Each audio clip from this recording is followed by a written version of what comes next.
Inspiration, Your Ultimate Calling. Introduction. I love being inspired, and I trust that the idea of living an inspired life appeals to you as well. I've written this book with the paramount idea of showing you what I've learned about this magical concept. This is the most personal book I've written in my 35 years as an author. I've chosen to use examples from my own life, that is, those I've experienced firsthand. The personal nature of this book is a deliberate choice. I discovered as I went along that in order to write about such a deeply felt subject as inspiration, I needed to convey what I felt as authentically as possible.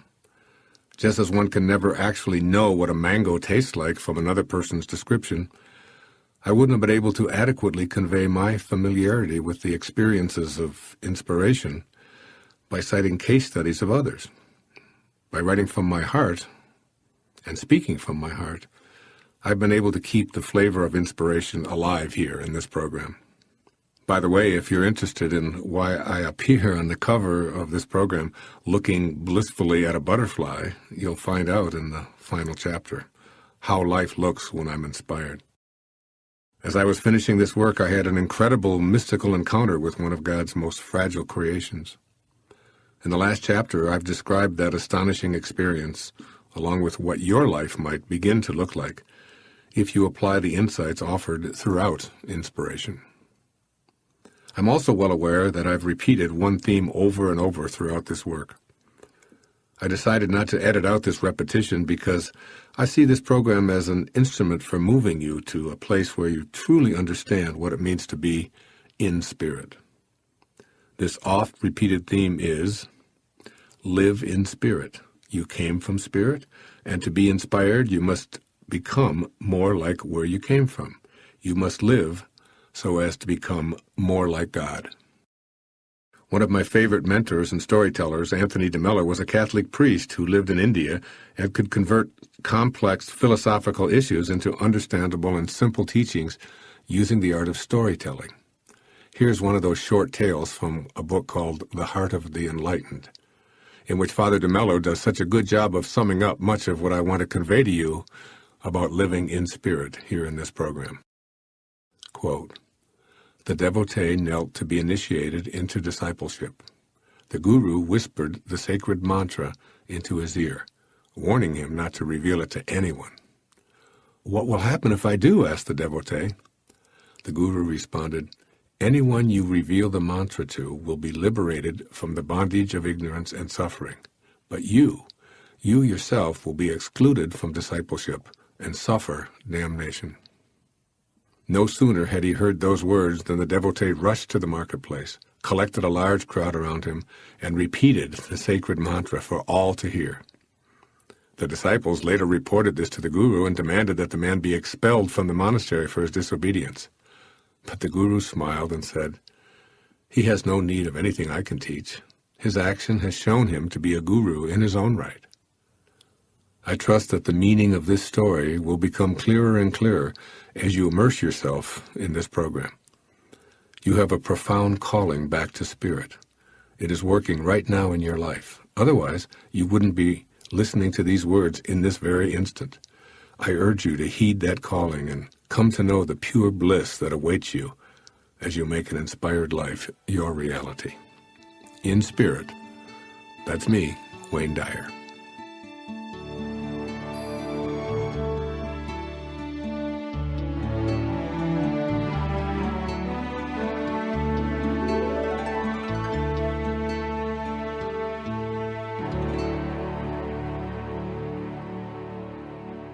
Part 1. Inspiration, Living in Spirit. Chapter 1. Living Your Life in Spirit. When you are inspired, dormant forces, faculties, and talents come alive, and you discover yourself to be a greater person by far than you ever dreamed yourself to be. That's a quote from Patanjali. In the title of this book, I've deliberately used the word calling to indicate the importance of inspiration as it applies to our lives.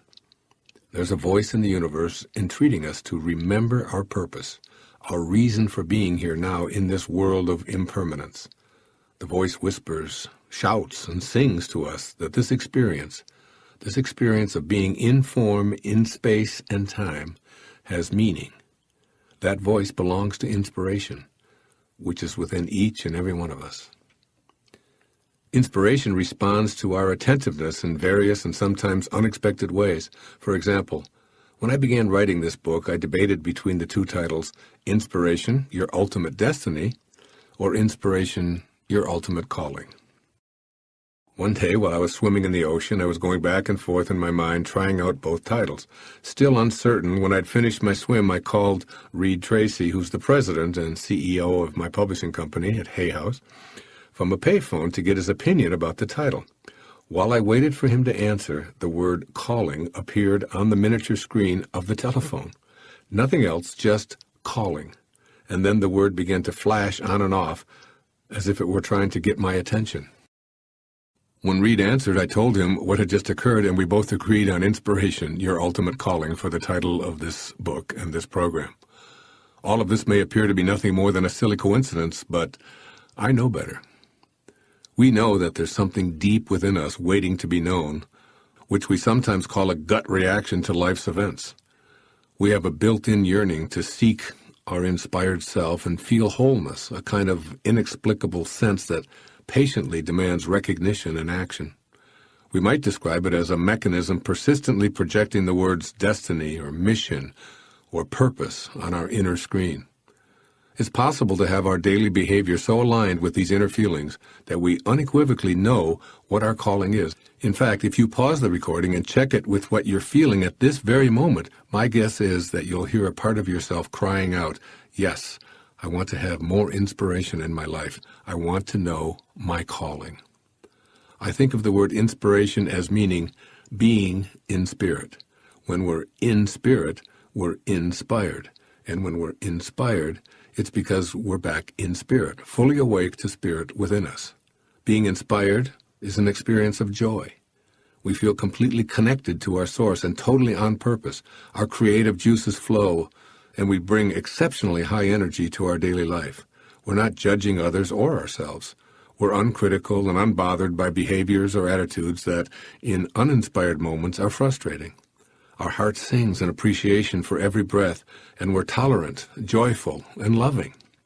Being in spirit isn't necessarily restricted to the work we do or the activities of our daily life. We can be inspired and at the same time be unsure of what vocation to pursue or what activities we want to schedule. Inspiration is a simple recognition of spirit within ourselves. It's a return to that invisible, formless field from which all things emanate, a field of energy that I call intention in my previous book, The Power of Intention. In this program, I'm going beyond an understanding of the inherent power of intention, however, by describing how to live in spirit and hear the voice of inspiration even when we're doing absolutely nothing that we'd call purposeful. This is quite different from being highly motivated. In fact, it's almost the opposite of motivation. My experience with being in spirit. When I'm in spirit, I have a feeling of contentment, but more than this, I experience joy. I'm able to receive the vibrational energies of my source, call them voices or messages or silent reminders, even invisible suggestions or what have you, but they're vibrations of energy that I'm able to align with as I get myself out of the way. Wolfgang Amadeus Mozart, one of the world's great geniuses, once remarked, quote, "When I am, as it were, completely myself, entirely alone and of good cheer, say traveling in a carriage or walking after a good meal or during the night when I cannot sleep, it is on such occasions that my ideas flow best and most abundantly. Whence and how they come, I know not, nor can I foresee them." End of quote. We don't have to be a genius to know what Mozart speaks of. The same force in a different way is flowing through you and me right now. I've learned to remove resistance to the free flow of this spiritual energy by reminding myself to align with it, or to be in spirit in my thoughts and my expectations.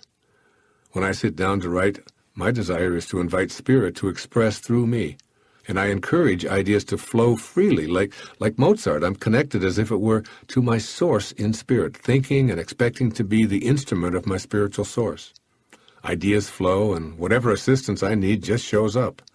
And, like Mozart, I can't describe how the ideas come, and I can't force them. Staying in spirit seems to be the secret to this feeling of being inspired. I also find that inspiration flows in other areas of my life when my primary mission is like what Michael Berg so beautifully describes in Becoming Like God, Kabbalah, and Our Ultimate Destiny. Quote, "Just as every being is God's business, every being becomes our business as well." Unquote.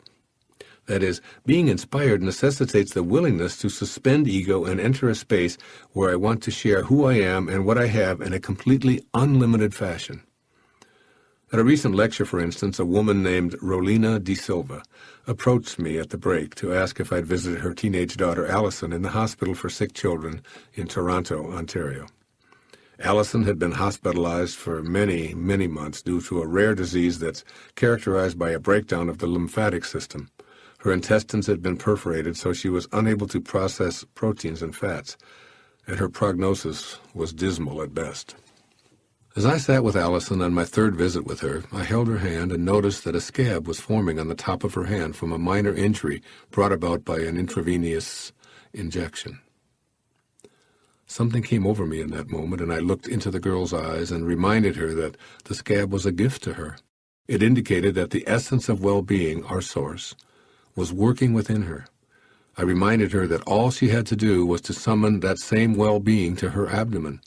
"You're already connected to spirit," I almost shouted. "Otherwise, you wouldn't be growing a scab over that cut on your hand." When I spoke with Rolina 14 months later, I asked if she remembered that day in the hospital when I held Allison's hand and felt inspired by the scab. Rolina replied that that day was a new beginning for her daughter as something inside of her opened up. Always before, she'd had a blank look on her face, yet she gave off an air of intolerance about the entire process. When the girl realized that she was indeed connected to spirit, evidenced by the presence of the scab forming on her hand, she changed her attitude completely. Today, Allison is back home and actually doing work to raise money for that same hospital where she spent so many months as a critical care patient. If you ever see me speaking on television or in person, you'll notice a little angel pin that I wear, which was given to me by Allison as a thank you gift.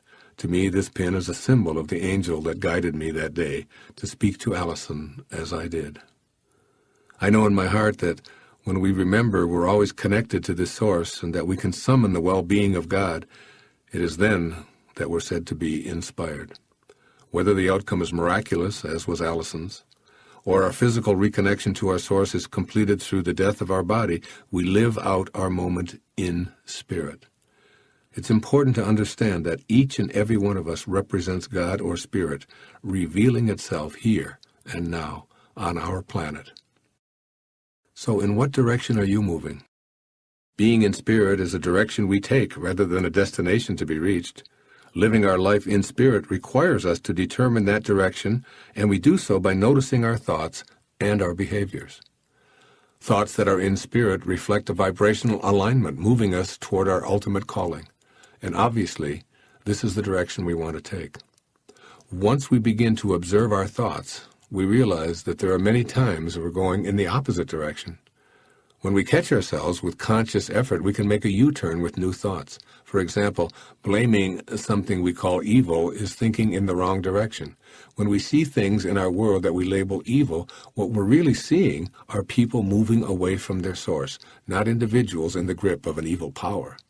To become inspired on a daily basis, we must be able to quickly identify any thoughts that are moving us away from our source and then shift the direction.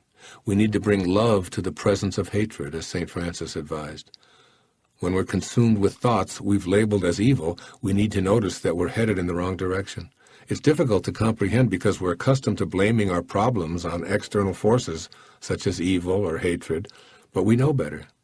We can make that U-turn by using the same energy within us that has us traveling away from God. Evil, hatred, fear, and even illness soften with love and kindness when we're in spirit. When we make that U-turn, we make an alignment correction and move back into the space of spirit in our thoughts and actions. A Course in Miracles quotes Jesus as saying, "If you want to be like me, I will help you, knowing that we are alike." If you want to be different, I will wait until you change your mind. Being inspired is truly being like your source. If you're not, then your source is politely waiting for you to do something as simple as change your mind.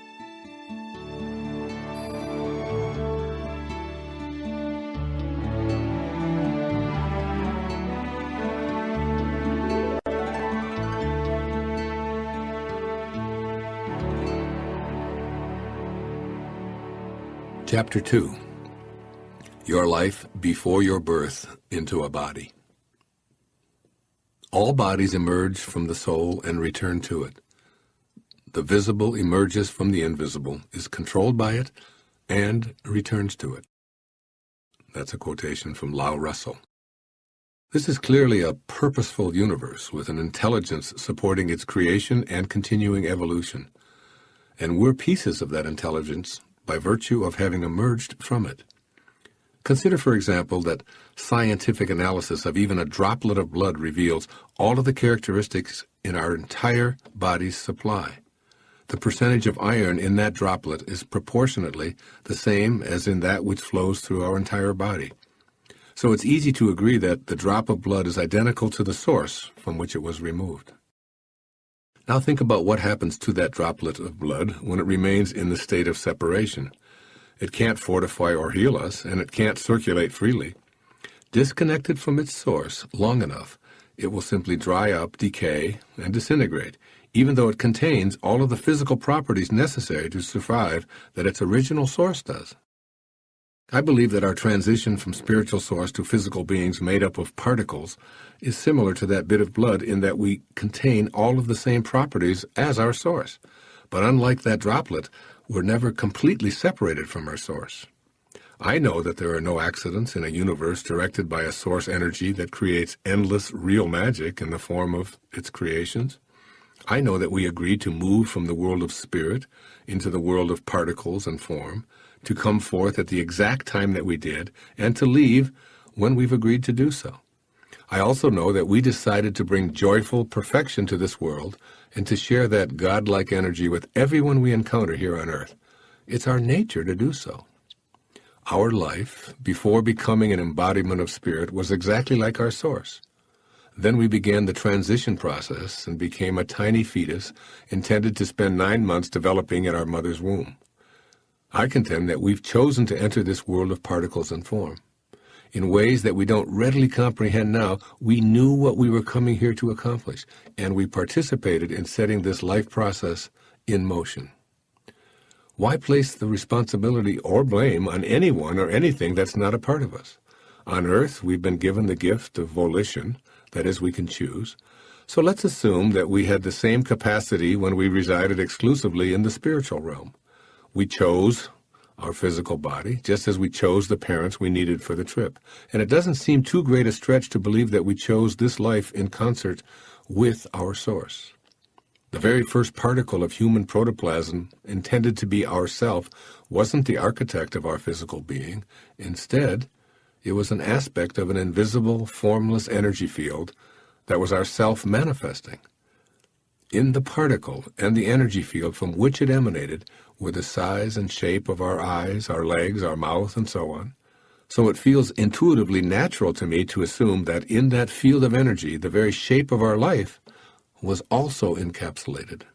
You see, deep within us lies an awareness of what shape our life is to take.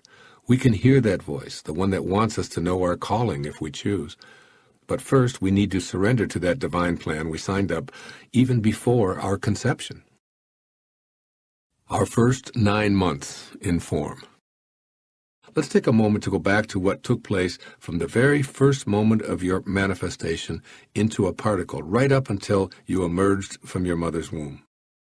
Your embryo became a fetus in a space of total faith and cooperation. It had no demands, since it was simply carried along by the divine forces of nature.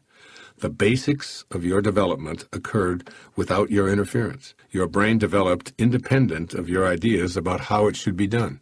Your heart, liver, kidneys, toes, fingers, eyebrows, and every other feature appeared on a schedule that seems miraculous from this side of the womb, For most of us, it was 9 months in the hands of the source of life inside a woman's womb, who may or may not have been cooperating and welcoming our existence. Whatever energy we needed to grow into that being that we signed up to be flowed directly to and through us. This is true for you, this is true for me, for all of us.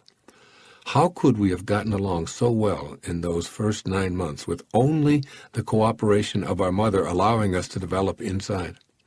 How could everything we required for the beginning of our human journey be so perfectly aligned with the creative spirit?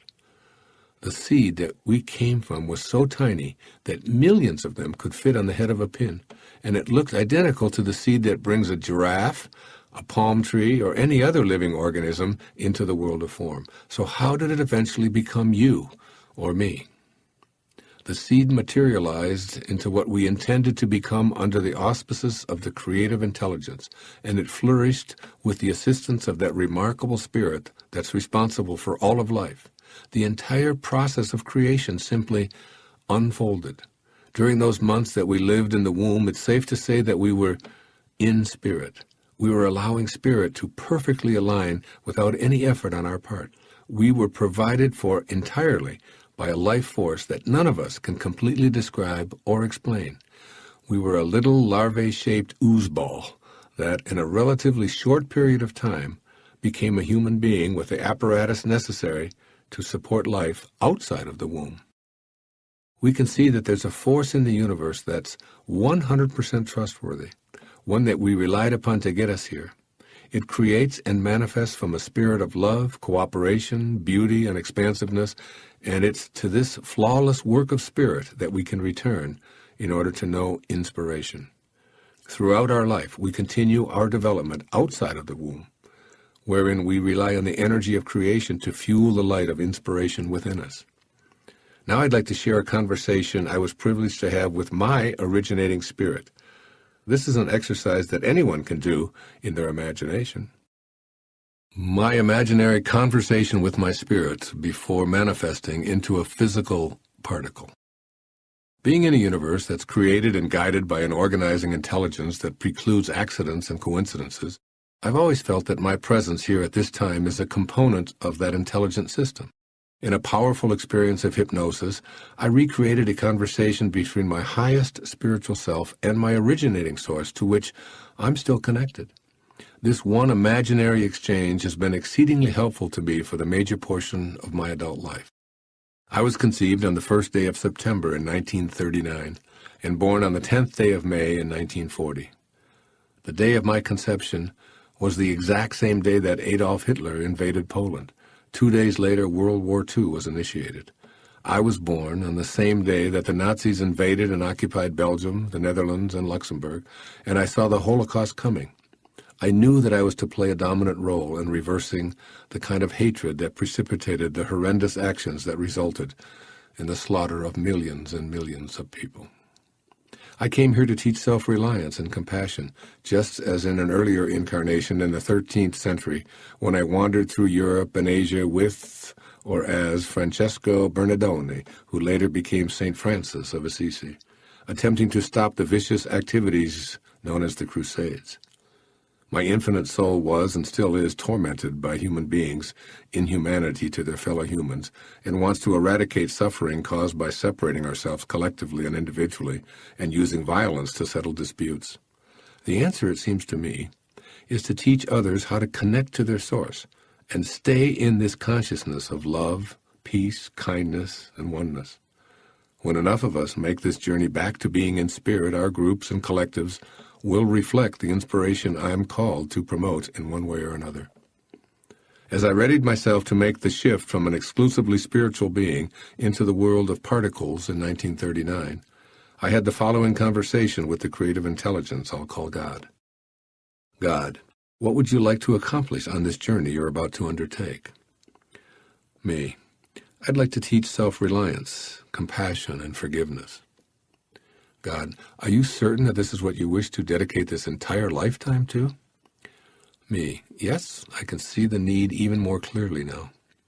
God, well then I think we'd better put your little ass into a series of foster homes and have you stay there for a decade or so where you'll learn to experience relying upon yourself, and will remove your parents so that you won't be dissuaded from your mission. Me, I'll accept that, but what about my parents? Who will best facilitate my life's purpose? God. You can select Melvin Lyle Dyer as your father, a prisoner, an alcoholic, and a thief. He'll abandon you as a baby and never show up in your life. You'll first practice hating him and seeking revenge, but you'll ultimately forgive him long after he's left his body. This act of forgiveness will be the single most important event of your life. It will put you on the path that you're signing up for. Me. And my mother? What about her? Take Hazel Dyer, Lyle's wife. Her compassion for all of her children will give you an example to follow. She'll steadfastly work herself to the bone to reunite you and your brothers after 10 years or so of her own suffering. Me. Isn't it an awful, cruel fate for my father? God. Not at all. He signed up for this 25 years ago. He dedicated this entire lifetime to teach one of his children the lesson of forgiveness. A noble gesture, wouldn't you say? And your mother is here to show you how true compassion shows up every day. Now get down there and participate in becoming a particle. In the introduction of my book, You'll See It When You Believe It, I wrote about finding my father and visiting his grave in the early 1970s.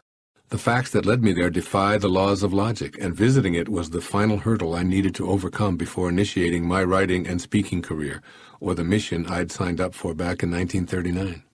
I've also visited the Holocaust sites of Europe and read and reread the history of events that contributed to the hatred that created war. In the 1960s, I worked to bring peace to the events surrounding the horrible Vietnam War, and today my attention is often focused on finding an alternative to the violence and hatred in Africa, the Middle East, and particularly Iraq. My calling is deep within me and has a hold on me. I don't know what I'm going to do next, but I'm probably being guided by what Spirit and I decided at the inception of this journey. One thing I know for certain is that I'm inspired. I've described my personal insight about my calling to encourage all of you to examine your own life, including all of its travails and success, as a necessary experience in order to fulfill your mission. Looking at life from this perspective nurtures the deep yearning within that will beckon you back to Spirit. Looking at life from an inspired perspective.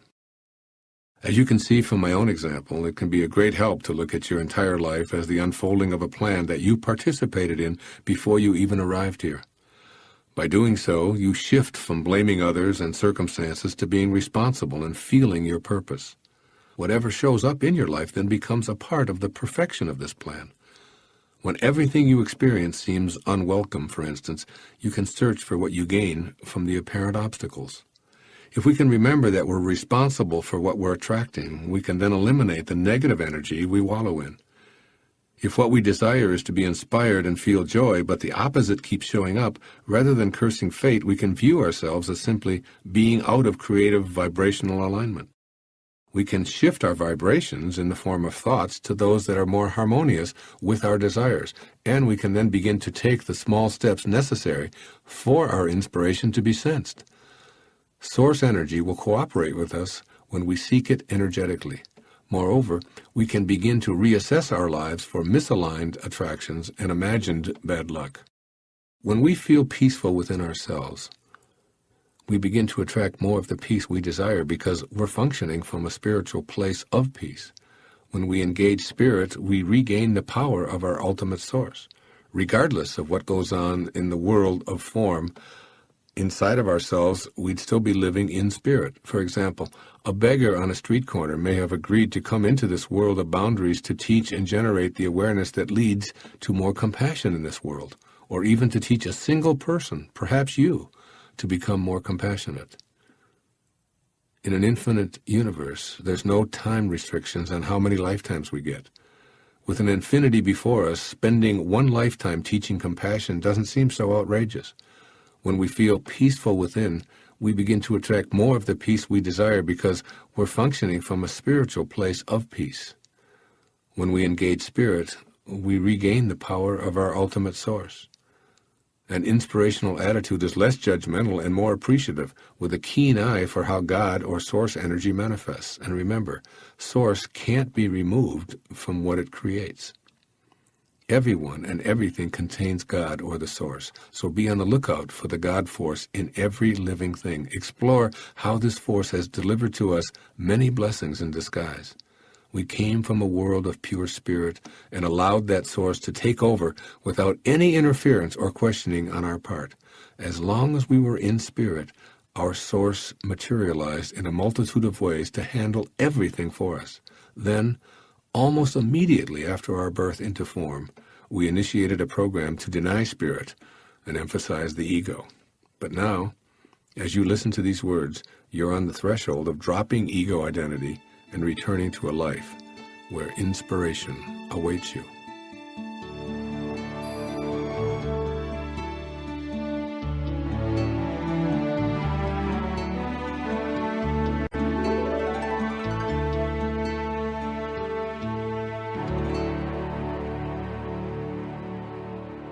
Chapter 3. Why we left our full-time spiritual identity behind.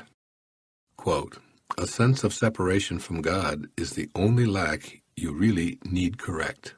Unquote. From A Course in Miracles. I love that. A sense of separation from God is the only lack you really need correct. We now understand that we were created out of spirit, so it must be a part of us. We also realize that for 9 months, we totally trusted in this originating spirit, and all that we needed was provided for. And then we arrived as a pure representation of spirit. So why did most of us trade in the spiritual identity card for one that wants us to believe in things that are non-existent where we came from, such as suffering and fear, anxiety, limits, and worries? The answer lies in understanding why we left behind our full-time participation in the world of spirit. I've used the term full-time to signify that we're always connected to spirit, even when we think and behave in ways that don't reflect spiritual consciousness. What I'm offering here in this program is the awareness that we can return to a full-time position of inspiration, which is the true meaning of our life. Inspiration can be cultivated and be a driving enthusiasm throughout life, rather than showing up every now and then and just as mysteriously disappearing, seemingly independent of our desire. And it's everyone's divine birthright. That is, it isn't reserved for high-profile creative geniuses in the arts and sciences. The problem is that from birth, we're gradually taught to believe exclusively in the world ruled by club ego, and we put our full-time membership in club spirit on hold. Our initiation into club ego. When we arrive in this physical world, we're immediately cared for by well-meaning folks who've been taught to believe in the illusion of what Patanjali called the false self. They think that they're not defined by the spiritual essence from which they came, but by their uniquely special individuality, their possessions, and their accomplishments. They see themselves as separate from each other, from what's materially missing in their lives, and from God. You can see why the word ego is often referred to as an acronym for edging God out, EGO. Ego, you see, is an idea that we acquire from our clogged environment, which is stuffed full of ego-dominated folks. I'm not using the word ego to describe overly self-important people who thrive on nauseating delusions of grandeur. Rather, I mean it as a catch-all term for defining identification with the false self. Very early on, ego tells us that we're separate from everyone else, directly contradicting spirit, which reminds us that we share the same life force with everyone. Ego nags us to compete and insists that we've failed when others defeat us or have more than we do. And more than anything else, ego fears our living an inspired life because then we'll have no need for it. As we progressed through our developmental years, we weren't trained to stay in spirit. Quite the opposite. We were constantly reminded that we were what we did in life, and failure to accomplish the kind of life that others saw for us meant that we should feel dejected. Our culture wanted us to learn early that we are what we acquire, and if we have or want very little, then we are very little value. Furthermore, we are what others think of us, so if our reputation is sullied, we're of even less value. We were indoctrinated in these lessons by family, church, community, school, the media, and even strangers. These ego-dominated edicts were force-fed to us and allowed to mute the deep inner voice that beckoned us to remember why we're here. Eventually, we learned to ignore those in-spirit murmurs and replace joy, contentment, and bliss with an emphasis that wonders, what's it all about? We opted to fit in, chasing someone else's dream and counting up our earnings and possessions to measure our level of success. The nagging feeling that resulted is the result of relinquishing our true spiritual self as an active participant in this life. But take heart, it never left us and is alive within us today. Ego's dominating messages. We can start returning to being in spirit by examining what ego has accomplished in our life, as well as making a determined effort to resist the powerful pressures of our culture's ego in favor of an inspired life. Ego is just an illusion, so ask yourself if you wish to continue to be controlled by something that isn't true, or would you rather look into what's real and never changes? Keep in mind that spirit is fixed, permanent, and infinite, while ego comes and goes with the wind. To continue on with this discussion, I've adopted the following list from a fascinating book called The Disappearance of the Universe, published by Hay House in 2004 by Gary Renard, which gives an account of two spiritual visitors teaching Gary the significance of A Course in Miracles. Whether you accept the premise or not is your option. I find these teachings to be profound, and they merit consideration. Number 1, the ego says you're a body. The Holy Spirit says you're not even a person. You're just like me, your source of being. This teaching shows that our ego insists we're impermanent, which is opposed to our being what Lao Tzu taught, that which never changes. That's what we are, that which never changes. Lao Tzu was a 6th century BC mystical spiritual teacher and author of the Tao. When we think about our life here on earth, we can't avoid the awareness that everything we experience, including our body, returns to dust to be recycled by spirit. Our ego finds this concept impossible to accept. 2, the ego says your thoughts are very, very important. The Holy Spirit insists only thoughts you think with God are real. Nothing else matters. This teaching explains that thoughts centering on ourselves, appearance, possessions, fears, or relationship problems are not only unimportant, they're not real. Ouch! The ego flinches at such commentary. But if we examine these thoughts from Spirit's infinite perspective, we see that we're indeed unreal. When we're totally immersed in Spirit, we only had thoughts of Spirit because that's all we were. When we left it behind, we opted for thoughts that our ego told us were important. A Course in Miracles tells us that we didn't even have to think in heaven because we were thought by God. So we can access permanent inspiration by letting ourselves once again be thought by God and achieve a state of heaven on earth. 3, your ego says, the Lord giveth, and the Lord taketh away. The Holy Spirit asserts, God only gives and never takes away. When living an inspired life, we're focused on giving our life away and simultaneously observing how it's returned, thus fortifying the idea of what goes around comes around. Ego is constantly telling us to be fearful about losing what we have and warning us of greedy others who will take what's ours. But God doesn't take away from us. As we learn to think this way, we attract more of what's missing in our life. The reason for this is simple. We become what we think about. If we think about giving, like God does, the universe will provide. If we think about things being taken away, then that's what we'll attract. 4, the ego says there's good and bad. The Holy Spirit maintains there's nothing to judge because it isn't real in the first place. When we accept the ego identification card, we agree to judge almost everyone and everything in terms of good or bad. The problem with this is that we all contain the same spirit from which we originated. If I make you bad and myself good, for instance, I deny the presence of spirit in you, whom I elected to judge. God sees it quite differently. Our spiritual source knows that only it is real. All of the ephemeral world of form and boundaries is not of its infinite nature. At our core, the place where we all originated from and return to, there's no one and nothing to judge. This takes some time to get used to, but once we grasp the truth of this observation, we're free to tap into authentic inspiration. 5, the ego directs love and hate toward individuals. The Holy Spirit's love is nonspecific and all-encompassing. Ego directs us to love some, be indifferent toward many, and hate all others. When we learn to be back in spirit on a full-time basis, we discover what we knew in our pre-ego time. There's no they. There's only one. The one source of all-encompassing love knows nothing of boundaries, differing customs, geographic divisions, family splits, or differences in race, creed, sex, and so on. It only knows love for all. Jesus points so perfectly to the differences between ego and spirit.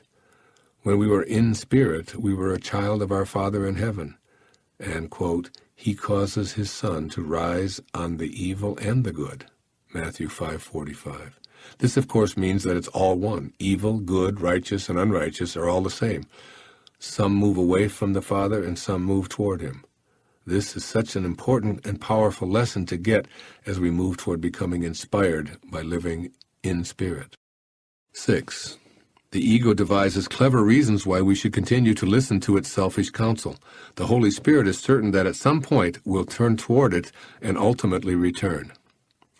Ego will tout its irresistible logic to assure us that our body, our possessions, and our achievements are all very real and important. It convinces us by insisting that what's real is what we can see, touch, hear, taste, and smell. Therefore, invisible spirit isn't real. So ego continues to be attached to stuff and to make the acquisition of money and power a lifelong objective. To that end, it wants us to disdain forgiveness in favor of seeking revenge. Very persuasive logic when we look around and see almost everyone doing just that. Through the lens of inspiration, however, we're able to see how ego has distorted the message of the Holy Spirit. Instead of seeking revenge, we're more likely to see a very sad nation of strivers and virtually no arrivers, a gaggle of pill-poppers searching outside of themselves for a resolution to their depressing, anxiety-filled, joyless, and often lonely lives. As we return to the Holy Spirit, we'll no longer be under the influence of ego's absurd counsel. And 7. The ego wants us to regret our past. The Holy Spirit wants us to practice unconditional forgiveness. The Holy Spirit isn't limited by a past or a future. There's only the eternal now.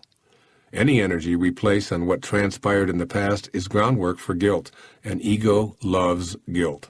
Such negative energy fabricates an excuse for why our present moments are troubled and gives us a cop-out, a reason to stay out of spirit. And thinking about what we've been or what we did wrong in the past are great impediments to an inspired life.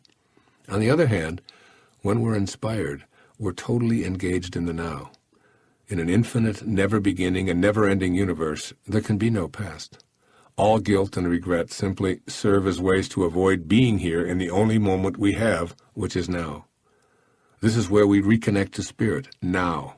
If we choose to use up this holy instant with regrets about a past that's only an illusory thought, then we're unable to be in the joyful, loving, peaceful present moment. Cramming this holy moment with thoughts of guilt, remorse, and regret is great for ego and keeps us totally resistant to being in spirit.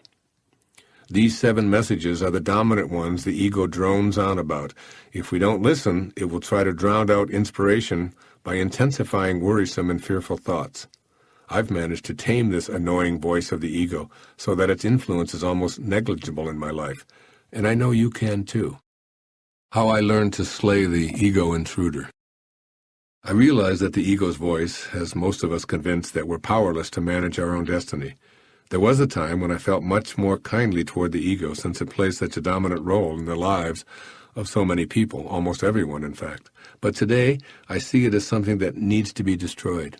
I no longer agree that since it's in our lives, we might just as well learn to love and accept it, troublesome as it may be, nor do I believe that it serves some useful purpose. Knowing that we've been created in the image of our Creator, and therefore have the same essence and the same ultimate potential, means that ego is out of the picture. Ego denies our original invisible reality, so it must be removed and completely banished from our awareness. Realizing that ego is a traitor to our greatness is what ultimately set me free of its pull. I keep remembering that ego isn't real, even as it still protests and attempts to delete my feelings of inspiration. My highest self responds with, "But remember, Wayne, what's trying to drag you down isn't real."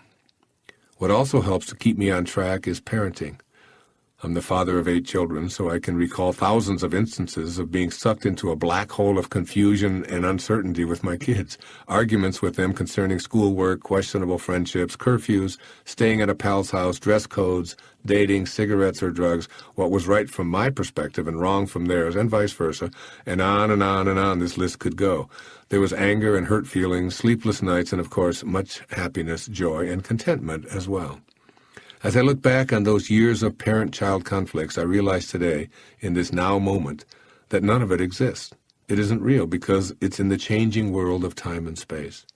Similarly, I now realize that every conflict or struggle that exists, as well as those experiences I'd call good and joyful, are not real from the inspirational point of view. So if anything I experience is immediately going to fall into illusion, why not simply stay connected to Spirit through it all? While I still have occasions when I slip today, I'm able to say that every conflict I have with my mostly now adult children, or anyone else for that matter, isn't really between me and them. It's between me and God.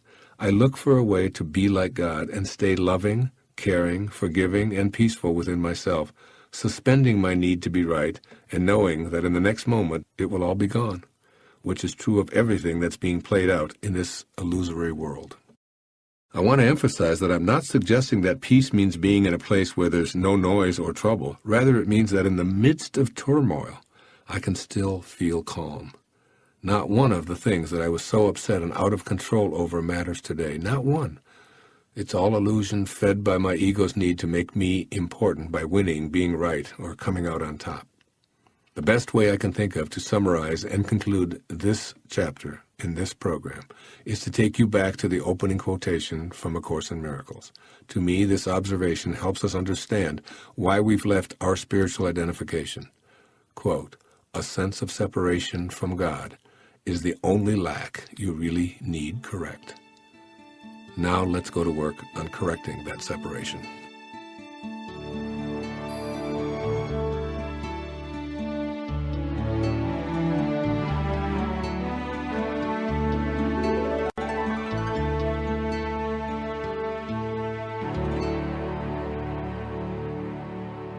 Chapter 4. How it feels to return to Spirit. Quote, "The aim and purpose of human life is the unitive knowledge of God." Unquote. Aldous Huxley. This much should be really clear by now. We originated in a field of energy that has no boundaries. Before entering the world of form, we were in spirit, a piece of God, if you will. We began entering this physical world first as a particle, then as a cell, then as a fetus, then as an infant, and ultimately as a fully developed human being. But our ultimate purpose all along was to experience the unitive knowledge of God, as Huxley so beautifully puts it. Sadly, when we began our human training, we were taught to abandon most of our spiritual identity and adopt a new one based on ego's consciousness or a sense of being separate from spirit. In other words, we came here from a place of inspiration and intended to stay that way. Unfortunately, we forgot to do so, and we ended up abandoning most of our inspiring notions in favor of a consensus of reality that didn't include spirit. We chose the false self, which is why we so inexplicably feel off purpose so frequently. In the West, traditional psychology hasn't wholeheartedly embraced the existence of Atman, the Godhead within humans, and our psychological and spiritual teachings don't teach us how to achieve the union of perfect yoga. For this kind of learning, we'd have to study with a teacher of yoga or organized religion. Now we'd like to reconnect to the world of spirit, while at the same time not shed the familiar body we've worn for a lifetime. That's where Patanjali's teachings come in. Patanjali was considered a saint in his lifetime, teaching sutras, the essential threads of a philosophy that elevated human beings to their highest potential. He taught about knowing God through the practice of meditation and yoga in order to attain a point of union with the Source. He also described our ability to perform miracles. These feats involved specific spiritual aphorisms and the daily practice of yoga. The remainder of this chapter is devoted to my impression of Patanjali's 2,300 or so year-old observation on inspiration. When you are inspired, my personal view of the 6 ideas presented here includes my belief in the existence of a God consciousness within every one of us. And my purpose in the next few moments of this program is to help you achieve this perfect union of yoga and live from this inspired perspective every day. Here's what Patanjali offered us more than 2,000 years ago, which is the most profound statement I've ever found on the significance of the role of our ultimate calling. When you are inspired by some great purpose, some extraordinary project, all your thoughts break their bonds. Your mind transcends limitations. Your consciousness expands in every direction, and you find yourself in a new, great, and wonderful world. Dormant forces, faculties, and talents come alive, and you discover yourself to be a greater person by far than you ever dreamed yourself to be. Patanjali opens his aphorism with an observation on inspiration and follows it up with 6 conclusions.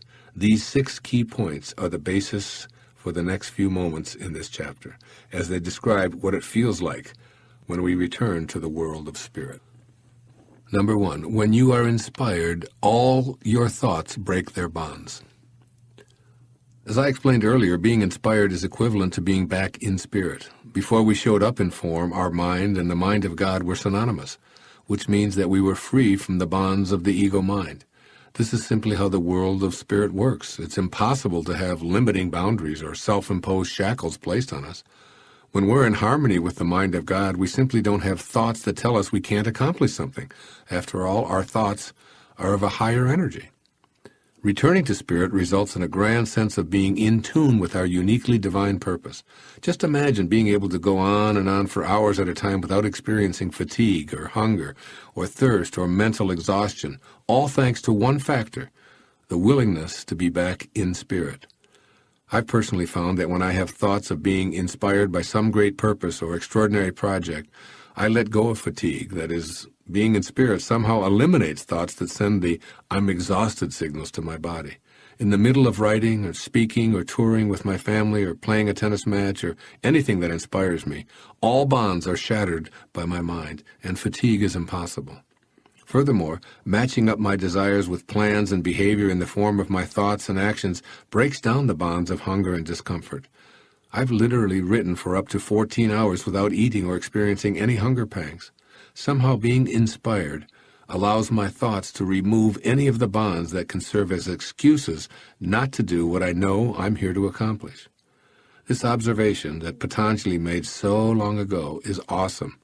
Why not practice returning to spirit and allowing all thoughts to be in agreement with that originating spirit? Your thoughts will work on your body and surroundings, transforming obstacles into the fulfillment of your desires. 2. When you are inspired, your mind transcends limitations. When we're inspired, we remember that God is always in us and we're always in God. So we're incapable of thinking limited thoughts. We're transcendent. We've gone beyond the world of boundaries and entered a space of creative knowing. In other words, we surrender. We put ourselves under the guidance and control of our purposeful force. I can personally vouch for this surrendering process. During my life, I've had an unshakable faith in my ability to attract money and prosperity. Even as a youngster living in foster homes, I always felt I was entitled to have wealth. I just knew there was an inexhaustible supply and that it was totally neutral, simply an energy that goes wherever it's called to go. I don't know why I've known this my entire life, but I know it even more today.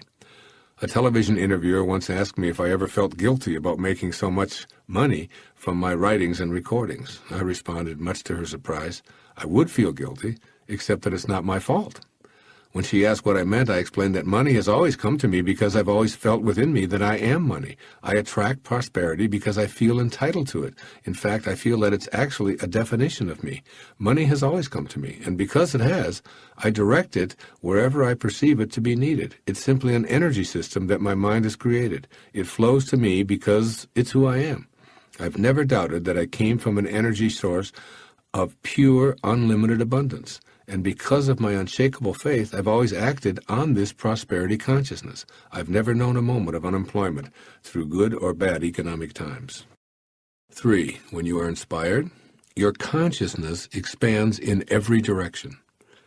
When we're in spirit, every direction is possible for us at every moment because our consciousness happens within our mind.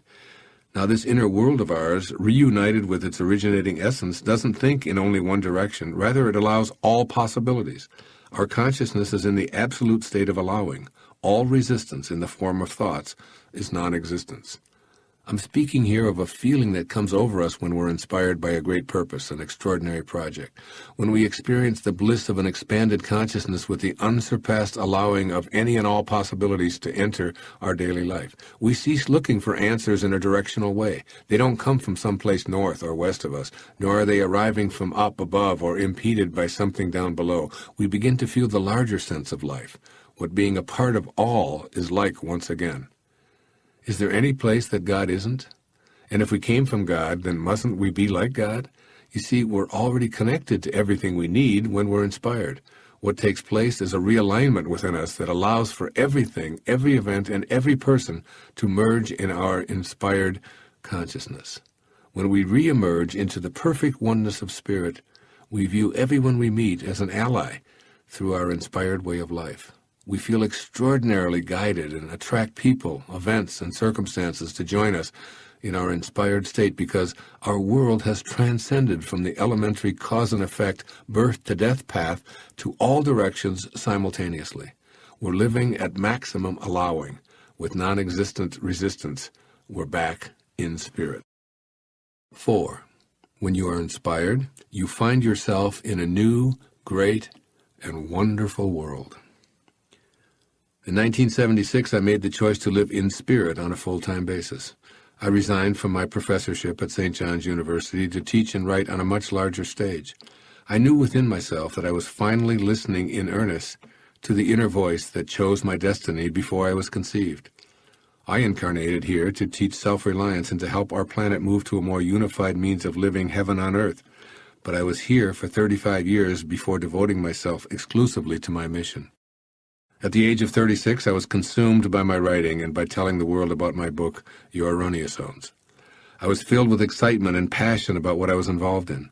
I had never felt as complete in my previous 35 years, even though I had an exciting and thoroughly satisfying career teaching and counseling.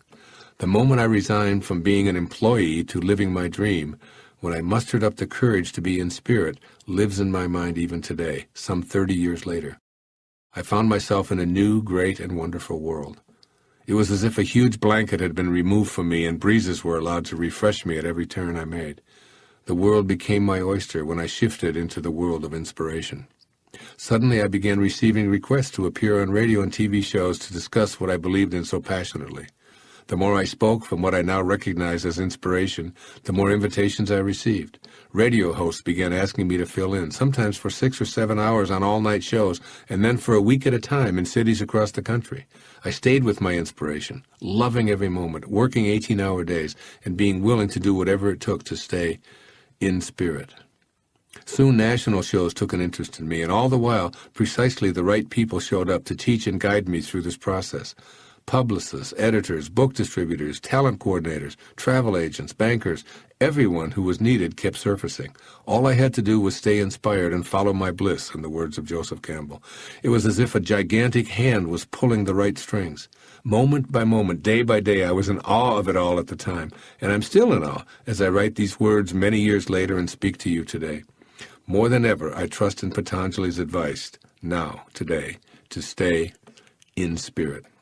This is not to say that many obstacles didn't surface, as they continue to today. There are times when I still can't fathom why I have to go through so many difficulties. At the age of 65, I thought I was through with heartbreak, yet I still have it coming at me. A debilitating heart attack, a personal tragedy in my private life, and serious addiction challenges within my family have all been recent occurrences. Despite all the hardships that have surfaced, I've found that all these experiences are valuable because of the compassion, forgiveness, and kindness that I've developed. These so-called negative situations have impacted my writing and speaking and have caused me to reach out to a much larger audience through public television, where I offer a positive, inspired message.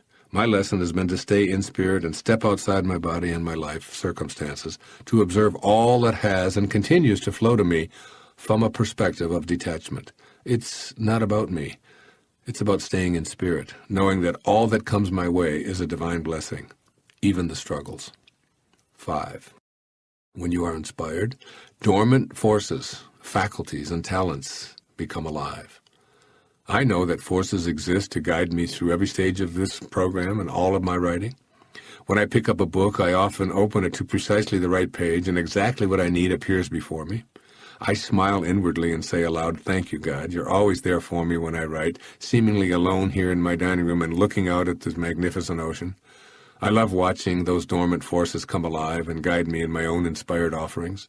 I so appreciate the talents that's rested within me for so long, coming alive when I do what I know I'm here to do. I certainly couldn't access the forces if I were living at the ordinary level of consciousness that had been laid out for me by external, well-meaning forces. I can only access the dormant forces when I'm inspired, that is, when I let go of my ego demands and re-enter that magical realm of spirit. These dormant forces will come to all of us. They're actually alive and well and have been working on our behalf for as long as we've been here. Yet they appear to be dead to some because they've left behind their divine purpose, which we decided on long before we ever took on the insane ego. And 6, when you're inspired, you discover yourself to be a greater person by far than you ever dreamed yourself to be. The act of being inspired by some great purpose allows us to feel the essence of a spiritual being having a human experience, rather than the other way around. Patanjali suggests that we could never even dream of our greatness because we've been imprisoned by our beliefs about who we are. We bought into the idea that we were limited in our ability to create an all-encompassing life, and we were certain that we had no choice in our own destiny. We defended our need to acquire more and to live a scarcity consciousness in which we competed with everyone else for a meager slice of the whole pie. All of these imprisoning thoughts result when we're not guided by spirit. Moving into a state of inspiration removes all of those restraining ideas. As Patanjali notes, we'll discover someone we couldn't imagine because we were incarcerated in ego's jail, imprisoned by what we now recognize from our inspired viewpoint as an illusion. The poet Rabindranath Tagore, winner of the Nobel Prize for Literature in 1913, writes of those who live exclusively in the false identity of the ego. Quote, "He who, in the world of men, goes about singing for alms from door to door, with his one-stringed instrument and long robe of patched-up rags on his back." Unquote. Tagore is describing how limited our thoughts and our lives are when we're not in spirit. As we move toward heeding the ultimate calling, we no longer live exclusively in the world of men, so we know that we all have greatness awaiting us. We need to awaken from the bad dream that has stupefied us in the fog of ego and live from the blissful perspective offered by being in spirit. Remember the words of Michelangelo. The greater danger for most of us lies not in setting our aim too high and falling short, but in setting our aim too low and achieving our mark. When we were in spirit, prior to materializing, our aim was high and our expectations were godlike. Reacquaint yourself with that vision and begin living an inspired life.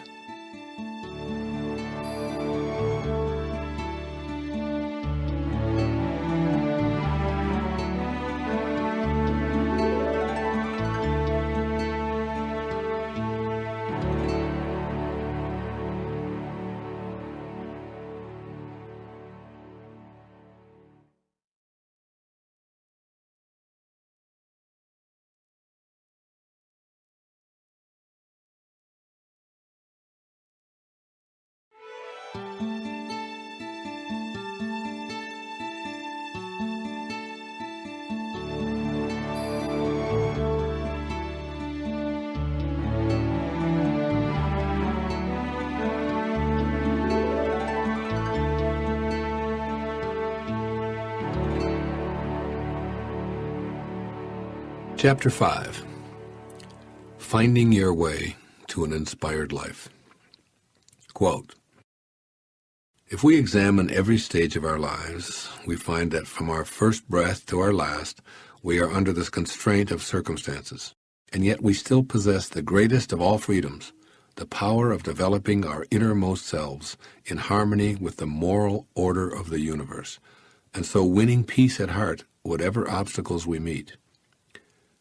It's easy to say this and to write this, but it always remains a task to which every day must be devoted. Every morning cries to us, 'Do what you ought, and trust what may be.'" Johann von Goethe. When I speak about inspiration and purpose, I frequently hear people ask, but what if I don't really know what would inspire me? Or, how do I find my purpose when nothing seems to resonate with me at the level of bliss you speak about? That's why this particular part of this program and the following ones are dedicated to my heartfelt answers to these questions, which seem most bothersome to those who'd really love to heed their ultimate calling. Just the mere act of questioning our ability to live an inspired life represents resistance that we need to examine because it implies that we're deficient in our spiritual quest. Of course, nothing could be further from the truth. In the world of spirit from whence we came, there are no deficits, no lacks or shortages, and there's definitely no such thing as purposelessness. This is an intelligent system that we're a part of. We're divine beings who are a piece of the entire pie of creation. By questioning our ability to activate a connection to inspiration, we give evidence of our lack of belief in our divinity. With this minor reproach in mind, I'll now explain ways to believe in and connect with your ultimate calling. First, in order to put to rest any question regarding your personal right to live an inspired life, we must claim our own divinity, all of us. The fundamental truth each of us needs to affirm is, I am a divine creation. All creation has purpose. I am here to be like God. We should tattoo this statement on our consciousness and wear it proudly. We must begin the process of getting in spirit with a firm declaration from which we never waver. Here's a poetic reminder of this truth from Walt Whitman. Quote, perhaps the deepest, most eternal thought latent in the human soul is the thought of God merged in the thoughts of moral right and the immortality of identity. Great, great is this thought. I greater than all else. Unquote. The thought of God merged in the thoughts of moral right.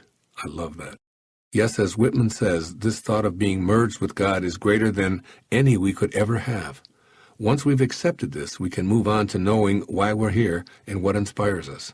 We can begin to trust in the intelligence that beats our heart 50 or 60 times every minute and at the same time turns the earth once every 24 hours, keeps the planets aligned, and creates every millisecond.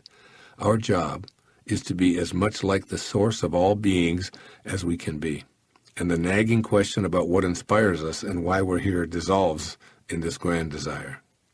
Once we declare our holy divine nature to be our essence, rather than something to be verified, it all seems so obvious. The journey to feeling purposeful and inspired begins by seeking to be like God in all of our thoughts and all of our actions. I quoted Goethe at the beginning of this chapter because I consider him to be among the most intellectually and spiritually gifted Renaissance men who ever lived. Ponder on his words thoughtfully as you listen to this program, and keep in mind that every one of us is capable of being inspired every day of our life. After all, this is our entitlement, offered by God, with whom we collaborated before ever arriving here in the first place. Blocking the bliss of inspiration. Basically, we have two choices for meeting any problem that seems to be blocking us from the bliss of inspiration. The first is the way of frailty, in which we assure ourselves that we're weak and incapable. Frustration, grief, fears, and tears are the hallmarks of this choice, wherein we attempt to cure a wrong with another wrong. The frailty method multiplies tensions by focusing on what's missing, and often invites the advice of others in an attempt to resolve our inner tension and lack of inspiration. The second choice is to go within and know that at our core, beyond all physical and mental factors, there resides the spirit that's always connected to God. Any problem, and I emphasize any problem, represents our inability to consciously connect to our source in the moment. With a conscious connection, we don't seek the advice of others, we seek information. So our decisions are made between ourselves and our Creator. We frequently have quiet interchanges with God, and we know and trust that spiritual guidance is available as an alignment of energy. When we feel inspired, we recognize that we need to make a vibrational adjustment that puts our thoughts and behaviors back in alignment with the desire to be inspired. Then, when this realignment takes place, we can laugh at the folly of seeking something outside of ourselves, such as an activity or a job, to inspire us. By simply realigning and harmonizing with Spirit, we let inspiration blossom in the field of harmony. Listening to the voice of God. When we make the decision to become a being of sharing and practice keeping our thoughts harmonized with spirit energy on a daily basis, our purpose will not only find us, it will chase after us wherever we go. Since we've become aligned with our Creator, we won't be able to escape it. You see, when we live as much of life as possible in God realization, nothing can go wrong. What and who we need will surface, and we'll notice that we can't escape feeling that something much greater than our individual life is at work within us and around us. Our number one relationship must be to this creative energy of God. When we go to our source, we activate the energy that reconnects us to our purpose. Inspiration then shows up right before our eyes, even when we may have stopped thinking about it. Our purpose manifests in many ways and won't be limited to a career slot. In fact, it's often something that requires us to leave a particular kind of employment to pursue something we'd never even considered before. We must trust that inspiration is already here. It only eludes us because we've disconnected in some way from the spirit that was and always will be our essence. I recently received a letter from a woman in Kansas that illustrates this message perfectly. Just out of the blue, she felt compelled to do something that she'd never contemplated before, and voila, she was inspired and remains so today. With Gail's permission, here is her letter, which has been edited for clarity. For more on japa, which is a form of meditation, please refer to my book, Getting in the Gap. Dear Wayne, thank you so much for your presentations and tapes. You are frequently my traveling companion as I drive in my job. I just wanted to add my testimony to the power of japa. I was an on and off again meditator, but realized how much more smoothly my days went when I was on it. I visited Kenya, Africa in June of 2002 and met an 8-year-old orphan girl there. As I sat on the ground, she crawled into my lap and a voice said, "Take her home." I physically turned around, but no one was there. Again the voice said, "Take her home."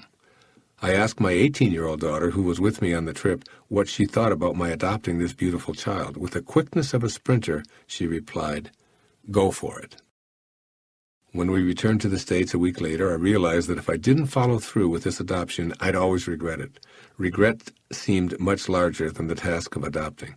I began doing japa each morning, and through a series of miracles, the baby was able to come to this country, accompanied by a newly made friend. Nellie's adoption was part 2 of God's plan. Part 1 had unfolded a couple of years before when I felt guided to sponsor a series of workshops for which I profited $10,000 with very little time or work. And guess what the final cost of adopting Nellie was?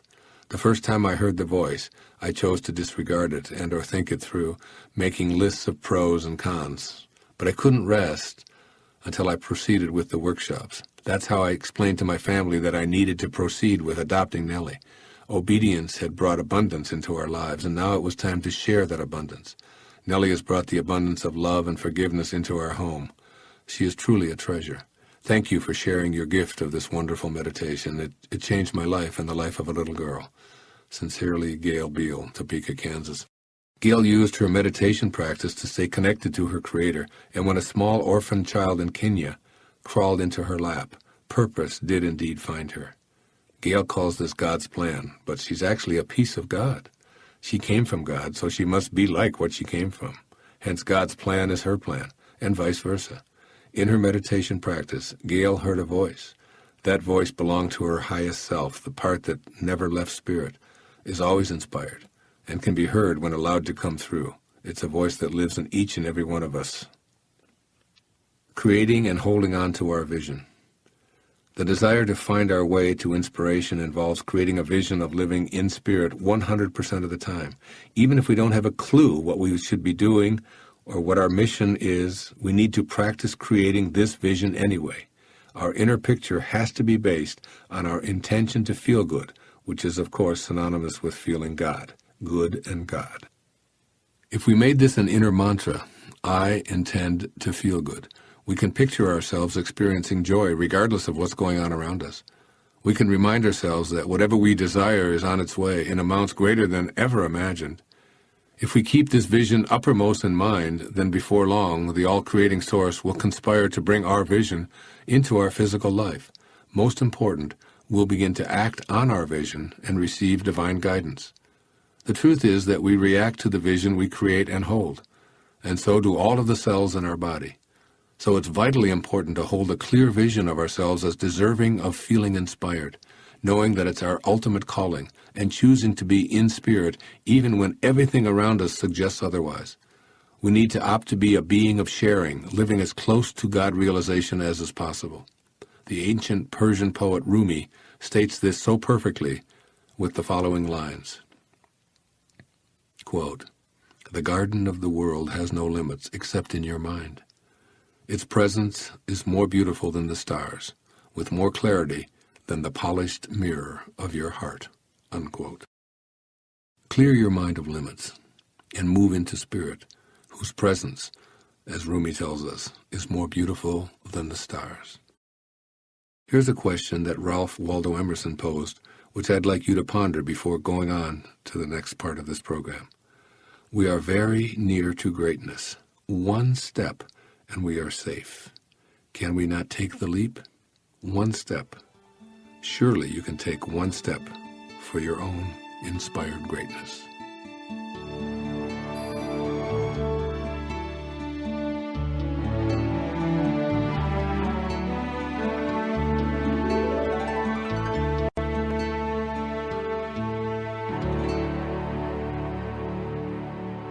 Part 2, The Fundamentals of Inspiration.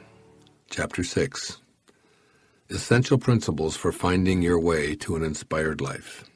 Quote, "Well, every man has a religion, has something in heaven or earth which he will give up everything else for, something which absorbs him, which may be regarded by others as being useless.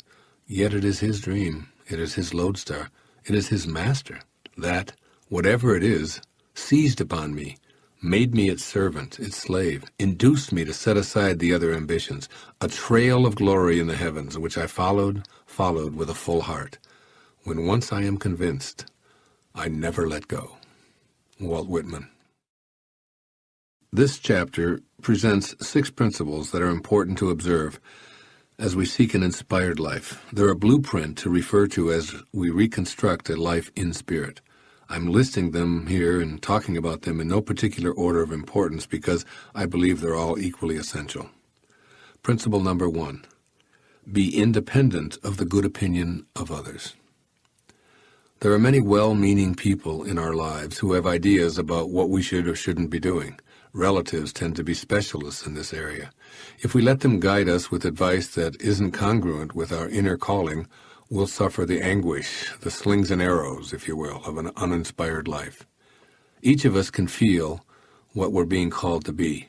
When we pay attention, we can hear our own impatient voices coaxing us to pay attention and complete the assignments we brought with us from the world of spirit. But when we allow the opinions and dictates of others to determine what we're doing or what we're going to be, we lose sight of our objective to live an inspired life. We need to determine for ourselves exactly how much we've allowed others to decide issues such as what we do, where we live, with whom we live, and even how we're treated. We must know that absolutely no one else truly knows and feels what we're here to accomplish. So we must give ourselves permission to hear our inner guidance and ignore the pressure from others. Regardless of how absurd our inner calling might seem, it's authentically ours and doesn't have to make sense to anyone else. The willingness to listen and act on our inspiration, independent of the opinion of others, is imperative.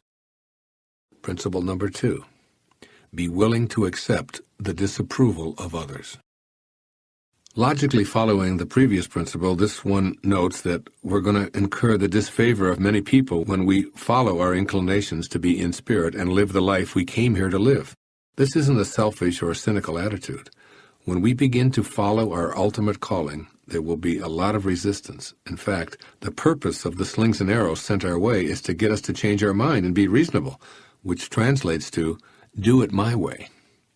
However, as we gain the strength to ignore the pressure to conform, resistance will diminish and ultimately change to respect.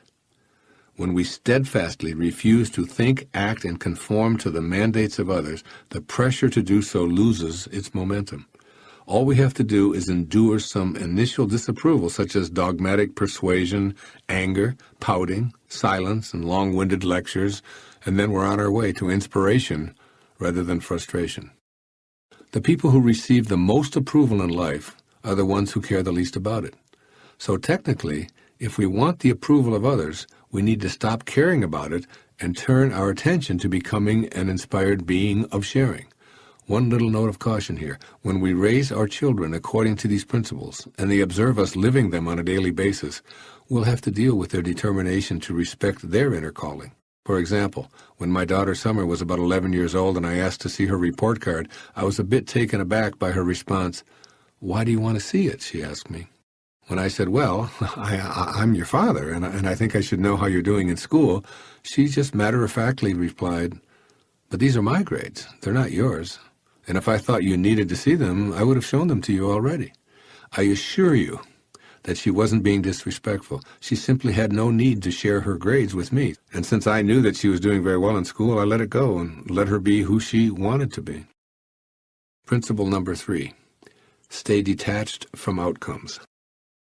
Inspiration doesn't come from completing tasks or meeting goals. In fact, that's the surest way to have it elude you. Returning to spirit, you see, is an experience of living fully in the present moment.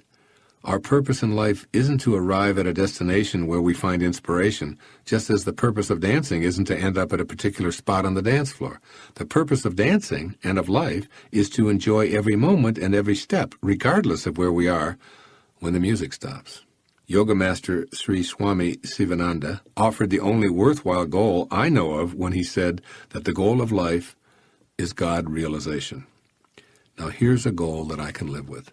After all, this allows me to live in spirit every moment of my life, while simultaneously thinking ahead to the next God-realized moment and the next. As the great Indian sage Ramana Maharshi once remarked, "There is no goal to be reached. There is nothing to be attained. You are the self. You exist always." Now this, to me, is real inspiration. While I was writing the book, Inspiration, Your Ultimate Calling, I didn't really have a goal in mind. I just trusted that the book would be completed. I'd seen it.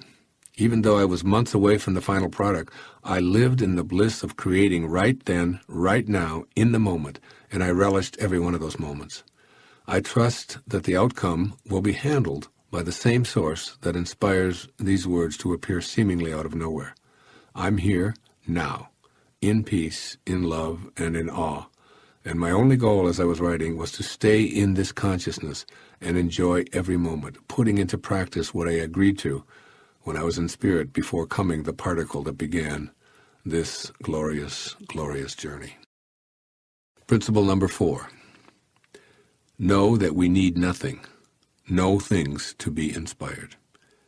We came into this world of boundaries from a formless energy field of spirit. We arrived here with no thing. No things. We'll make our exit with no things. Nothing. And our purpose, God realization, requires nothing. No things. We are all that we need to be inspired and living on purpose. And the things that continue to flow into our lives are just symbols of the unlimited abundance of our source. In other words, these things have no value in and of themselves because everything in the physical world is changing and will dissolve back to nothingness anyway. The objective universe is not made up of things. It's made up of waves of motion that simulate the things we're taught to believe are real. Once we accept that, from an infinite perspective, everything we see in nature isn't really what it seems to be, we're able to convert what we view with our eyes into a knowing about all things. Then we can recognize that the objects we believed we needed to feel inspired are nothing from Spirit's perspective. This is what distinguishes the physical person from the spiritual person, the inspired person from the uninspired person. When we tune in to what we know rather than what we see, we immediately find that every thought of God is repeated throughout the universe. We can watch as some things enter our lives and others leave, all the while remaining in spirit, knowing that all of those things have nothing to do with our state of inspiration. We need nothing more to be inspired, since we're connected to spirit already.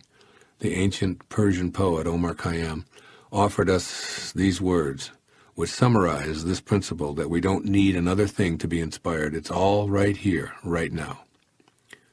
He said, "Forget the day that has been cut off from thy existence. Disturb not thyself about tomorrow, which has not yet come. Rest not upon that which is no more. Live happily one instant, and throw not thy life to the winds." Principle number 5. Don't die wondering. This principle is extremely important in working toward an inspired life because it motivates us to act. After all, we don't want to be full of regrets because we failed to heed our ultimate calling. Attempting to do something, even if it doesn't succeed, is inspiring because we don't tend to regret what we do, we regret what we didn't do. Even following a futile attempt, we're inspired because we know that we gave it a shot. It's wondering whether we should or shouldn't try something that leaves us feeling stressed and incomplete. When I'm playing a tennis match and being tentative in anticipation of losing a point, for example, I've created a situation in which I'll wonder what kind of a game it would have been had I really gone for it. It's in these moments that I remind myself, Wayne, don't die wondering. Inspiration has nothing to do with whether we win or lose. In fact, if we just play the game of life, we'll have plenty of wins and losses regardless of our talent level. If we fail to even try because of fear of rejection or doubt about our talent, we're going to go through life wondering, and that's what keeps us from finding and feeling inspiration. Most of us, myself included, can remember the intensity of our first romantic attraction, just as we can recall what happened when we didn't follow our inspiration. I've always wondered what would have happened if I'd been able to act on that strong inner call in high school when I had an enormous crush on a beautiful girl named Janice Nelson. I wanted to ask her out, but I let my fear of being rejected keep me from taking the steps to act upon my inner desires. On several occasions, I even dialed her phone number and hung up when she answered. I never overcame my foreboding thoughts and, in effect, was left to die wondering. Many years later, I danced with Janice at our 30-year high school reunion and told her how I felt back then. I even confessed the way I'd hang up the phone because of my trepidation. Janice, to my everlasting delight and chagrin, said, I always had a crush on you, too. I would have loved to have gone out with you, and, in fact, I tried to leave you clues to call me, but you never did. Ouch! That's a perfect example of regretting what I didn't do. Principle number 6, remember that our desires won't arrive by our schedule. There's an ancient aphorism that goes, if you really want to make God laugh, tell God your plans. In essence, this means that all we desire will arrive in our life when and only when we're aligned vibrationally with the energy of our source. Our ego won't be consulted or get to determine the schedule. Creation reveals its secrets when it's good and ready. Our job is to take the focus off of the when and put it on being connected to our originating spirit. Our job is to stop challenging and demanding responses from God and instead be more like God. Our job is to understand and accept that all of the things that show up in our life, which we often find contradictory or troublesome, are there because we've attracted them. And we need to have these obstacles in order to clear an opening for our true spirit purpose to emerge. This may require a change in thinking patterns, which is something Tom Barber knows all too well. Tom is the head golf pro at Griffith Park in Los Angeles and owns and operates the Tom Barber Golf Center in Southern California. His father, Jerry, was the PGA champion in 1961. Tom is a close friend whom I can talk to straight about virtually anything. For example, he once admitted to me that business had fallen off and he was concerned about a deterioration in income due to fewer customers golfing in an economy on the downturn. He'd gone on for about as long as I was willing to absorb this kind of energy when I finally said, Tom, you're approaching the whole issue from a perspective that almost guarantees that this financial headache will continue to grow. Try affirming, what I desire is on its way. It will arrive precisely on God's timetable, not on mine. Everything that I'm experiencing now is disguised as a problem, but I know that it's a blessing. What I desire is on its way, and it's coming to me in amounts even greater than I can imagine. This is my vision, and I'll hold on to it in a state of gratitude no matter what. I received a letter from my friend about 2 months after our conversation in which he wrote, "Thanks for the pep talk. Once I started to say that the business I'm seeking and the finances I need are on their way, everything started to turn around. What happened is that Tom decided to align with the unrestricted abundance of spirit energy." As you can see from Tom's example, rather than making demands of God to follow our schedule in order to feel inspired, we can let go, surrender, and remind ourselves that all is in divine order. We're much more successful when we allow inspiration to flow in on God's terms than when we're impatient and demanding. As always, our job in God realization is to become more like God. That means surrendering to the timetable that's always perfect, even when it seems to be full of errors. Keep these 6 principles handy and access them anytime you find yourself lacking inspiration. remember, too, that we're called to this world of inspiration which beckons us to let go and let God, as they say in the recovery movement. I also love this advice, which was tendered by one of my favorite teachers, Napoleon Hill. If you can't do great things, do small things in a great way. Don't wait for great opportunities. Seize common, everyday ones and make them great.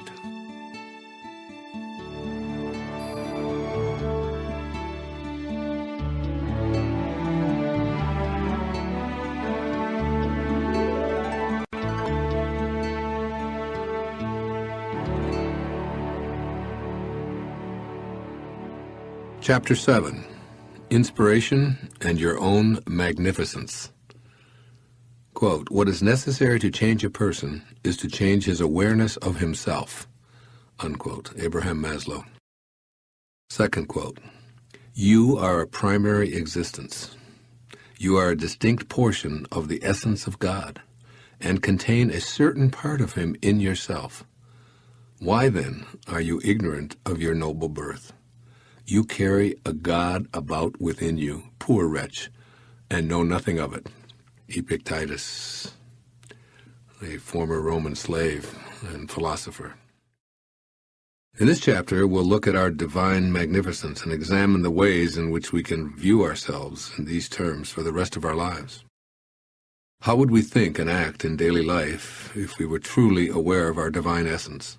Obviously, there wouldn't be room to reproach yourself because we wouldn't doubt our abilities. In fact, we'd never look in the mirror and feel anything but love and appreciation. We'd see ourselves as fully capable of attracting all we desire. We'd treat our body with reverence and care, giving thanks for its divine design. We'd celebrate every thought we have, knowing its divine origin, and we'd become aware of our enormous talents and be awed by all that we are. We need to encourage the awareness of our magnificence in every regard. When that awareness has been reawakened, the seedlings of inspiration will begin blossoming. Here's a way of expressing these fundamental truths offered by the writings of the Baha'i faith. This most great, this fathomless and surging ocean is near, astonishingly near, unto you. Behold, it is closer to you than your life vein. Swift as the twinkling of an eye you can, if you but wish it, reach and partake of this imperishable favor, this God-given grace, this incorruptible gift, this most potent and unspeakably glorious bounty. There's no way to be in spirit without a changed awareness. So when we accomplish this, we give ourselves the gift of moving from being flawed, limited, lacking, and imperfect to being completely comfortable with our magnificence. This unspeakably glorious bounty is so close to us, all we have to do is make a few twinkling-of-an-eye adjustments. So why not begin right now? Here are 3 of the most obvious and important changes in awareness that you can make. 1. Changing the awareness of our magnificent talents and abilities.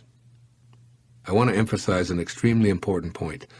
I'm not talking about self-esteem here, nor am I referring to levels of confidence. Rather, I'm saying that we need to keep the important question, who am I, in the forefront of our mind. This question doesn't revolve around previous life experiences, has nothing to do with what we've been told our special qualities or unique abilities are, and it isn't related to how worthy or worthless we feel about ourselves. It has to do with a simple truth. As Epictetus, a philosopher in the 1st century A.D., said, you carry a God about within you, poor wretch, and know nothing of it. Just like Epictetus, who was born into slavery yet became one of our most profound teachers, we came into this world with an inexhaustible supply of talent. Our abilities are as limitless as God's are, because we're a distinct portion of the essence of Him. And there's an infallible way to begin entertaining those abilities and creating as He does. That way is to become aware that anything that excites us is a clue that we have the ability to pursue it. Anything that truly intrigues us is evidence of a divine, albeit latent, talent that's signaling our awareness. Having an interest in something is the clue to a thought that's connected to our calling. That thought is a vibration of energy in this vast universe. If something really appeals to us and we feel excited but perceive ourselves as devoid of the talent we think is necessary, it's probably an even higher vibration. Anything that's causing excitement within us is evidence of a spirit message that's saying, you can do this. Yes, you can. If we react to this message with anything other than, you're correct, I can do this, I have the ability to do it, then we've selected the vibration of resistance and ignored the vibration of excitement and interest that spoke to us. Our thoughts about who we are, what excites us, and what we feel called to be and do are all divinely inspired and come with whatever guidance and assistance we'll need to actualize these goals. The decision at this point is, are we willing to listen to these divine thoughts that pique our interest, or do we go on listening to the false self that's made us what Epictetus called a poor wretch? Rather than case studies of which I have only second-hand knowledge, I'm going to use some examples from my own life that illustrate listening to the false self. My background would appear to be an unlikely one for what I'm calling magnificence. Here's what it would look like on paper. Fathered by an alcoholic who abandoned his 3 children, childhood years spent in foster homes, a classic underachiever, educated in public schools, grew up at the low end of the socioeconomic scale, no financial advantages, no examples of or ambitions for higher education, 4 years as an enlisted man in the United States Navy, admitted to a university on a provisional acceptance at the age of 22 due to lower than average grades in high school, worked his way through 3 advanced degrees by being a cashier and a stock boy in a grocery store in Detroit. This isn't exactly what you'd call a prescription for becoming the best-selling author of 28 books and a successful public speaker. I couldn't begin to tell you how many teachers of creative writing and speech gave me low grades for my efforts in these fields. All I can say for certain is that I've always had a knowing about my interest in writing, have always been excited by the prospect of entertaining and informing an audience, any audience. By all of the accepted standards, I didn't have any writing ability. What I did have, and still do, was an interest and a passion for writing. It inspired and thrilled me, and I simply loved it. From the perspective of inspiration, I had the ability to do it, and that's all I needed to know. Then as now, I trusted that the universe would handle all of the details, including, will I be published? Will the critics approve? Will my book be a bestseller? Will my mother approve? Will I get an apology from any of my old English teachers? But really, who cares about any of this? The fact that writing excites me is all I've ever needed to know. When I follow that thought and stay with it, I conclude that I have the ability and the talent. And so do you. Like me, it's easy to find what excites you. What do you find intriguing? Does learning yoga and becoming an instructor interest you? Then you have your answer. The issue isn't about ability, it's about being matched up in spirit with your current thoughts and behaviors. I still remember the excitement I felt at being admitted to a doctoral program, despite the fact that no one in my family had ever entertained such a possibility, and I didn't know one single person who had entered, let alone completed, an advanced degree program. I was excited beyond what I can convey to you here. I knew that whatever I needed in the way of ability and talent would be there. So how about you? Do you live with resistance, or do you allow your enthusiasm and excitement to be a vibrational match to what intrigues you? Keep in mind that as one of God's glorious thoughts, you've originated out of an energy field that knows only possibility. So stay in vibrational harmony with this idea and know that your thoughts, which emerge as interests, excitement, inner thrills, and illuminating sensations, are indications that you have the necessary ability to merge with your magnificent creativity. You came from magnificence, and you are magnificent still. 2. Changing the awareness of our magnificent physical presence. In the previous section, we answered the question, who am I, in spiritual rather than physical terms. Now let's ask a similar question regarding our physical body. Even though we've been living in it ever since we began as an embryo, it's still relevant to ask, what is this body that emerged from spirit? Our body, your body, is made up of chemicals. Far too many for me to elaborate here, but some of them are iron, magnesium, calcium, nitrogen, hydrogen, and on and on and on goes the list. These chemicals are part of a finite supply here on Earth, so what flows through our veins is part of that finite supply. To that end, the iron that's in our blood was once somewhere else, perhaps in a dinosaur, in the body of Jesus, or in a mountain in Afghanistan. And now it's in our body. And when we leave our body, our iron supply will reside someplace else on Earth as a part of that finite supply. In other words, our entire planet is made up of the exact same chemicals that constitute our physical makeup. Chemically speaking, there's no difference between humans and rocks, trees, orangutans, or distant stars. Grind them all up, and their chemical composition isn't what distinguishes one from the other. Our physical presence is a spiritually directed conglomeration of a hodgepodge of chemicals, and the end result is that we're being made up of the same stuff that makes up the stars. We're made up of stardust, that's right, the stuff of dreams, twinkling, magical, beautiful, light-filled stardust. Remember that the spirit from which we originated can create anything, including worlds, so why would it choose ugly or unattractive creations? We're here in the perfect body for our time here in this incarnation, and it's a living, breathing miracle in every way. It's guided and being directed by an invisible force that directs everything and everyone in the universe. It beats our heart, it digests our food, it circulates our blood, it grows our hair, and repairs our cuts and bruises, all independent of our opinion about it. Living in spirit means that we see our body with all of its unique characteristics and feel thankful for the perfect temple that's temporarily housing our true primary existence. If it's short or tall, bald or hairy, stumpy or slender, extend loving appreciation to it every day.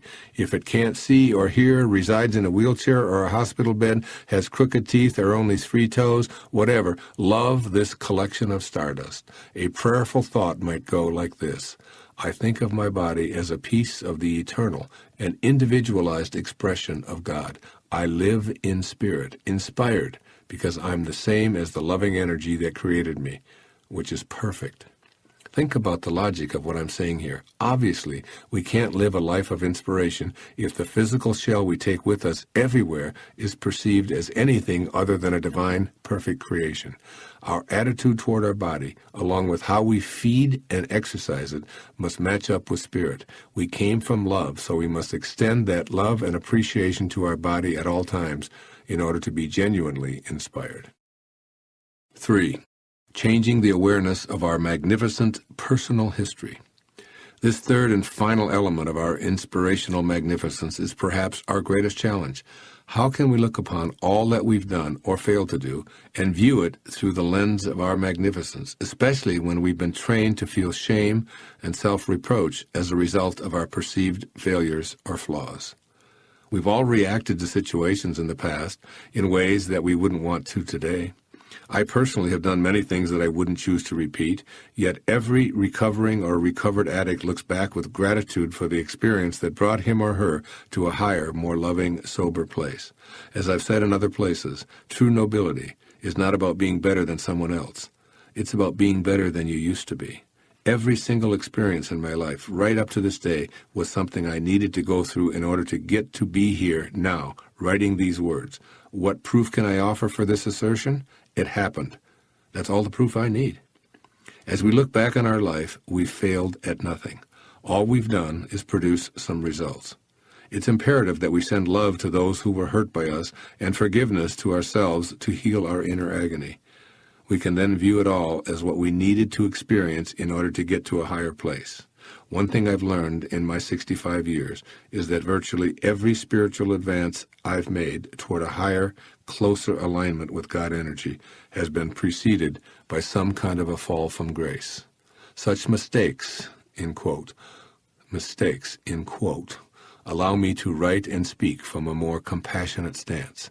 That is, they always seem to provide me with the energy to propel myself to a higher place. Truly, I bless all of these failures, in quotes, because I know I needed to go there in order to get here. Be gentle and forgiving with yourself. Abandon any and all shame, and refuse to engage in any self-repudiation. Instead, learn from Leo Tolstoy, who said that the most difficult thing, but an essential one, is to love life, to love it even while one suffers, because life is all, life is God, and to love life means to love God. So love life, every moment of it, especially your blunder-filled past. Dr. Abraham Maslow, perhaps the most influential person in my life many years ago, is quoted at the beginning of this chapter as saying, "What is necessary to change a person is to change his awareness of himself." Consider how you might want to follow his advice. You can never be mediocre because you are magnificent in every way.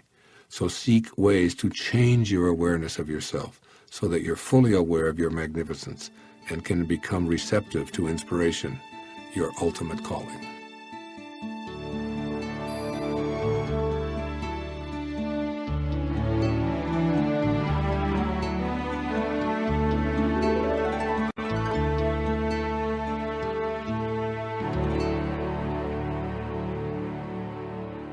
Chapter 8. Inspiration is simple. Quote, I have lived long enough to learn how much there is I can really do without. He is nearest to God who needs the fewest things. Socrates. 3 keys to keeping life simple. While the theme of this chapter is that inspiration is simple, this doesn't mean that we should sit around doing nothing, waiting Spirit's arrival. Instead, it means having faith that our spiritual connection flourishes in a life dedicated to joy, love, and peace. If our daily activities are so overwhelming that we don't make these 3 things our priority, then we're disregarding the value of living a simple life. Let's now look at each simple key in more detail. Joy. A hectic schedule crammed with non-purposeful activities precludes an experience of inspiration. For example, when we accept obligatory committee assignments or board appointments, requests to write on subjects that don't inspire us, or invitations to gatherings we don't want to attend, we feel joy draining from our body and our spirit. Our life must be open to Spirit's guidance in order for us to feel inspired. When the calendar becomes frenzied, full of unnecessary turbulence because we failed to simplify, we won't be able to hear those long-distance calls from our source, and we'll slip into stress, anguish, and even depression. So whatever it takes to feel joy, we simply must act upon it. Regardless of our current station in life, we have a spiritual contract to make joy our constant companion. So we must learn to make a conscious choice to say no to anything that takes us away from an inspired life. This can be done gently, while clearly showing others that this is how we choose to live. We can start by turning down requests that involve actions that don't correspond with our inner knowing about why we're here. Even at work, we can find ways to keep ourselves on an inspirational agenda. For example, during my years as a college professor, I recall being asked over and over to partake in activities that didn't correspond with my own inspiration. So I devised a simple solution. I took on more teaching assignments, and in exchange, my colleagues attended curriculum meetings, served on research committees, and wrote building improvement reports. I consistently listened to my heart, which always demanded joy. Keep in mind that it's only difficult or impossible to accomplish joy when we engage in resistant vibrational thinking. If we know that we don't have to live a life stuffed with non-joyful activities, then we can choose the way of inspiration. Opting for joy involves giving ourselves time for play instead of scheduling a workaholic nightmare. We deserve to feel joy. It's our spiritual calling. By giving ourselves free time to read, to meditate, to exercise, and walk in nature, we're inviting the guidance that's waiting patiently to come calling with inspirational messages. The bottom line here is that we can simplify life by cutting down on the busy work that keeps us off purpose. We must curtail such activities and listen to Spirit, staying aware of joy and how simple it is to access. Love. Thoughts or actions that aren't tuned to love will prevent inspiration from getting through to us. We need to remember that we came from a source of pure love. So a simple life means incorporating that love as one of the 3 mainstays of our material existence. On the fateful day of September 11, 2001, what stuck in my mind were the cell phone calls made by the people on the ill-fated planes. Every single call was made to a loved one to connect back in love or to express final words of love.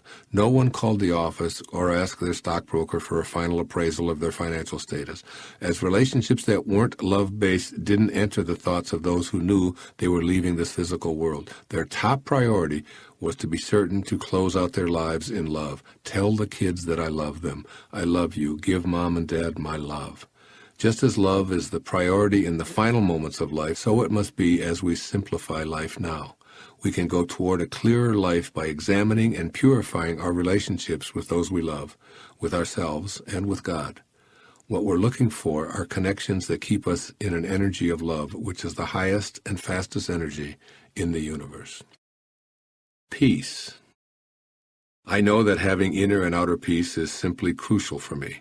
I eschew turmoil, conflict, and agitation, and remove myself from these non-inspiring elements at every opportunity. After all, I can't be the spiritual being I desire to be or live in God realization when I'm engaged in any form of bedlam.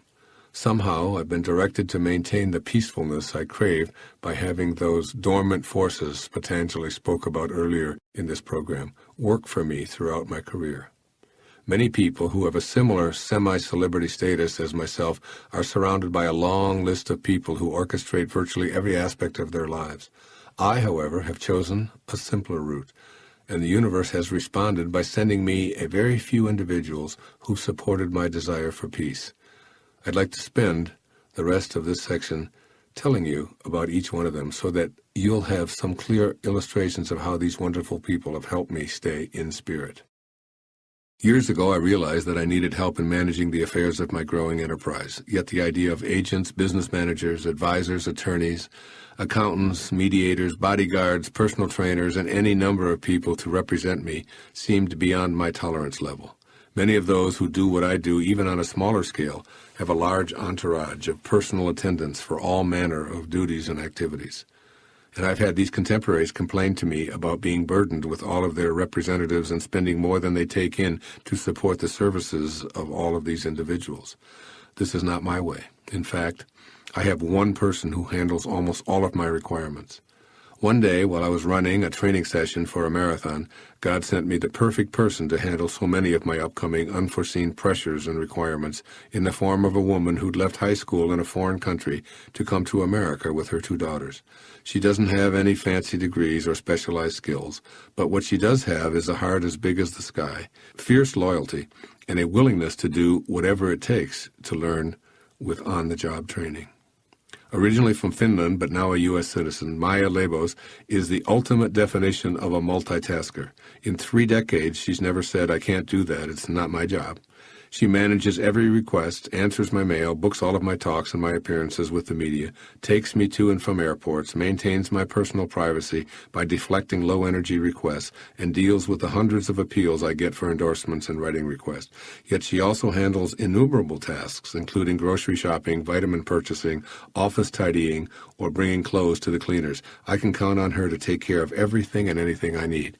When I met Maya almost 30 years ago, she was completely broke. Today she owns her own home by the ocean and is my best friend, confidant, and associate.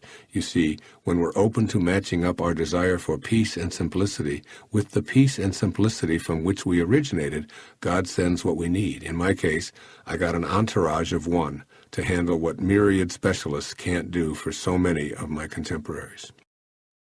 Every writer needs an editor. Almost 30 years ago, God saw this and sent one to me in the form of the enormously well-read and competent Joanna Pyle. She's been my one and only editorial person for the 28 books I've written.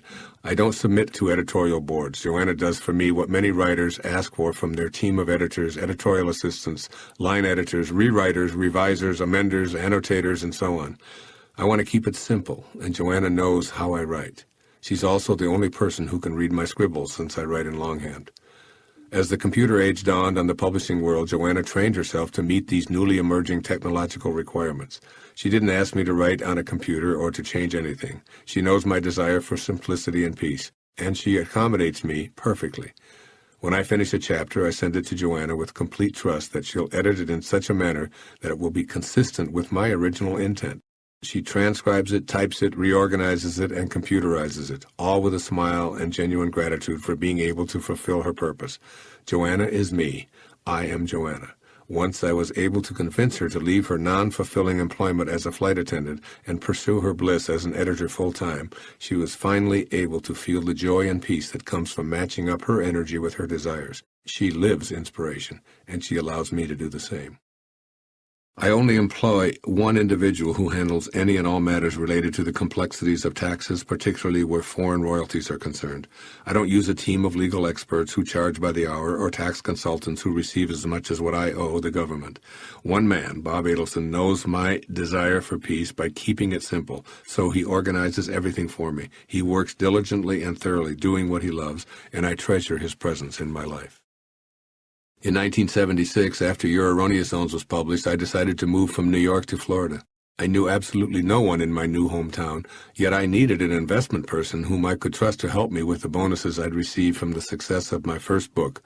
Having been a teacher and university professor before this point with no experience in or money for investing, I knew practically nothing about this world. While contemplating how to start an investment portfolio, I pulled into a gas station, filled my tank, and drove away without realizing that my wallet, which contained $800 in cash, had fallen out of the car and was lying next to the pump. Just a few hours later, a man called to tell me that he'd found my wallet, including the cash. I went to meet John Darling, who was my angel sent from God to take care of all of my investments for the next 29 years, and he continues to be one of my very best friends and confidants. When I needed someone I could trust, the universe sent me a stranger who returned my $800, and I've never had a moment of non-peace regarding investments in the past 3 decades.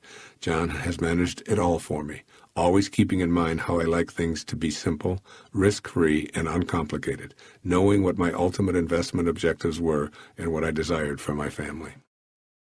I left a large, prestigious New York publishing firm to work with Hay House, mainly because everything in the Big Apple was becoming way too complex. My former publisher employed wonderful people, but the company was too big. It had too many tentacles, too many unkept promises, and way too many departments that weren't in harmony with each other or with me. I felt that too often I was being told it's not our fault, the fault is over there in finance, or over there in marketing, or over there in distribution. It was like a 20-headed monster. I voted once again for tranquility and simplicity, and once again God sent me a gift, this time in the form of the president and CEO of Louise Hay's publishing company, Hay House. When I met Reed Tracy, we clicked almost immediately. This man, who's unafraid to roll up his sleeves and unload trucks even though he's in an executive position, promised me personal attention, and he delivered. We talked every day about a publishing company that didn't get so big that it forgot to take care of its authors. Reed promised me no large conglomerates and said, if you have a desire, make it known to me, and I'll act on it. I loved the lack of complications, since I didn't wish to be in a large business labyrinth any longer. Simplify, simplify, simplify. It has been a glorious experience for both Reed, whom I now consider one of my closest friends, and myself. I wanted peace as a writer, and Louise Hay, whom I've long admired, and her fine president have allowed me to create in peace. As you can see, I've chosen to allow the world of spirit to send me those individuals who have helped rather than hindered me. Without these fine people and their treasured friendship, I wouldn't be able to be here in Maui, playing tennis, doing yoga, walking on the beach. But mostly, I'm able to write from my heart and do it in peaceful ease, knowing that the universe has taken care of all the details in its own divine way. When you desire peace, simplicity, and honesty, and send out a matching vibration to those desires, all I can say is start watching. It's on its way. A man who personified success at the highest intellectual and social levels would hardly seem one to quote on simplifying our life, yet here's what Albert Einstein offers us on this subject. Possessions, outward success, publicity, luxury, to me, these have always been contemptible. I believe that a simple and unassuming manner of life is best for everyone, best both for the body and the mind. Wow, I'd say this is pretty good advice, wouldn't you?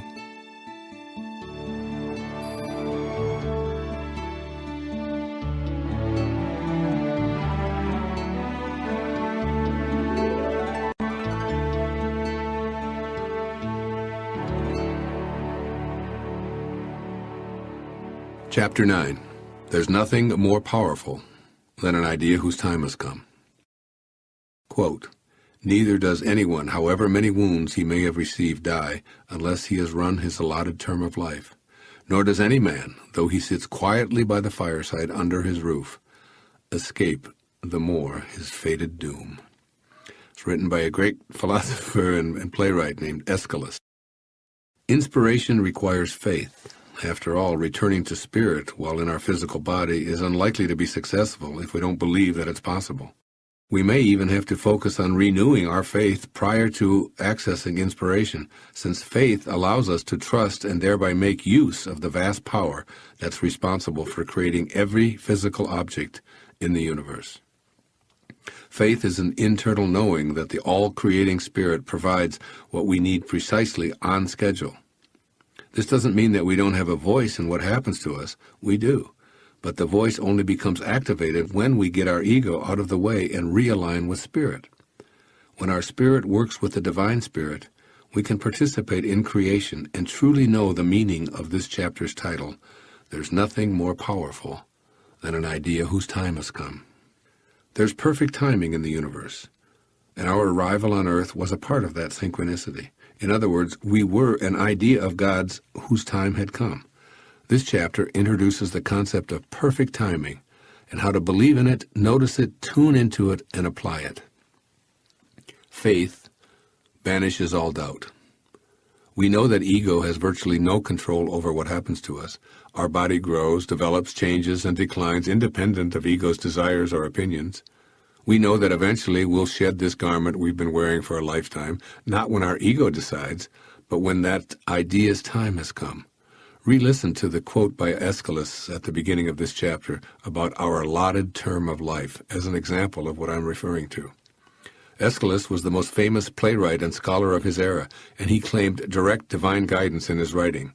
He was also a contemporary of Socrates, Lao Tzu, Zoroaster, Buddha, and Confucius, who all lived during the 5th century BC. It's intriguing to note how many visionaries were on the planet simultaneously. Basically, he tells us that the shape of life must run its allotted course, and that we're here to do what Spirit intends. According to Aeschylus, we'll leave Earth and shake off our physical body in concert with Spirit's plan for us.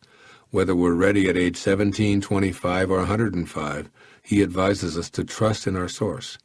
I add to this message that at whatever age we hear these words, it's the right time to realize that we're in the process of surrendering to Spirit for the remaining portion of our allotment. The question now becomes, can we join with Spirit and play a decisive role in what ideas, happenings, events, or people will show up for us? The answer to me is a resounding yes. Recall once again those words of Patanjali that I shared in the opening chapters. When you are inspired, dormant forces, faculties, and talents become alive. You see, we must have faith in a universe that's created and guided by an intelligence greater than our ego, one where there can be no accidents. When an idea's time has come, it can't be stopped, but by raising our vibration to match that of the universal source of being, we can bring about that idea's time. We can raise our level of consciousness from ego and group dominance to what I call visionary consciousness, in which we reconnect to the mind of God. We banish all doubt by our knowing, which is a higher level of consciousness than believing. Our vision is God's vision, in a manner of speaking.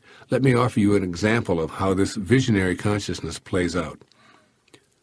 One of my greatest teachers, and a man I now call my friend, is Ram Dass.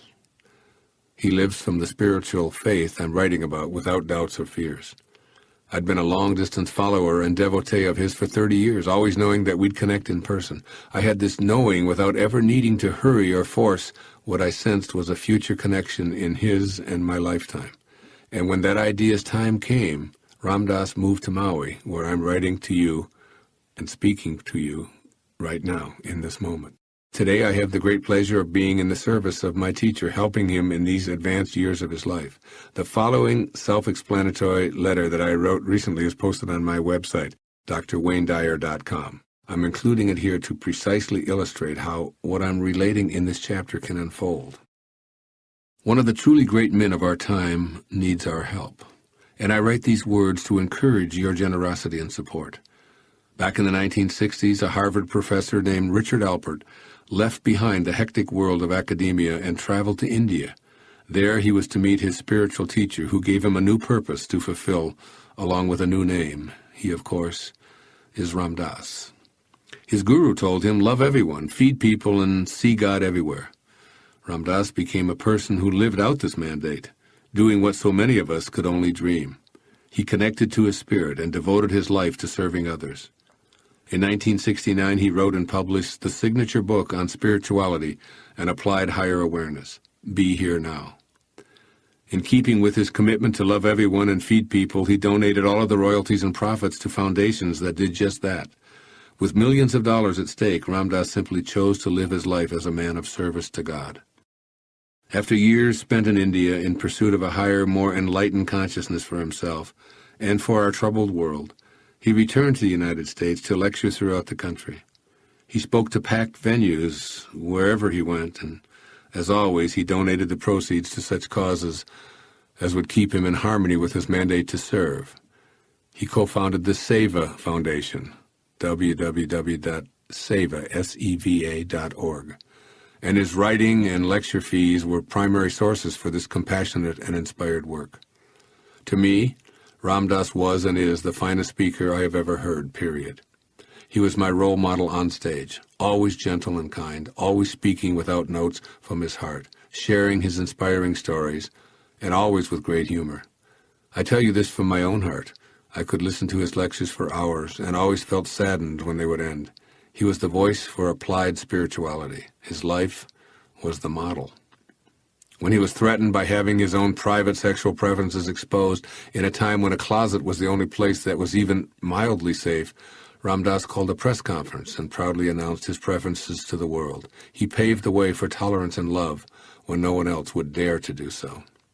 Most of us could only dream of defying the conventional life and living out our inner callings to promote a cause that was bigger than our own lives, to leave the security of a guaranteed career in a country where comfort was ensured, all to live in a foreign land with few conveniences, traveling and meditating for a more peaceful world. It's what St. Francis did in the 13th century, and what Ram Dass did in our lifetime.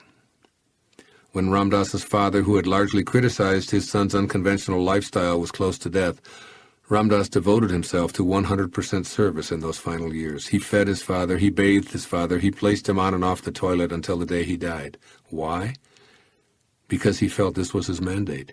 He wanted to experience true service on a 24/7 basis and know firsthand the joy that comes from giving one's own life away in the service of others.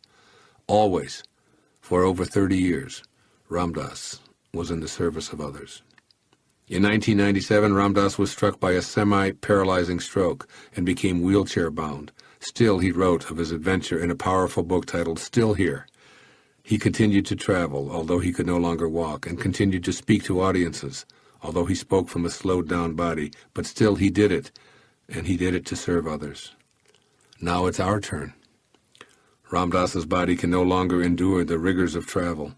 He's come to Maui, where I live and write. I speak with him frequently, and am often humbled by the tears in his beautiful 74-year-old eyes as he apologizes for not having prepared for his own elderly health care, for what he now perceives as burdensome to others.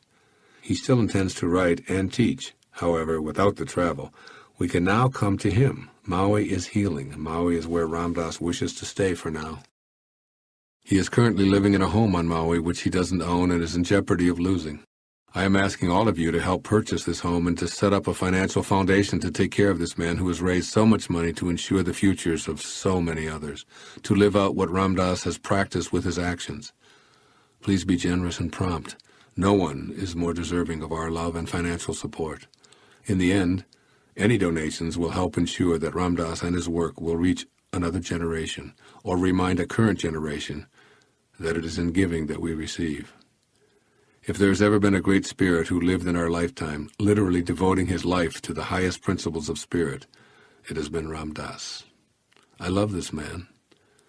He has been my inspiration and the inspiration for millions of us. It is now time to show him how we feel by doing what he has taught all of us to do. Just be here for him now. If you're inclined, please send any donations to Ram Dass, care of Hay House, at P.O. Box 5100, Carlsbad, California, 92018. Truly, giving is receiving and vice versa. Ram Dass lived a life of giving by staying in spirit. I was sent to this man who has meant so much to me.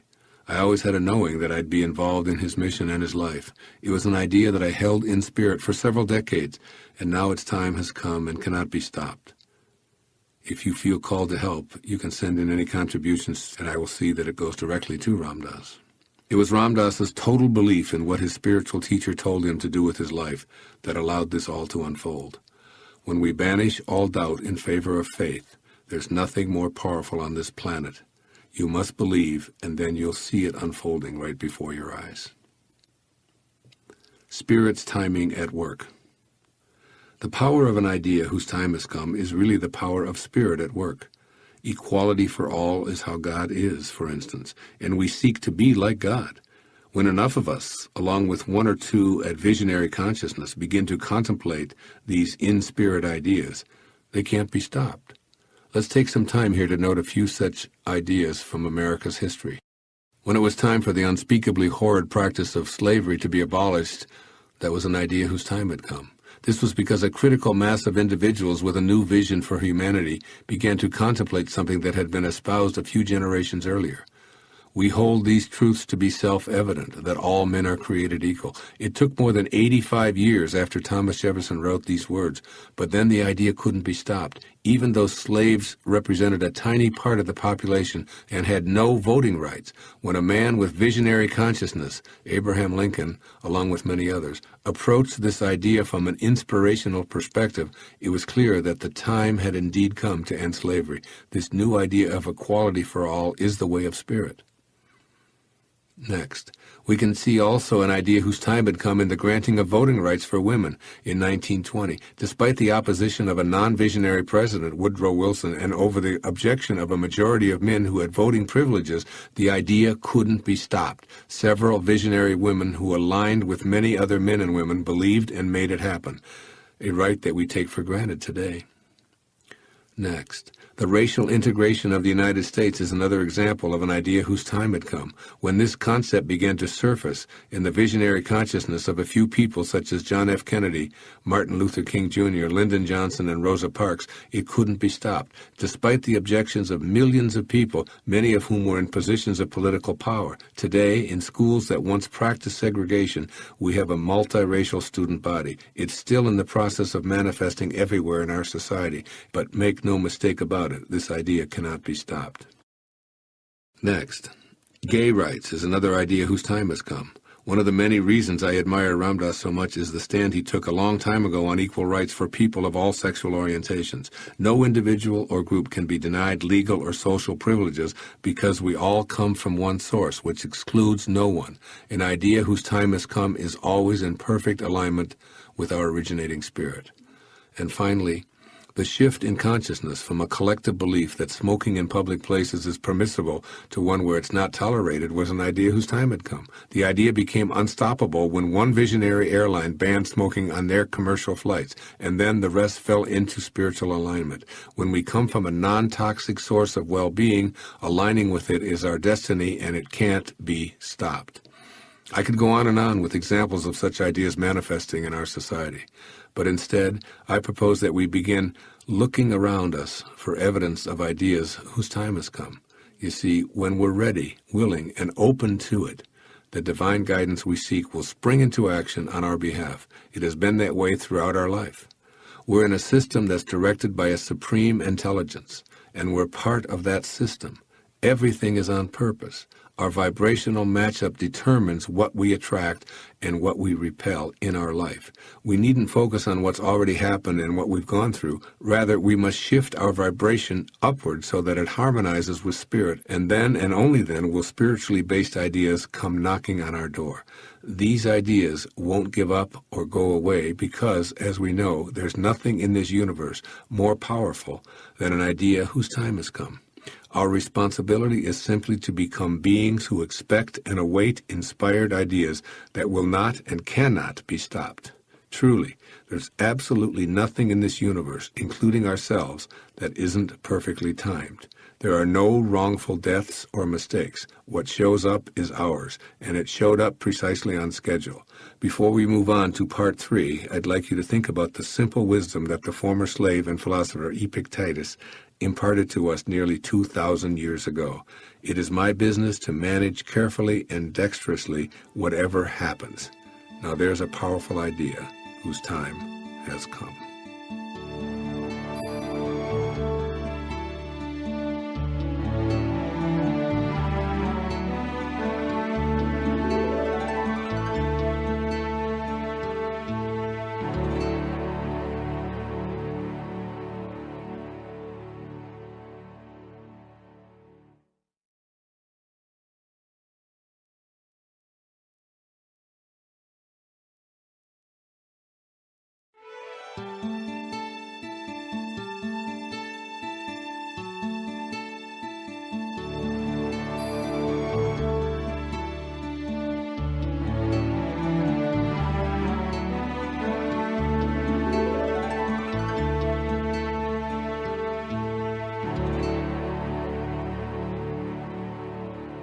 Part 3. Giving and Receiving Inspiration. Chapter 10. Absorbing the Inspiration of Others. Quote, "A man may have never entered a church or a mosque, nor performed any ceremony, but if he realizes God within himself, and is thereby lifted above the vanities of the world, that man is a holy man, a saint, call him what you will." Unquote. That's from Vivekananda, a great Indian saint. What inspirational people are not? It's possible for someone to achieve at a high level, earn many accolades, be widely admired and respected, but not be living from spirit. Inspirational people aren't necessarily highly motivated in society's sense of the word. After all, such individuals may just be chasing after more symbols of success, satisfying their desire to dominate and control others by acquiring as much power as possible. People who have motivated us are not necessarily inspirational. We may have been motivated by those who threatened or beat us or cursed and called us a fool and a wimp for not doing what they thought we should be doing. Clearly, inspiration wasn't part of their motivation. We also can't assume that all teachers are living their ultimate calling. A good instructor might be very knowledgeable about a given subject and extremely effective at conveying that knowledge to students. But he or she might also be very disconnected from God realization. Teachers often have such low self-esteem that they lose themselves completely in devotion to something that's far removed from their true calling. Especially when great teaching skills can fill a void and seem to be a substitute for that calling. Of course, I'm not saying that all teachers are lacking in God realization, but be wary of assuming that a gifted instructor is automatically living in spirit. A person may have the highest intellectual credentials available and still be detached from his or her spirit. The ability to cite historical sources, speak with distinction, and earn advanced degrees doesn't automatically mean that someone is capable of inspiring others. Once again, it doesn't disqualify that individual either. The smartest people may turn us off with their pomposity and bragging, or they may be so cerebral that it's difficult to know what they're talking about. Be on the lookout for mistaking intellectualization for inspiration. The journey to our ultimate calling isn't a scholastic endeavor. There are no written exams, no grades to earn, no report cards, and no advanced degrees. It's important to understand that any of the traditional measures of success, such as job promotions, wealth, public acclaim, stylishly expensive clothing, a commanding presence, verbal adeptness, a voluminous vocabulary, a charismatic appearance, fame, and so forth, don't necessarily mean high marks as an inspirational person. In fact, some people who rate very high marks on the ego-based indices of success are the ones I find most difficult to be around and totally uninspiring. While fame, in all of its forms, seems highly desirable and is focused upon by endless television shows discussing the personal lives of those who are in the news, particularly show business, this does not measure the ability to inspire in the slightest. When one of my daughters once told me that her goal was to become famous, I urged her to shift her sights to living and acting in rapport with her passion and then letting the fame thing take care of itself. I've met many celebrities in all fields of endeavor, and I can assure you that public notoriety is not in any way an indicator of a person's connection to spirit. And if I happen to be famous personally, it's not because I chose it or even earned it. Fame is located outside of me. It's in the opinions that others have of me. It's my choice to be inspired, however, and that always involves being independent of the opinions of others. Inspirational people aren't interested in winning a popularity contest, especially when those who seek praise and recognition often do so to soothe the feelings of insecurity. In general, people who doubt their divinity fear being criticized because they see themselves as fraudulent beings. Consequently, they take on the full-time job of trying to be liked by everyone they meet. Despite their obvious popularity, they'd be disastrous in the inspiration department.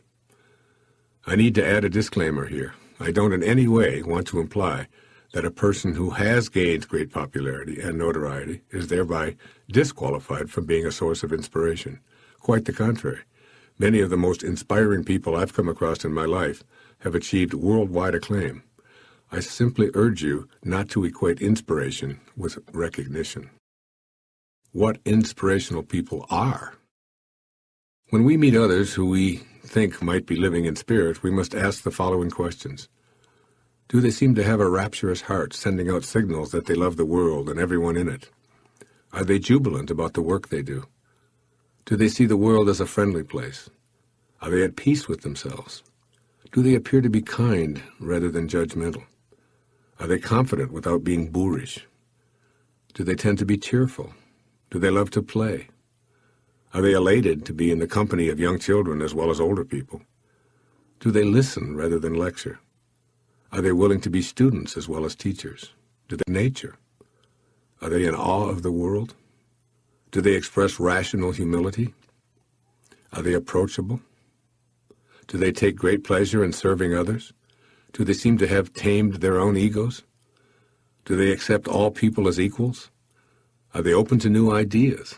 The answers to these questions will help us ascertain whether another person is potentially an inspiring influence in our life. Those who have the gift of inspiration exude something that's difficult to pin down intellectually, yet is undeniably recognizable in how we feel in their presence. We can sense that they're aligned with the source energy from which we all originate. We perceive a place within them that resonates deeply within ourselves, a vibrational recognition of inspiration. And they have much to offer us. We recognize their high spiritual energy, which longs to be active in our life. When we feel this resonance, it's reflected in a feeling that's similar to a warm, soothing shower that's running deep within us. When I'm in the presence of an inspiring person, the first thing I notice is this warm shower overtaking me. It's like a wave of energy that slowly moves down my shoulders and spine, and I know something is happening energetically. Even though I can't see, touch, smell, or hear it, I know that I'm experiencing a shift that makes me feel incredibly good, or as I like to think of it, incredibly God. My own personal experiences with inspiring people. In this section, I'd like to further illustrate what inspirational people are by noting some individuals who have particularly impacted my life with their high energy. I vividly recall the days of the Cuban Missile Crisis more than 40 years ago. I had recently been discharged from active duty in the Navy after 4 years and was attending Wayne State University in Detroit. If the U.S. had been drawn into a war with the USSR, I would have been at the top of the list to be called back to active duty because I had a top-secret job classification. But more than my concern about my own status was what had us collectively biting our fingernails globally. That is, the thought of the consequences of an exchange of nuclear weapons, which would put all of civilization at risk. President Kennedy was a source of inspiration to me, but not because of his political views or any of his presidential actions. Rather, I embraced him as a man who conveyed love, peace, and joy in his demeanor and showed respect for all people by vowing to end segregation in America. As Robert McNamara, Kennedy's Secretary of Defense, once observed, if JFK had lived, there would have been no Vietnam War. That's because he believed that war should be an absolute last resort and that his primary job as president was to maintain the peace. I found JFK inspiring back in the early 60s, and I continue to be profoundly touched by his spirit throughout my lifetime. He inspired me. In 1978, I was invited to go to Vienna to participate in a presentation to a group of young presidents of companies. I was assigned to be on a panel with a man who had been a huge source of inspiration to me, Viktor Frankl. Frankl was a medical doctor who had been herded off to die in a Nazi concentration camp in World War II. While imprisoned, he kept notes that ultimately became a book called Man's Search for Meaning. This work, which touched me deeply many years later, illustrated not only how Dr. Frankl survived the horrors of Auschwitz, but also how he helped other campmates to do the same. For example, he taught his fellow human beings how to find meaning and even joy in a fish head floating in the dirty water that masqueraded as soup. He taught them to be with his spirit and infuse it in others who were giving up on life. He even practiced sending love and peace to his captors and refused to feel hatred and vengeance because he knew that it was foreign to his spirit, which he wouldn't forsake.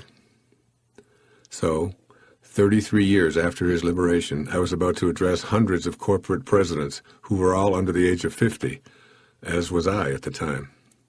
I had read Man's Search for Meaning as a young doctoral student and practiced Frankl's logotherapy, which taught therapists in training to help clients find meaning in their existence regardless of their circumstances.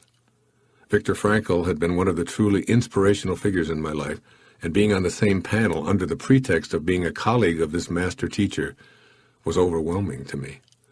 And an afternoon I've never forgotten followed, full of pure exhilaration and inspiration. Viktor Frankl stayed true to his spiritual origins in the face of horrors that destroyed so many.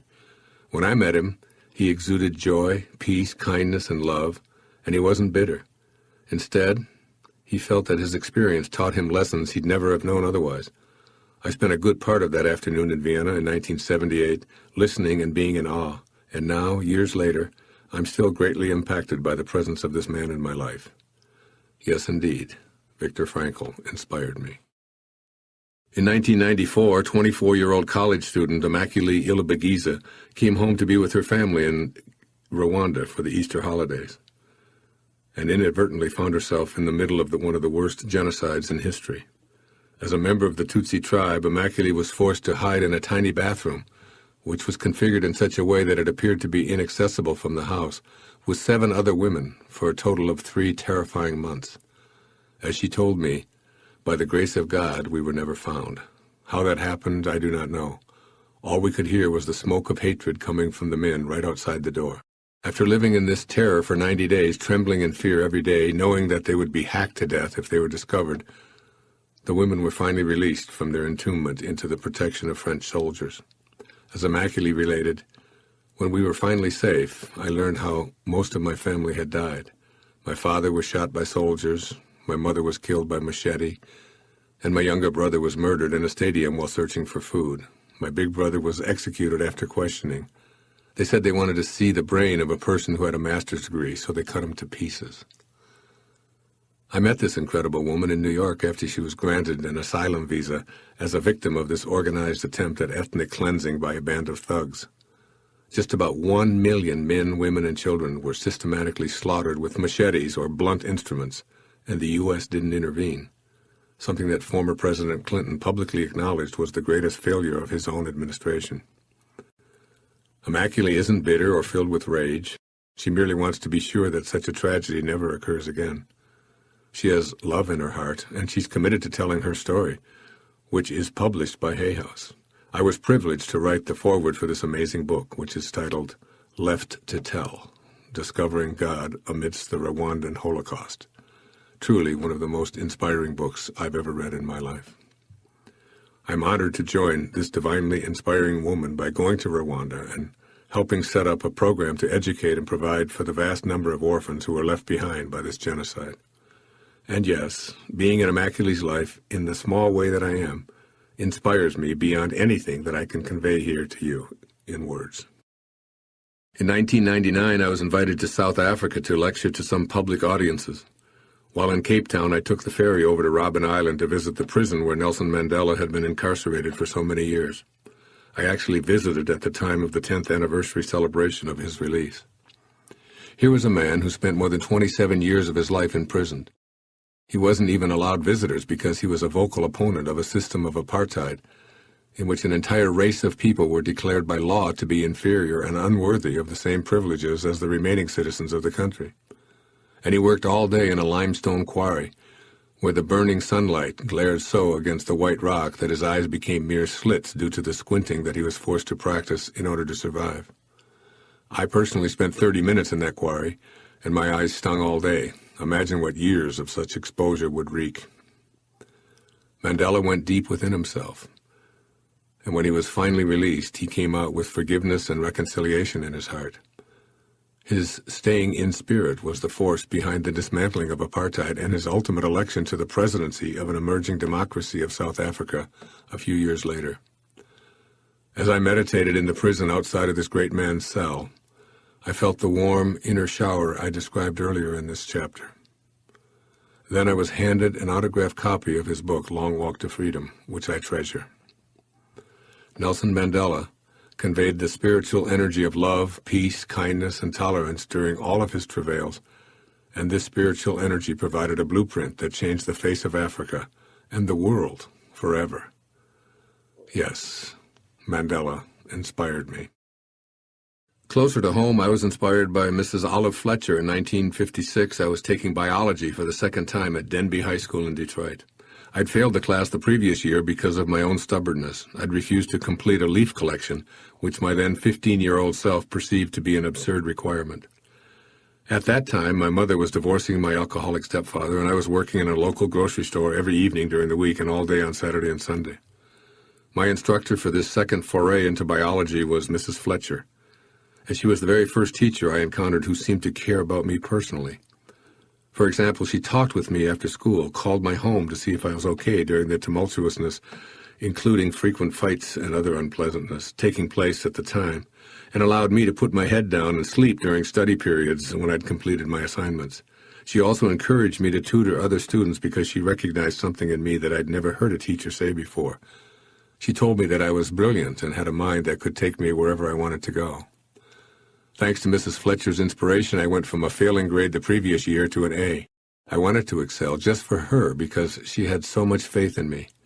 Now, exactly a half a century later, Mrs. Olive Fletcher still stands out as the one individual in all of my school years who turned the direction of my life from fighting the system to being able to choose to fit in without having to give in. Yes, she inspired me.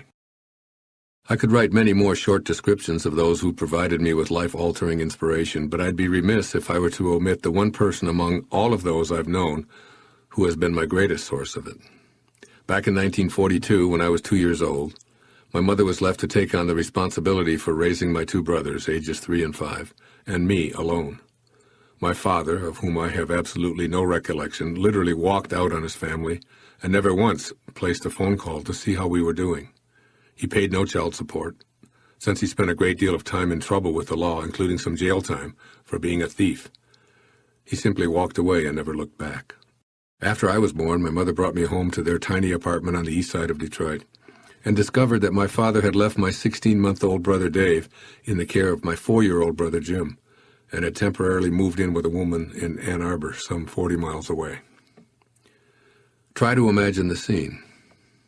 It's 1940.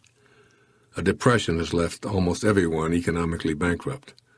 There are no government programs to aid the support of 3 children under the age of 4. An alcoholic husband refuses to work, steals money from everyone, and regularly chooses the company of other women, leaving his wife to care for their 3 babies. An anemic infant needs medical assistance, which is largely unavailable to anyone living in poverty. Yet out of this seemingly hopeless scenario emerged a woman who had a dream that her life could and would get better. After finally going through the divorce, my mother was totally on her own. She worked first as a candy girl at a 5-and-dime store and then as a secretary for the Chrysler Corporation, and her earnings came to approximately $17 per week. She was forced to place Dave and me in a series of foster homes supported by the Methodist Church while Jim moved in with her parents. Her nightmare was realized. Her family had been split up, and the thought of this being a permanent condition was too devastating for her to contemplate. But she held a vision for herself that she never, ever abandoned. Somehow, someday, I will unite my family and raise my boys under one roof. Unfortunately, times were challenging and the years passed. Mother visited Dave and me whenever possible. She didn't have an automobile or even a driver's license, and the distance to Mount Clemens, where we resided, was approximately 17 miles, but it might as well have been 7,000 miles since there was no transportation or money to pay for her to get there. But my mother was determined. She even married a man she didn't love as a way to unite her family. In 1949, our family moved into a tiny, and I mean tiny, duplex on the east side of Detroit. Like our father, our new stepfather was also an alcoholic and irresponsible provider. Drinking became his escape, and frequent, hostile interchanges were the norm. But my mother, who refused to see her boys separated again, continued to work, and work. Every morning she was up at 5 a.m., making breakfast and packing lunches for her 3 growing boys. She took 3 buses to work and 3 home every day, standing outside on those endless freezing winter mornings and returning home at 5:45 p.m. in order to prepare an evening meal. My brothers and I all had paper routes or were stock boys, but the hard work fell on the shoulders of this never-complaining, always cheerful woman. Every weekend looked like this from my mother, washing endless loads of clothes and hanging them up on the line to dry, making breakfast, lunch, and dinner, ironing down in the basement on Sundays. The work never ended, and yet this woman was the most joyful, loving, beautiful soul to be around. All my brothers and my friends came to our house to hang out because of my mother. They loved her, and more than that, they loved being in our home because of the energy she brought to it. This woman lived from spirit and offered all of us inspiration. Not one of us would ever have even considered talking back or even being disrespectful in any way. She commanded our respect, but she never demanded it. And with all of the responsibilities she had, my mother never left the house with her hair in curlers or her clothes in disarray. She took great pride in herself, and through her example, she taught my brothers and myself to do the same.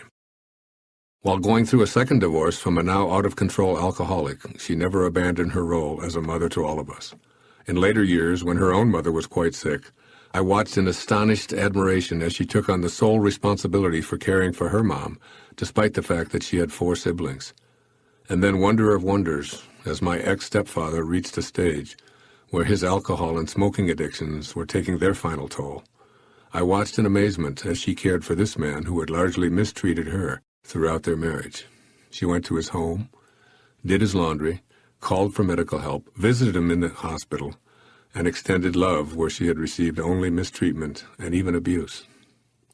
Today, my mother approaches the age of 90 and still bowls twice a week, lives on her own, and never complains. To this day, she won't leave home unless she's dressed to her high standards of appropriateness and her hair is beautifully coiffed.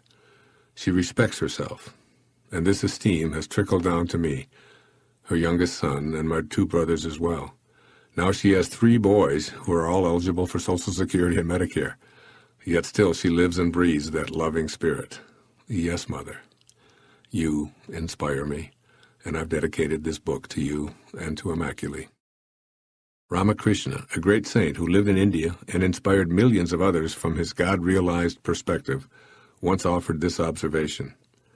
Saints, he said, are like big steamships, which not only cross the ocean themselves, but carry many passengers to the other shore. May you too be like those big steamships. But if you're not, then by all means allow yourself to be one of those lucky passengers.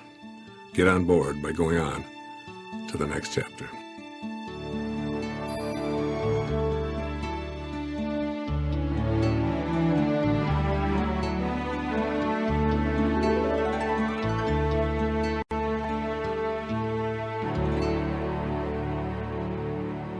Chapter 11. Being an Inspiration for Others. Quote, "We are all teachers, and what we teach is what we learn, and so we teach it over and over again until we learn." Unquote. That's from A Course in Miracles. And also, quote, "The real purpose of teachers, books, and teachings is to lead us back to the kingdom of God within ourselves." Joel Goldsmith. Just as we're all students throughout life, we're all teachers. In fact, we learn best by offering what we desire for ourselves to as many individuals as we can, as frequently as we can. And that's one reason I wrote this book and I'm putting together this program. If I instruct enough people for a long enough period of time, I'll teach what I most want to learn, which is how to live in spirit. Following this line of thinking, it's imperative that we make a deliberate effort to increase our inspirational energy, as this will lead us to being both a spiritual learner and teacher simultaneously. Spiritual teachers have raised the vibrational frequency of their daily life to a point where they're able to provide inspiration to others merely by their presence, and this is the standard to which we need to aspire. It isn't necessarily a scholarly undertaking. There are no lesson plans or report cards for this kind of teaching I'm writing about in these pages and that I'm speaking about here in this program. Rather, I'm talking about the things we can do each and every day to inspire our fellow humans, which is what this chapter is all about. Kindness inspires others. Recently, 3 of my kids and I were seated at the food court of a mall here on Maui. As we were talking and enjoying our meals, a young boy stumbled and the tray full of hamburgers and French fries he'd just purchased from McDonald's went flying all over the floor. His parents immediately came to his rescue, and the manager of the restaurant good-naturedly replaced all of the food at no cost. The boy was embarrassed, but it all worked out fine, except that people were having to dodge what he'd dropped as they lined up for their purchases. Neither the boy's family nor the people working at the restaurant took any initiative to clean up this mess, which was actually a hazard to the crowd at the food court. I watched for a few moments, and then I took an empty tray and proceeded to pick up all of the food and dispose of it in the trash container. I returned to my seat, saying nothing about the incident. About 10 minutes later, a woman who'd observed this scene without my noticing came over to our table. To my teenage daughters, she said, "You girls have just been given a lesson by your father. He has shown you by his actions what it means to be a caring, helpful citizen. No one else in this entire place thought of doing anything about that mess on the floor, but he did. He inspired me, and I hope that you were inspired by his actions too." Unquote. She left, and my girls sort of smiled knowingly, since this is rather a normal thing for them to see. The point of this story is to illustrate that one simple act of kindness and service that's in alignment with our source will do more to inspire others than lectures on the virtues of being a thoughtful citizen ever could. All I wanted to do was to eliminate the potential peril of greasy burgers and fries on the floor. I wasn't trying to inspire anyone, and that's the crux of this chapter. When we elevate our consciousness above the level of ego, which says, "I didn't spill that food, so it's not my job to clean it up," to the level that asks, "How may I serve?" we become an inadvertent source of inspiration to anyone who's in the energy field of our spiritually based actions. We can also be on the lookout for opportunities to be a source of inspiration. For example, when I board an airplane, I tend to look for the chance to extend some sort of service to strangers. I put the word strangers in quotations in the book to emphasize there aren't actually any strangers anywhere in the universe. Helping vertically challenged passengers place their carry-on luggage in the overhead compartment is perfect because others noticing this kind of kindness may be inspired, while at the same time I'm heeding my own calling to be both inspired and inspiring. Gratitude inspires others. Without exception, I begin every day of my life with an expression of gratitude. As I look in the mirror to begin my daily ritual of shaving, I say, "Thank you, God, for life, for my body, for my family and loved ones, for this day, and for the opportunity to be of service. Thank you, thank you, thank you." If we practice gratitude as opposed to maintaining an attitude of entitlement, we'll automatically extend inspiration wherever we go. Being grateful helps remove the influence of our ego, which is certain that we're better than everybody else.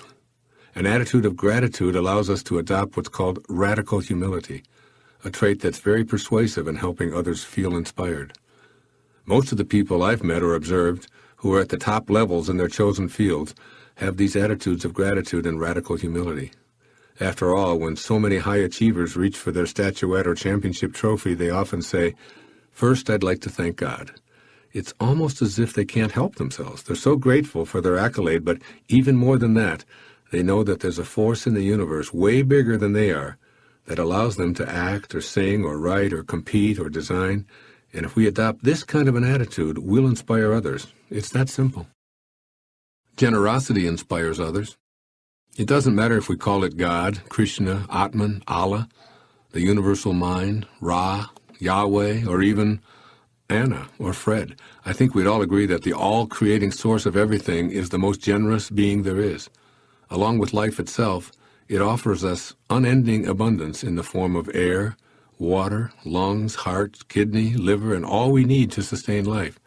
On just this one tiny planet hurtling through space, whatever name we want to call it, it provides the ability to feed all of us and dispose of all of our waste, which then gets used to fertilize new life and then repeats the process over and over and over again. And remember, this is only one planet in an endless universe of heavenly bodies.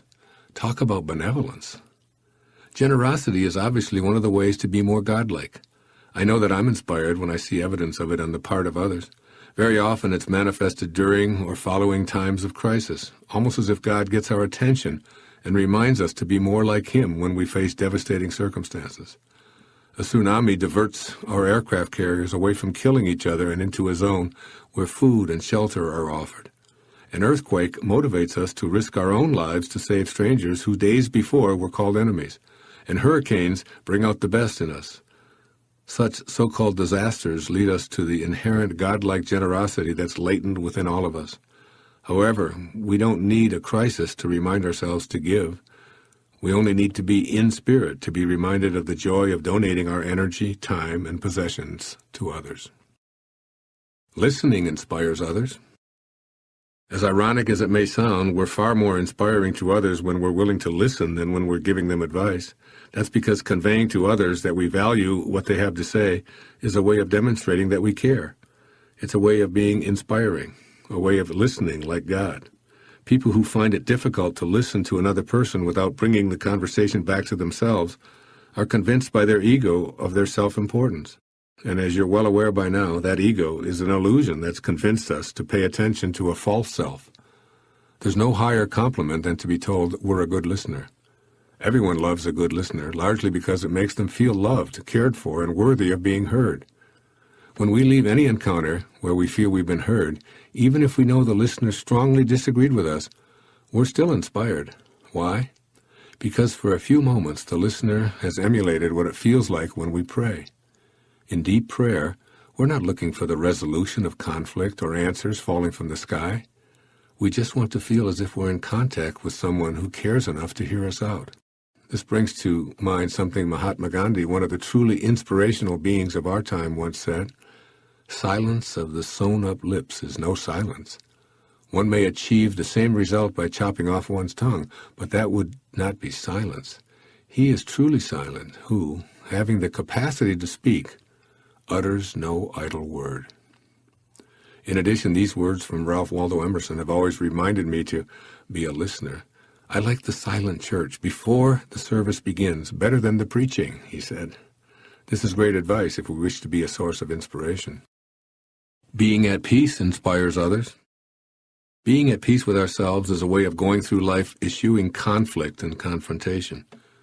When we're in a state of tranquility, we actually send out a vibration of energy that impacts all living creatures, including plants, animals, and all people, even babies. And of course, the reverse applies as well. Belligerent individuals who live in turmoil and revel in hostile encounters send out nonverbal energy that adversely impacts those around them. The immediate impulse is to remove ourselves from these low-energy, non-peaceful people because sticking around means tension and a lowering of our own energy. Moreover, we become a counterforce to what we're experiencing, meaning that we become angry at their anger and arrogant toward their arrogance. Practicing a peaceful approach to our life on earth is a way of returning to where we came from.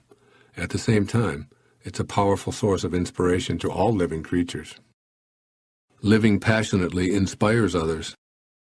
Did you know that the word enthusiasm originated from the Greek language signifying the God within us? By definition, then, living our passion is the way to convey to others how to be in spirit. Being excited about life is infectious. It rubs off on others and is wonderfully inspiring. I'm reminded of a recent whale-watching trip I took where I observed a young woman I know named Beth as she spoke to a group of people about humpback whales. Her enthusiasm was palpable to the entire group aboard the boat, and the more passion she displayed, the more she seemed to inspire her audience. I've been aboard other boats and seen the impact of guides who merely go through the motions. People in this low-energy environment don't leave the experience feeling inspired. Beth, on the other hand, feels a passion that she conveys to others every single day during the whale mating season. Every day. You see, she studied marine biology in college and has always been fascinated by humpback whales and their amazing ability to travel between Alaska and Hawaii, to go 6 months without eating, to give birth in warm waters, and then navigate to cold waters on the return.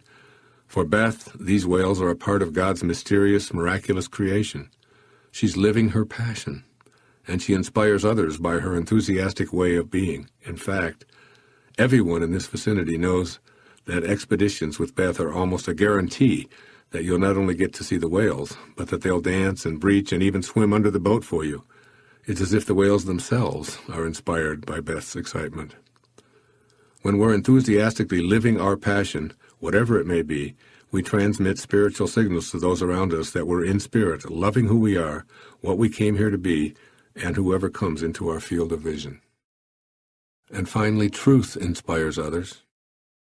Perhaps most urgently, we need to live and breathe truth because nothing inspires other people more than being in its energy field. Years ago, I wrote an article called Who Do You Trust?, in which I explained that the trust issue rests on who we seek out when we want truth. Are we drawn to those who will tell us what we want to hear, or those who are unafraid to be honest with us, even if it might be unpleasant or difficult for us to hear? The answer is obvious. We prefer to hear the truth. Honesty is a necessity if we're ever to live in harmony with spirit and become a source of inspiration for others as well. When we shade the truth, a part of our brain registers this incongruity. It shows up as a disconnect from God, and we're out of balance. Our body reacts by becoming weaker in the face of any falsehood, including our attachment to the false self known as the ego. As we practice living and speaking from our truth, without being hurtful or arrogant in any way, we reconnect with the energy we emanated from in the first place. So let's remember truth as a means for inspiring each other. We must be unafraid to live and speak our truth. Think how inspiring we'd all be for each other if honesty was a prominent feature of our interactions. By demonstrating 100% commitment to truth, with no exceptions, we send out a signal that we're in accord with our source, and will do more to inspire others to live and breathe from their own truth than 1,000 readings of the Ten Commandments or any other written document. Truth and God are one. We don't have to preach it, only live it. By doing so, we'll radiate it to everyone we come into contact with.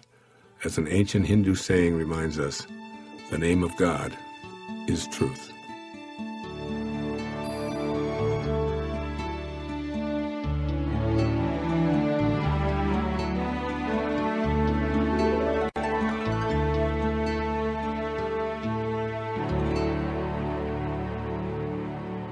Chapter 12. Transcending Commonplace, Uninspiring Energy.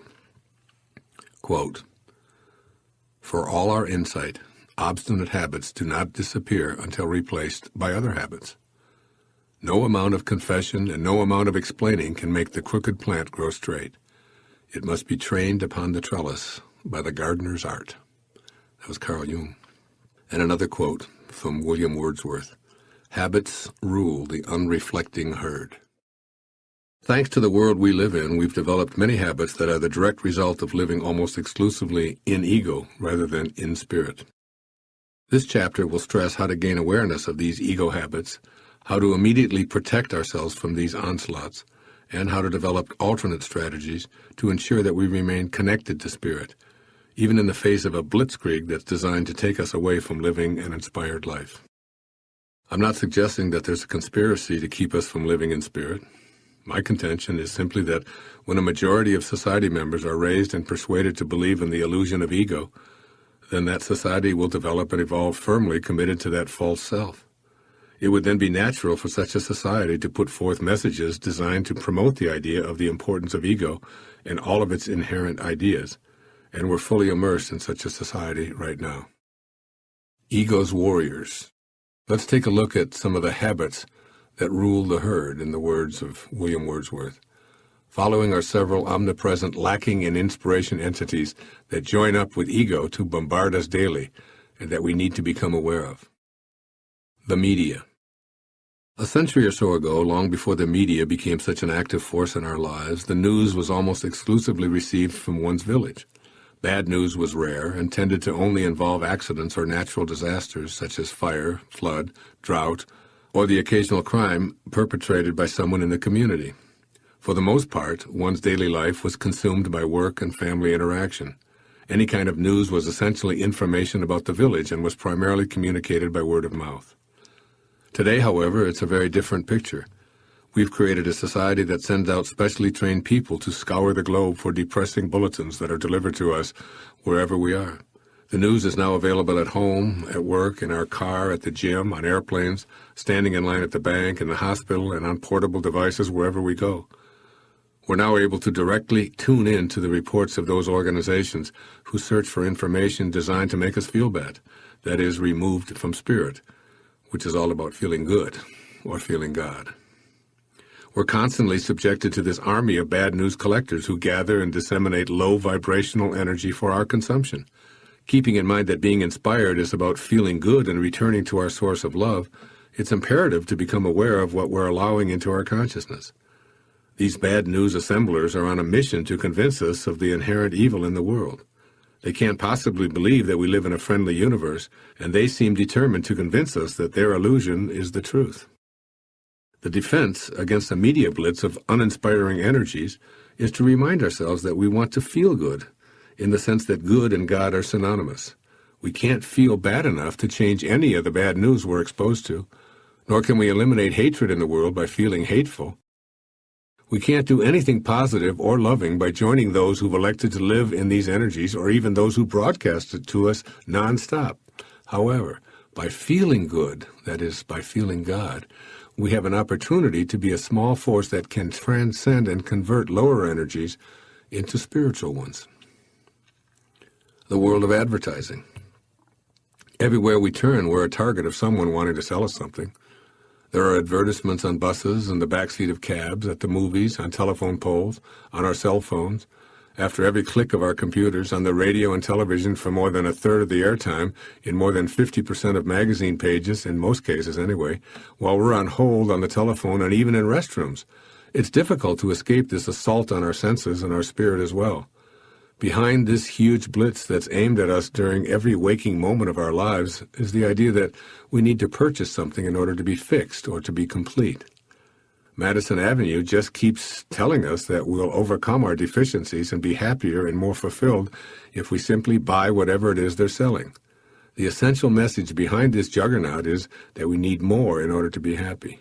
Coincidentally, the mantra of the ego is just that: more, more, more. What I'm suggesting is that we can be free from the push to convince us that we need more, while still being able to enjoy the material aspects of the world. In other words, we know that we don't need more, and at the same time, we're free to live happily and enjoy our world the way it is. I want this distinction to be clear because it's fun enjoying a new automobile, or well-made clothes, or dinner in a nice restaurant, an expensive piece of jewelry, or anything else that might be advertised, including this program. What we want to avoid is the inner belief that somehow our true essence is lacking if we don't get the things we're being encouraged to buy. We must also guard against allowing the stuff to define our worthiness, which is what advertisers are frequently attempting to convey.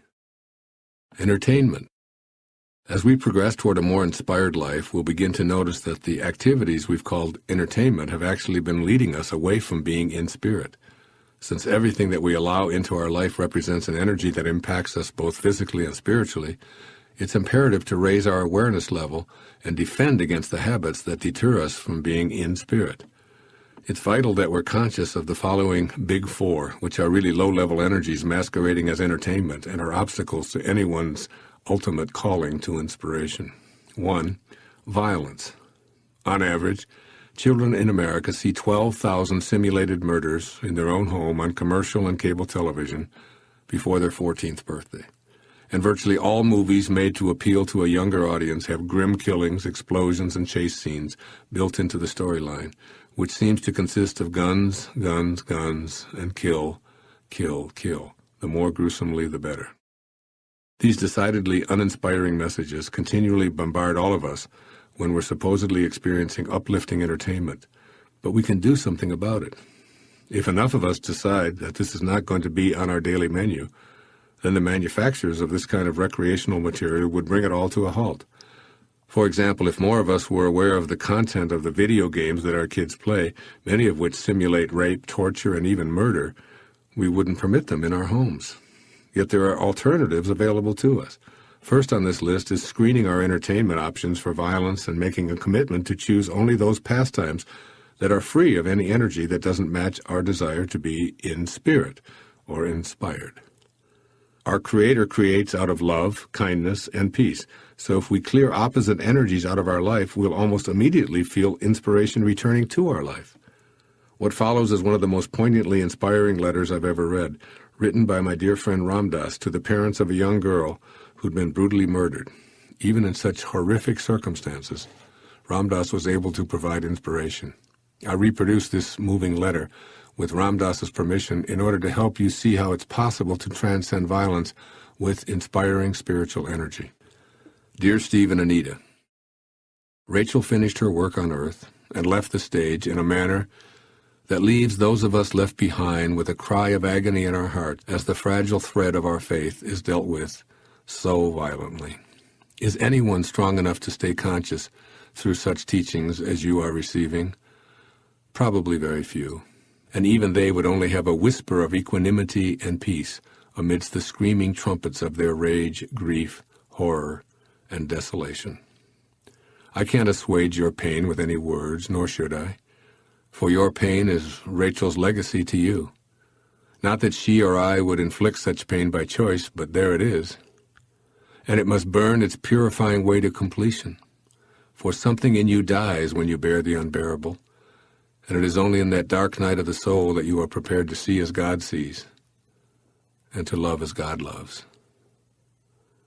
Now is the time to let your grief find expression, no false strength. Now is the time to sit quietly and speak to Rachel, and thank her for being with you for these few years, and encourage her to go on with whatever her work is, knowing that you will grow in compassion and wisdom from this experience. In my heart, I know that you and she will meet again and again, and recognize the many ways in which you have known each other.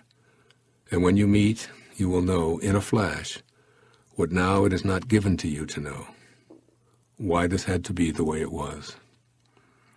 Our rational minds can never understand what has happened, but our hearts, if we keep them open to God, will find their own intuitive way.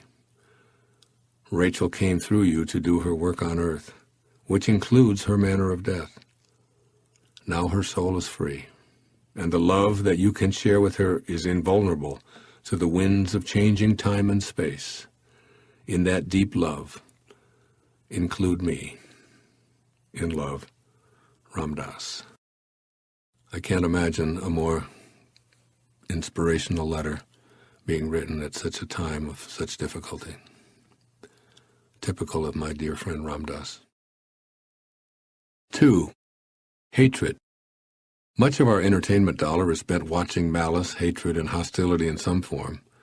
Now, in my opinion, there's far too much animosity in our world, so I have no desire to sit through a movie or listen to a song that repeatedly describes how one group hates another. Martin Luther King Jr., one of my personal heroes, said that the only way to convert a perceived enemy into a friend is by love. Since we know that hatred itself breeds more of the same, then being exposed to it, even when it's dressed up as entertainment, is something to be cognizant of when we choose a film, a television show, a sporting event, a play, or a book. Any hateful message is non-spiritual energy that we're exposing ourselves to, and the more we consciously allow, the more we'll be inclined to attract it into our own lives. The moral of all of this is that entertainment can be uplifting and edifying, or it can be demoralizing and debasing. So where do we want our energy to flow? And even more important, what kind of energy do we want our children to experience? We must be on guard against any entertainment that uses excessive profanity and seems to support hatred and disrespect in its narrative. I love this story that the Dalai Lama told in a documentary titled The Yogis of Tibet, who witnessed the carnage and decimation of the entire Tibetan culture by the Chinese, beginning with the Communist Revolution of Mao Tse-tung in 1949, related a story in which he stated several times, "I was in great danger." This was surprising since these yogis cared very little about their own safety. When the enlightened yogi was asked about his perceived danger, he responded, yes, I was in grave danger. That is, I was in danger of losing my compassion for the Chinese. This is not only a beautiful story, but it also helps us remember to be careful about accepting hatred as normal in our entertainment activities, for they can put us in the same kind of danger that the enlightened yogi recognized. And even more personally significant, enjoying hatred as entertainment can keep us from reconnecting to our spirit. 3. Fear. Our universe is created out of love, kindness, peace, and well-being. So when we're an energetic match to this awareness and refuse to live in fear, we'll attract the protection and guidance we desire. We can absolutely affirm that we won't attract anything that's harmful to us or to our loved ones. We can heighten our awareness that we're never alone, and we can have faith that whatever we need to experience is on its way, and God won't send us anything we're incapable of handling. We can also be aware that the word fear is an acronym for false evidence appearing real. That one phrase can help us remember that the ego is the false self, and identifying with it leads us to believe the false evidence. Even now, after reading all of this, some readers may continue to make fear real with thoughts such as, "He wouldn't be able to say these things if he knew all that I've been through." But in my heart, I know that this is a universe that's on purpose and supported by a creator who is good. I never doubt it, and not only do I refuse to live in fear, but I also refuse to attract to myself the vibrational, energetic equivalent of those fear-based thoughts. As an old German proverb proclaims, fear makes the wolf bigger than he is. And finally, 4, sarcasm. Just about every situation comedy on television has a familiar focus, dialogue that's dedicated to sarcastic, unflattering comments between the supposedly comedic characters. Put-downs are the very bread and butter of almost all primetime shows today, so in essence, we're asking to be amused by children being smart alecks toward their parents and siblings, mouthing off to each other with as many disparaging comments as possible. Oh yes, and these nasty rejoinders are followed by a laugh track to really drive home that we're being, quote, entertained, unquote. Sarcasm designed to inspire laughter sends a message to viewers that's anything but inspirational. Remember, our ultimate calling is always about being in harmony with our source of being. We're all here as the result of a creator who has great respect for all of his creations. Since no one is inferior in our creator's eyes, no one deserves to be ridiculed for the purpose of gaining an artificial laugh, not in life or on television. When a comment is made in jest and there's a kind of clever banter taking place, that's comedy at its best. But when hostility and disrespect are uttered in almost every verbal exchange, with the express purpose to discredit and mock another person, that's a decidedly uninspiring signal being sent to the audience. Awareness and choice are ours to exercise. So if this tendency toward sarcasm has become a habit, we must begin exploring alternatives to this kind of entertainment and family interaction. You may recall that I wrote earlier in this book about my mother. Well, I simply cannot even imagine using her as the butt of a joke to demean or ridicule her. And yet I see this kind of disrespect taking place in nearly every episode of every situation comedy on the air today. Being courteous to others is a match-up to the energy of spirit. Having fun, telling jokes, and being playful with others are all part of being in spirit. But a hostile, sarcastic sense of humor is an energy that moves us away from spirit and into the realm of hurt and dishonor. On every radio, CD player, and television set, there's a wonderfully inspiring little button that says on and off, and it's your choice to befriend it. You can literally push it anytime you wish, or you can use an inner off button whenever you're bombarded by anyone or anything whose purpose is to distract you from your ultimate calling to inspiration. Don't be afraid to use the off button. It works.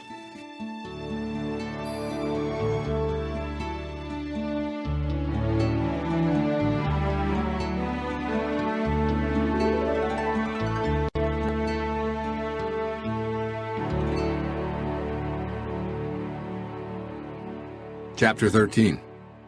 Inspiration in Action. Quote, in our era, the road to holiness necessarily passes through the world of action. Dag Hammarskjöld. And quote, knowing is not enough, we must apply. Willing is not enough, we must do. Johann Wolfgang von Goethe. When we feel inspired, we're on the road to holiness that Dag Hammarskjöld refers to. Yet that road can only be paved with actions that mirror the intention of our originating spirit, actions that we're capable of choosing consciously if we're aware of the duality of giving and receiving. Like two sides of the same coin, giving and receiving are inseparable. Other examples of our duality abound. Before we can take a breath, we must give a breath.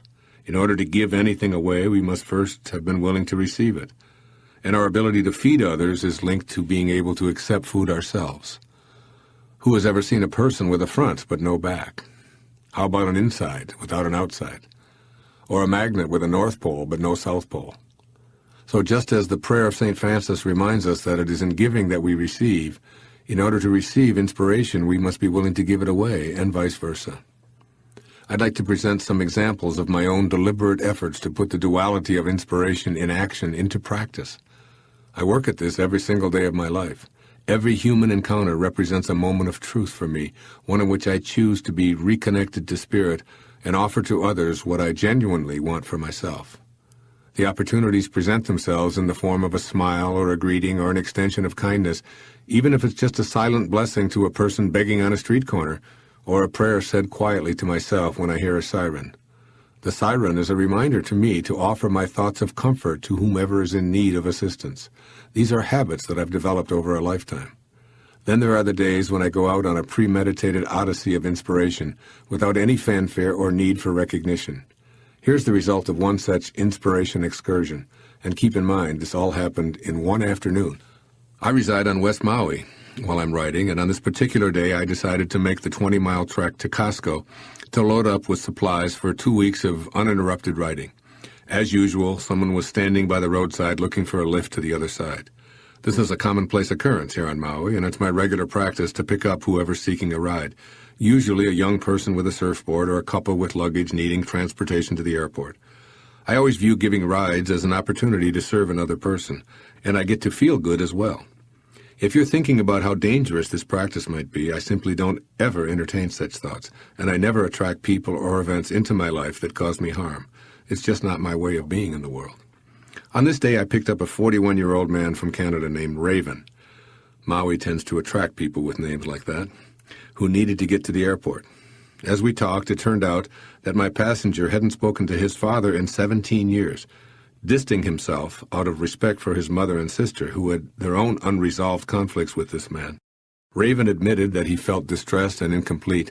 Moreover, he found himself repeating some of the behavioral patterns of his father that had caused this family's rift in the first place.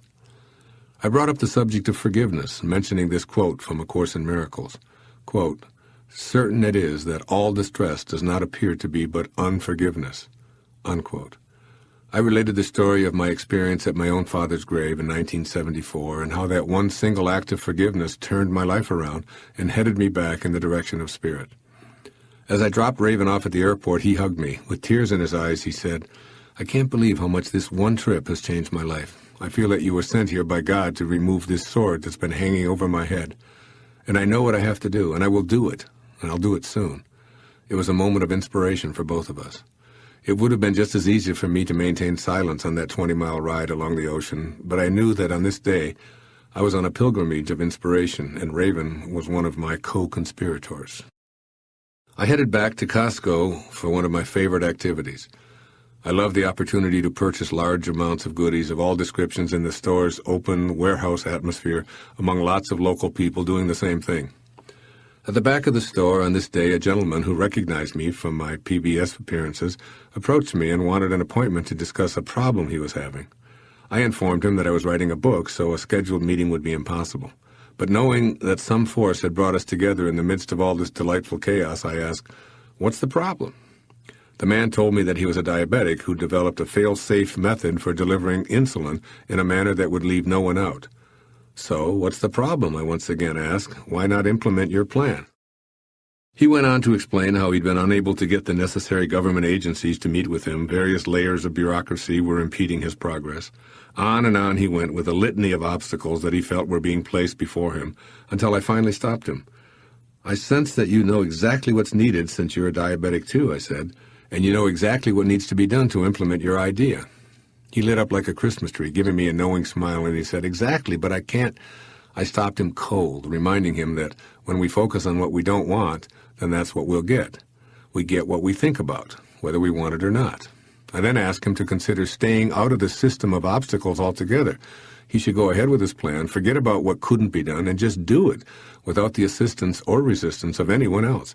If your plan is viable, then they'll ultimately come along, I reminded him. Just do it, and stop trying to get the approval of a bureaucracy. And then I asked, "You know what to do and how to do it, don't you?" "Yes, I do," he replied, "and I will. I feel as if this little meeting was arranged by God just for me today." After getting my second hug from a stranger in the past 30 minutes, the man pushed his shopping cart away with a newfound sense of inspiration. He'd returned to spirit, where the idea of anything being impossible is impossible, and I'd been able to extend some spirit offerings to another. Continuing on my way back to West Maui, I picked up a young fellow named Andy, who was on his way to the Hard Rock Cafe, fancying himself a Rastafarian rap artist. Andy had long dreadlocks and a strong inclination toward using marijuana as a stimulus for his music. As it turned out, he simply wanted to approach the manager at the Hard Rock to see if he could perform there on weekends. He was out of funds and without a plan. Even his upcoming spontaneous audition had been purely a fantasy, since he hadn't contacted anyone at the restaurant for an appointment. As we talked, I told him a story that my daughter Summer had recently related to me. She has a little dog named Joey that she takes with her every day as she trains horses and gives riding lessons. Her friend Mimi had told her that Joey was a perfect example of being at peace with God, and my daughter agreed. Joey's mantra is, breathe in, breathe out, Life is good, she said. That's all Joey does all day, every day. Breathe in, breathe out. Life is good. Andy loved this story, so I asked him to give me a song using this theme as the primary lyric. My car was suddenly filled with the sounds of a Rastafarian rapper pounding out a fast-paced lyric. It was sensational, and Andy was in heaven. By the time I dropped him off at the restaurant, he had his audition all planned, and he'd written his very first song. Breathe in, breathe out. Life is good. I handed Andy a $50 bill, which inspired him to cry out in appreciation, and off I drove. It was a double dose of inspiration. Andy was aligned with spirit by being a creator of his own music and feeling purposeful and confident, and I was experiencing heaven on earth for being able to extend love and assistance to another person. And it was my third such gift in the past 2 hours. Next, I proceeded to a grocery store to pick up a few items in smaller quantities than were available at Costco. As I stood in the checkout line, I struck up a conversation with the woman behind me on the subject of raspberries. I was purchasing 2 half pints of these precious little jewels to put on my morning bowl of cereal, and the lady asked about the price, which I hadn't noticed. She went on and on about how much she loved raspberries, but their cost was so outrageous she'd never spend that kind of money, even for something she loved so much. I responded by telling her about my happy memories of growing up in Michigan and picking berries as a young boy. To this day, raspberries are one of my favorite foods, and I buy them whenever they're available. The woman could relate to my memories since she grew up in Pennsylvania and used to pick the berries herself, coming home with red stains on her fingers and all around her mouth. At the register, we saw that the baskets of berries came to $7.99 each. My new friend almost collapsed, but told me to savor each and every one of those little treasures. As I walked away, I reached into my bag and I placed one of the containers in her hands and told her to enjoy them as a gift from me. This lady, who was counting out her change to pay for a single container of yogurt, was stunned. I finally convinced her that if she wouldn't accept them as a gift from me, she'd be depriving me of my own treat and knowing how much pleasure she was going to have relishing and savoring these little gems. My new friend was obviously inspired by this unexpected expression of kindness to a stranger. I could see the gratitude and love in her eyes as she tucked the berries in her straw bag. I, of course, was right on track, enjoying my 4th occurrence of inspiration and action on the same afternoon, and much to my surprise, number 5 was evolving right in front of my eyes.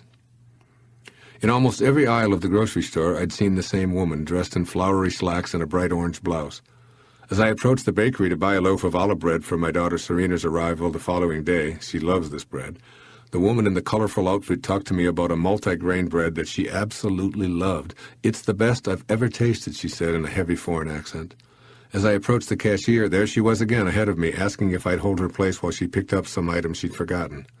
Then in the parking lot, she stopped her car to allow me to enter the exit ramp. Finally, as I was driving home, I spotted her again. Her car was sitting by the side of a putting green with the door open and the engine running, and she and a man were hitting golf balls on the green. To me, this was more than a series of accidental encounters, so I decided to turn my car around and deliver a present to her. I pulled up behind the automobile and approached with an autographed copy of The Power of Intention in my hand. It turned out that this lady was originally from Poland and was on her honeymoon. She introduced me to her husband, and I gave them the surprise wedding present, for which they were most grateful. I have no idea what took place in their lives after I drove off. I can't tell you why she kept appearing over and over and over again, or if the book I gave them made any kind of a difference in their lives. All I can say for certain is that these newlyweds were very touched by my gesture, and I had my 5th gift of feeling connected to spirit in one afternoon. As you can see, the opportunities to reach into the lives of others in an inspiring way arise in countless ways every single day. We can either act on these momentary impulses and feel inspired, or we can ignore them and stay in our ego-dominated world. I choose to act, for it makes me feel creatively alive, connected to God, and to everyone else in the world. Taking action is how we increase our connectedness to spirit. If we're heeding our ultimate calling, we must be willing to act on that mission. We may believe that inspiration is something that arrives in some mysterious way that's beyond our control, or perhaps we're waiting for God to send us motivational signs. But it's clearly best to rely exclusively on our decision to act in ways that will intensify our awareness of spirit. Try this action plan for a few weeks, and see if you don't feel more inspired than you've ever felt before.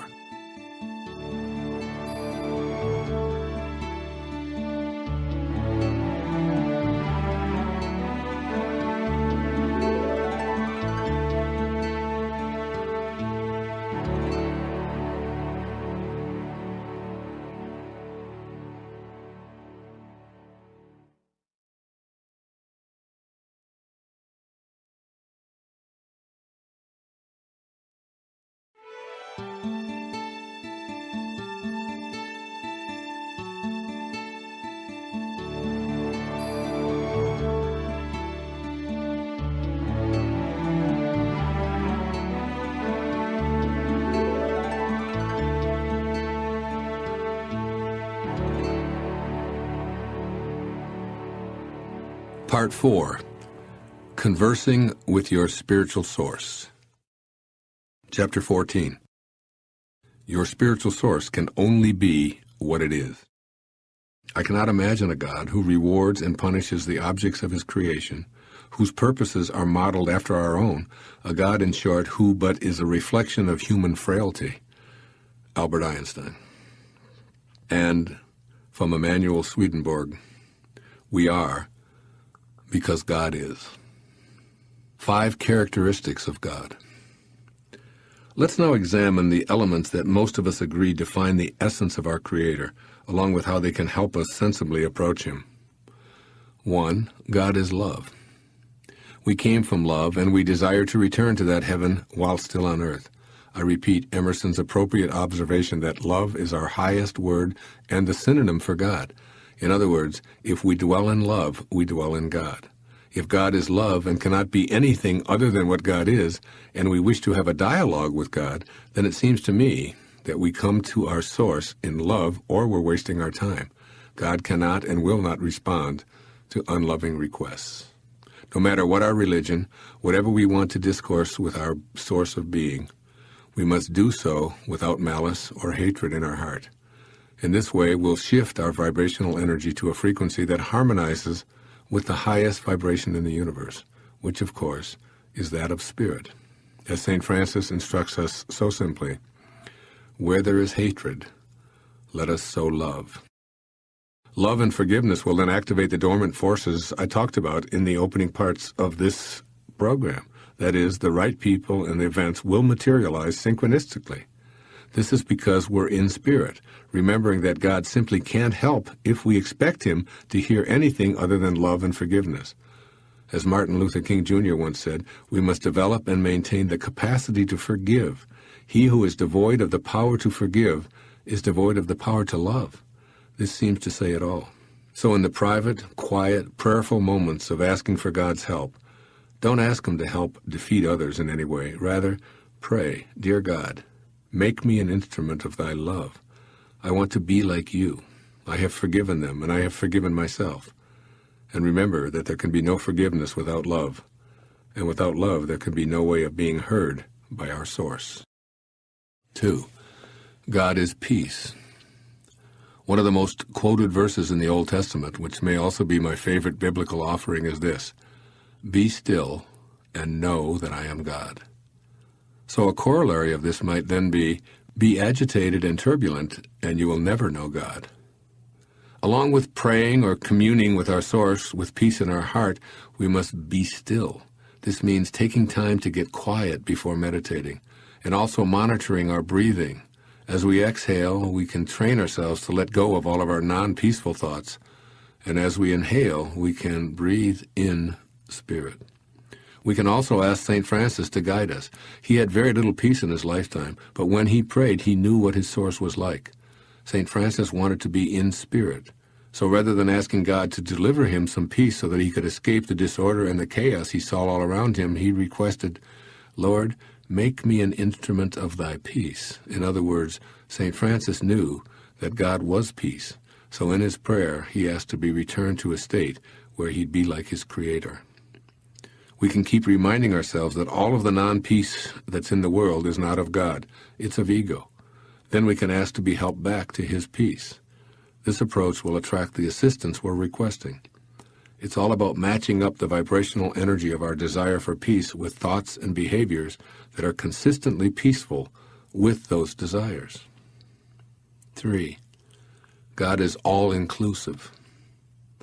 We won't be heard by or receive assistance from our source if we're touting our separateness from our fellow humans. You see, when we seek special individual favors from God, or even when we seek to converse with our source from this perspective, we're once again living an illusion. If God were to acknowledge our belief in separation, perfect oneness wouldn't and couldn't exist. It's impossible for a source that creates everyone, and therefore is in everyone, to even have a dialogue with someone who's harboring ideas of their specialness or separation from everyone else. In conversing with our source, as always, we strive to be more like it. So we need to see ourselves as connected to everyone in the universe as we enter into prayer. Then we can ask for guidance and assistance in summoning the all-inclusive Spirit. Make me an instrument of you. Allow me to see you in everyone I encounter. Help me to see myself in others and to extend first to them what I aspire to myself. I've noticed that this is how you are, and I wish to be just like you. This is the kind of dialogue that activates the dormant forces I've spoken about. The key is getting past your ego-based idea of separation and instead seeing yourself as a part of the oneness of all. As Thomas Aquinas put it so succinctly, true peace consists in not separating ourselves from the will of God. 4. God is abundance. As St. Paul once said, God is able to provide you with every blessing in abundance. So why is there so much apparent shortage in the world, including people starving and living in poverty, and millions of folks having the persistent problem of too much month left at the end of the money? Well, what I can say for certain is that God is not to blame. There's more than enough to go around. After all, we came from a place that knows nothing of deprivation, and we arrived on a planet that has the capacity to grow the food and slake the thirst of every one of its inhabitants many times over. As a species, we human beings have brought the ideas of deficiency and depletions of God's gifts on ourselves, largely by taking very ungodlike actions. God serves all of us, but our greed has made us forget others and focus only on ourselves. As a people and as individuals, we've brought lack to our lives, and we can only fix this deficiency by becoming more like our always serving, endlessly abundant spiritual source. The answers to the resolution of poverty and scarcity are readily available to us, and they'd be resolved tomorrow if we remembered that we're all one on this planet. We all share the same origins, and we all end up back in the same non-place where we began. When we return to spirit in our heart, our governments will align with this truth, and our leaders will emerge from in-spirit consciousness. We need to pray for the elimination of a perceived shortage and approach God in the style of St. Francis with words that go something like, "Make me an instrument of thy endless abundance," rather than asking God to fulfill something that's missing. In this way, we can summon his energy back to us, rather than staying focused on what we don't have. If we focus our thoughts on lack, we'll only attract more of the same. And 5, God is well-being. Spirit never has a fever and knows nothing of illness. So in my humble opinion, it makes no sense to pray or engage in a discourse with God from a perspective of asking to be healed, unless, that is, we have a firm understanding of what we mean by the word heal. If we mean to overcome an illness or infirmity, then I feel that we're again violating the truism that nothing can be what it isn't, including God. As Ernest Holmes once wrote, "The will of God is always good," which means to me that disease, sickness, and suffering are not part of God's energy. On the other hand, if we use the word heal to mean reconnecting to our source of well-being, then we're open to the potential of receiving assistance to overcome any infirmity, and that's how I use the word. I never asked God to help me to get over a feeling of sickness. Even when I had a minor heart attack 5 years ago, I asked to be made an instrument of God's well-being. I acknowledged that my body had taken on non-well-being, be it from my lifestyle, diet, and habits, or the toxins I breathe in and out, whatever. It was not of God, it was of me in this physical world, and I prayed to be reunited to a stream of well-being. I knew that I was a piece of God, and it was just as easy for him to heal a cut on my finger as it was to restore my heart to a healthy state. Since I knew that God's healing power was within me, I just needed to help my body remember this. Similarly, in a time of recent disharmony in my life, I found myself feeling sick to my stomach and unable to sleep, until I remembered that this experience was a gift to me. As I conversed with my higher power, I asked for guidance and visualized myself as a magnet attracting plentiful well-being, and in this way healing was virtually immediate. Before we go on to the next chapter, let's look back to the observation made by Emanuel Swedenborg. We are because God is. And add, not because of what God isn't.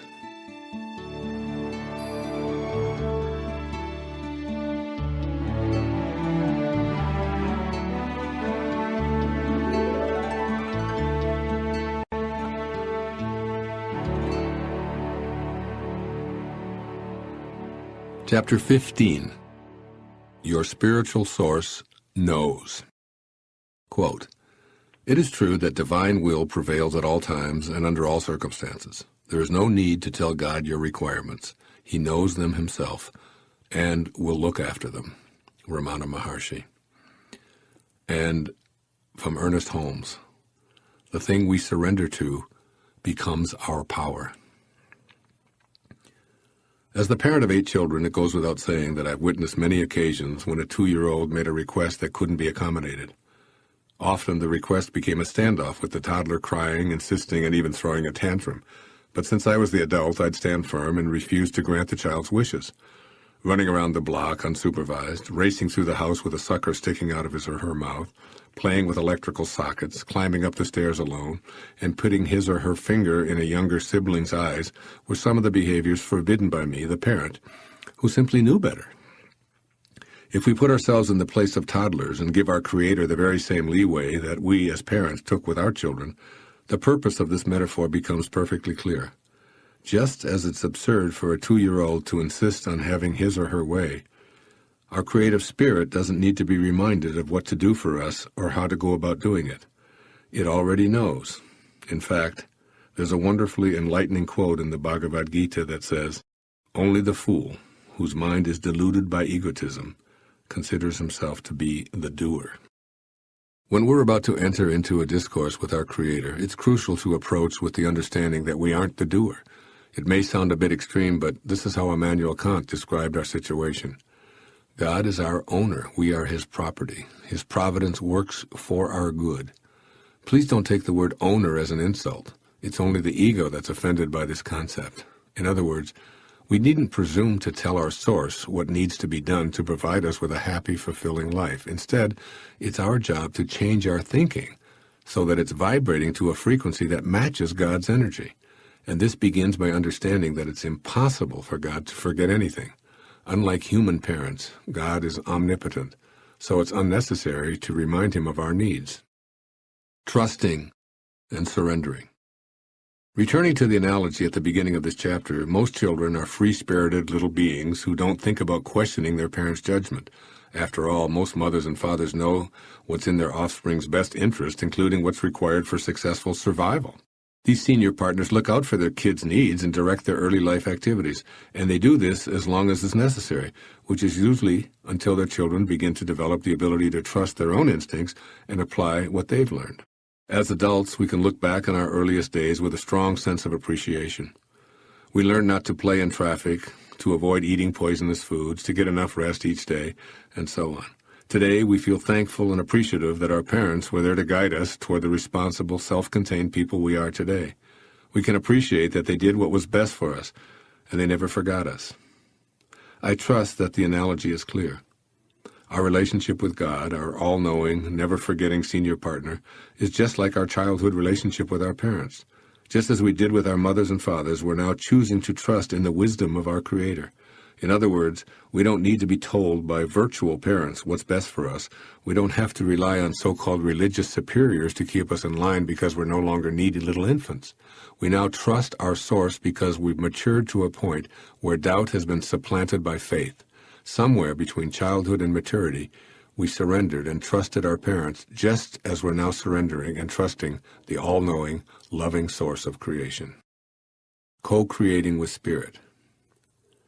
Keep in mind that we can't co-create with anyone, including our spiritual source, unless we're in a place of harmony. To that end, we must suspend our false self, the ego, and stop all thoughts of resistance before we can participate in creating the inspired life we desire, in perfect symmetry with Spirit. Whatever we ask of our source in our prayerful communion will no longer be a wish or a hope. It will become a reality in our mind, just as it is in the mind of God. The how and when of its arrival, which have always troubled ego, are no longer issues. We maintain our optimism and thoughts such as, I desire it, it's in harmony with my source, or it's on its way, there's nothing to fuss about, and then we can relax and surrender to our knowing. Again, as Ernest Holmes reminds us, the thing we surrender to becomes our power. I know that the term surrender is generally associated with defeat, but there's no victor or victim when surrendering to God. This isn't about winning or losing. You see, What we're doing here is giving up our false self in favor of returning to our authentic self. And when we do, we'll meet our spiritual creator and become empowered to live in the same vibration with it. We'll become co-creators by surrendering and joining the all-knowing, all-creating force that allows everything to come into existence. Then our knowing replaces our doubts, and divine will prevails at all times. Only now, we're in harmony with that divine will.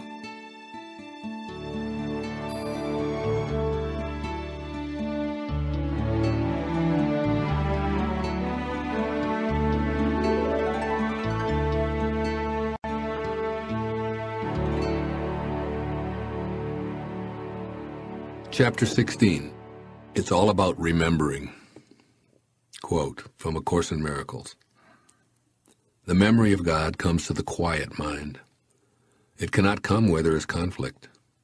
For a mind at war against itself remembers not eternal gentleness. What you remember is a part of you, for you must be as God created you. Let all this madness be undone for you, and turn in peace to the remembrance of God, still shining in your quiet mind. Everything we've ever experienced is still stored as an invisible memory, and we can access it if we choose. For example, when my grandmother was close to death and doing what some call involuntary hallucinating, she was pulling out all kinds of facts from her earliest days. Street addresses, the names of neighbors, locations of family outings, relationships with friends of her own mother, who were only there in my grandmother's infancy. All of it was somehow available to her. It turned out that in some mysterious way, Grandma was tapping into memories that everyone else thought couldn't possibly be recalled because she was only a baby at the time. I have no idea how she did this. All I know for certain is that we reach into our own personal history and bring to the present thoughts that impact our state of mind as well as our level of inspiration. You see, the mere recollection of something in the past that we call a memory is capable of affecting us either positively or negatively in the present moment. Therefore, they're extremely powerful tools for our current state of mind. Obviously, there are some negative memories lurking around somewhere in the nethermost regions of our mind, but why access them if they're going to cause us to feel uninspired? What I'm trying to make clear here is that we've got to figure out how to return to where we came from in order to commune with our spiritual creator. Therefore, being inspired itself is going to require us to go back and do some major remembering. Remembering your spirit. At the beginning of this chapter, there's a powerful quotation from A Course in Miracles that I feel sums up all we need to know to facilitate going all the way back, that is, prior to our baby days, our birth, and even our conception. It's about remembering our origination. I committed this passage to memory many years ago, and I use it as a way to remember who I truly am and where I really came from, particularly when I communicate with my Creator, to stay on purpose and in spirit. Now I'd like to go through each of the messages in this observation from A Course in Miracles one by one. Number 1, the memory of God comes to the quiet mind. We came from a quiet, peaceful place. That's the very essence of creation. So when our mind is filled with noisy dialogue, we shut out the possibility of remembering our spirit. Incessant chatter keeps us attached to the physical world and produces anxiety, stress, fear, worry, and so many of the emotional reactions that are decidedly removed from God realization. We must minimize distractions when we wish to communicate with God. So being in nature, away from the artificial noises that invade our space, is helpful. But the most important thing to consider is how to keep our mind free from the dizzying, bewildering cascade of thoughts flowing through our head from morning till night, and even on into our dream state. It's been estimated that we have something like 60,000 separate thoughts every day. The real problem is that we have the same 60,000 thoughts today that we had yesterday. I've made the practice of meditation a part of my daily life because it's one way to quiet the mind so that the memory of God is accessible. So by learning to meditate, or at the very least shutting down the inner dialogue produced, directed, and acted upon by your ego, you can open up a space for remembering and returning to spirit. 2, it cannot come where there is conflict. In order for conflict to exist, there must be two opposing forces at work. That is, one force, in the form of an idea, a point of view, a desire, or a contribution, directly clashes with another. Conflict defines our lives in many ways, as we oppose our partners, our children, our bosses, our neighbors, and even our countries. In politics, it's always one party versus the other. And the entertainment industry portrays battling points of view that are usually turned into violent scenes. Essentially, conflict requires two-ness. However, remembering where we came from involves our returning to the oneness of being in spirit. After all, there are no battling powers in the divine realm of spirit. There's only perfect oneness. And this is what we want to rejoin. We want to become one again with our Creator. And we can't retrieve this memory of God with a mind in conflict in any way. 3. For a mind at war against itself remembers not eternal gentleness. The second part of this teaching from A Course in Miracles reinforces that a combative mind cannot remember where it once resided in eternal gentleness. Obviously, you can't wage war and simultaneously focus on peace and gentleness, and it is eternal gentleness that you want to remember and rejoin. It's really quite simple to do this. Just close down the battlefield and surrender. Remove all of the artillery, send the soldiers home, and replace the instruments of war in your mind with thoughts of peace, tranquility, and surrender. Making your mind a place of peace is achieved by your own will, so steadfastly refusing to have thoughts of conflict allows you to activate the glory of remembering your spirit. 4. The fourth part of this quote. What you remember is a part of you. Every memory I have is me. What a glorious feeling it is to know this. We each have the power to retrieve any piece of ourselves that we desire and to experience it right here, right now, in this present moment. The great Danish theologian Søren Kierkegaard once observed that life can only be understood backwards, but it must be lived forwards. In other words, if we can't go back and remember the spiritual bliss that defined us before the beginning, we've really abandoned a part of ourselves. As we move into communion with God, we must know that our inability to remember our spiritual origins is another way of really saying, quote, I'm unable to know myself because I have no recollection or memory of my spirit, unquote. In fact, the corollary of this line from A Course in Miracles that we're processing right now would be, what you don't remember is not a part of you. In other words, if we fail to remember spirit, then obviously it isn't a part of us. And 5, for you must be as God created you. As you communicate with your source of being, know that you're awakening a part of yourself that's just like God. In fact, you ought to try to approach communication with God by being as closely aligned to the way that you were created as possible. That is, by becoming a vibrational match to the all-loving Creator. Come to the quiet moments in consultation with God, in love, in peace, and without judgment. As A Course in Miracles is saying, you must be as you were created. So why put on a false mask and pretend to be anything or anyone else? In this way, you can open the channel of communication because you finally remembered to be the way you were created. And that's the key to effective prayer. And as Gandhi once said, prayer is not an old woman's idle amusement. Properly understood and applied, it's the most potent instrument of action. And 6, let all this madness be undone for you, and turn in peace to the remembrance of God still shining in your quiet mind. Let's take the 3 suggestions in this teaching one at a time. First, A Course says, let this madness be undone. The madness here is that of living in a state of conflict. In other words, we must make an attempt to transcend the dichotomies of our life because the division creates so much suffering and keeps us from living an inspired life. I remember a Ram Dass lecture in which he said, I firmly come to the conclusion that there are no thems for me anymore. I can't be told who to hate, who to fight, who to subdue. I only see an us in my heart. All those messages to divvy up our world are insane. All our self-centeredness just drives our ego's insatiable appetite for making us special and putting other people down. All our inclinations towards violence, even when it's acceptable, such as supporting war in the name of patriotism or endorsing hatred in the name of doing our duty, are wrong. The Course encourages us to be done with this madness once and for all, both in our minds and in our actions. And second, we're told to turn in peace to the remembrance of God. Once again, we know in our heart that we came from a place of peace. So any discord can't be the result of our Creator's actions. God cannot come to us when we pray from non-peace, so the solution is to return to the remembrance of Him and ask to be made an instrument of His peace. When I find myself out of sorts, I remember. And what I remember is to turn to peace right now in prayer. I become peace rather than anguish, and I feel the calmness I long for come over me like a wave of pleasurable relief. We always have the power within us to shift into a peaceful mode. And when we respect someone, we're able to be in peace in their presence by suspending our inclination to be arrogant. For example, I recall watching John McEnroe behave in boorish ways on the tennis court, slamming his racket, hurling profanities at the referees, and generally being in a very non-peaceful state. But he never behaved this way when he played his rival, Bjorn Borg.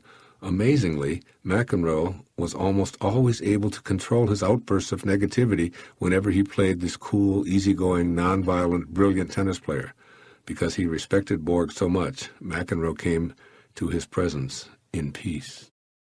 Finally, the Course reminds us that this peaceful remembrance is still shining in our quiet mind. Notice the words still and quiet. Regardless of where we are in life, if we're breathing, we're connected to our source of being. Even though the connection might have gotten a bit corroded, we still have the remembrance of God shining inside of us. It can't be otherwise. Our job is to access those memories, and it will help if we keep them in our quiet mind. This remembrance doesn't shine in our ego mind, our noisy mind, in our self-important mind. Rather, it shines in a quiet, non-violent, peaceful, loving mind. When we go to the quietness, that shining is a luminous reminder of how to approach our creative spirit by remembering. You don't have to learn a single new thing in order to communicate and make conscious contact with your source. It's all in you already. All you have to do is remember.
Chapter 17, The Language of Spirit.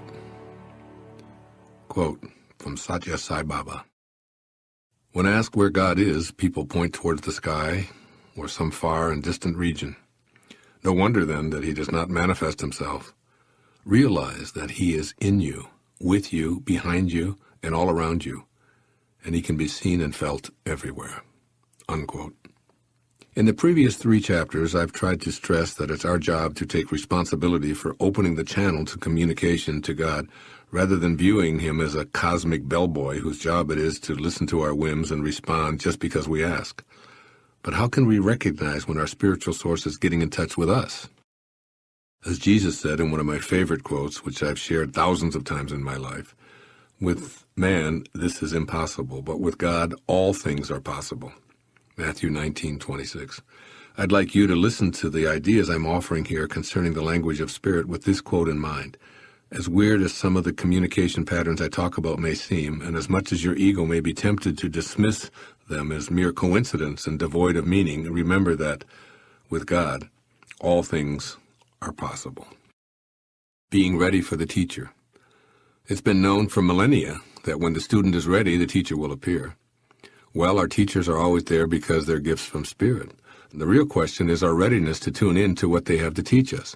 The key word here is readiness. That is, we must be open to all possibilities and trusting in our intuitive hunches.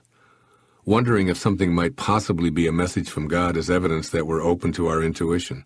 Our thoughts are sacred and substantiate our connection to the divine. so they don't need to be corroborated by anyone or anything else. Our Creator is listening and responding in ways that don't necessarily correspond to the laws of the material world. That is, we won't be hearing from a physical source that's aligned with cause and effect, the laws of physics, or even what we believe is possible.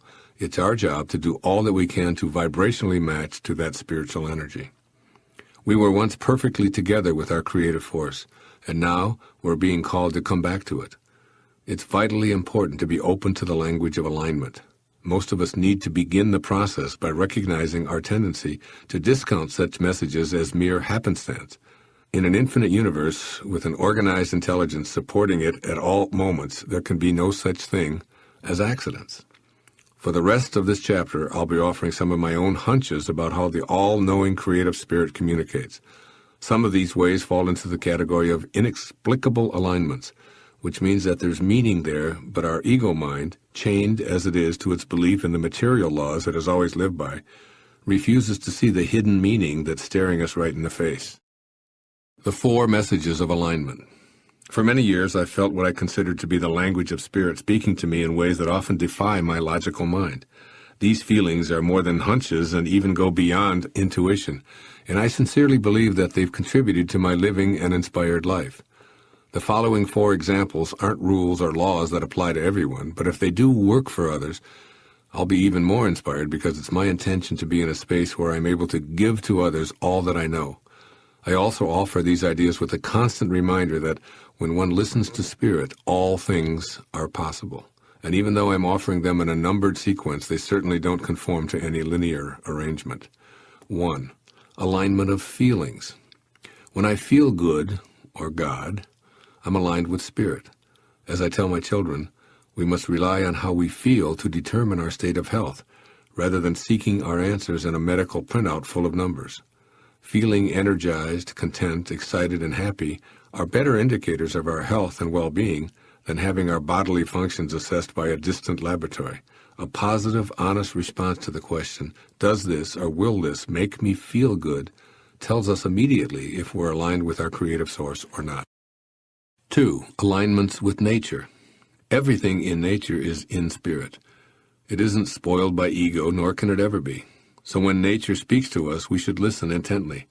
When a wild bird touches us, for instance, or a fish brushes by when we're swimming in the ocean or a lake, I believe that it's a direct communication from our source of being.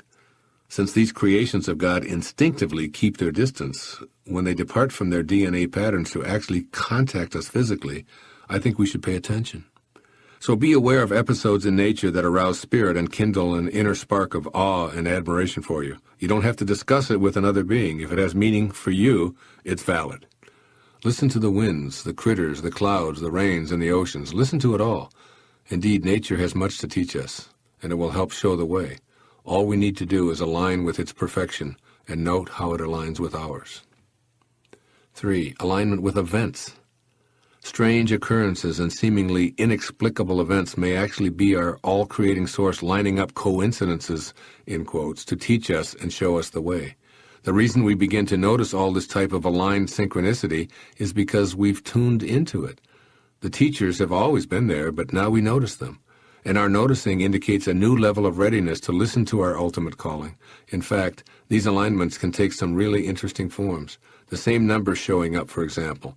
We awake precisely at 4:44 morning after morning and then see those numbers appear on the odometer, on the radio, as a checkbook balance, at the deli counter, and as an assigned number for a charity walk, causes us to ask, what's going on here? The answer is that the universe is using us to be receptive and pay attention. It's not about playing all fours in a casino or the lottery. It's about knowing that these seemingly accidental repetitions are actually invitations from spirit to join it.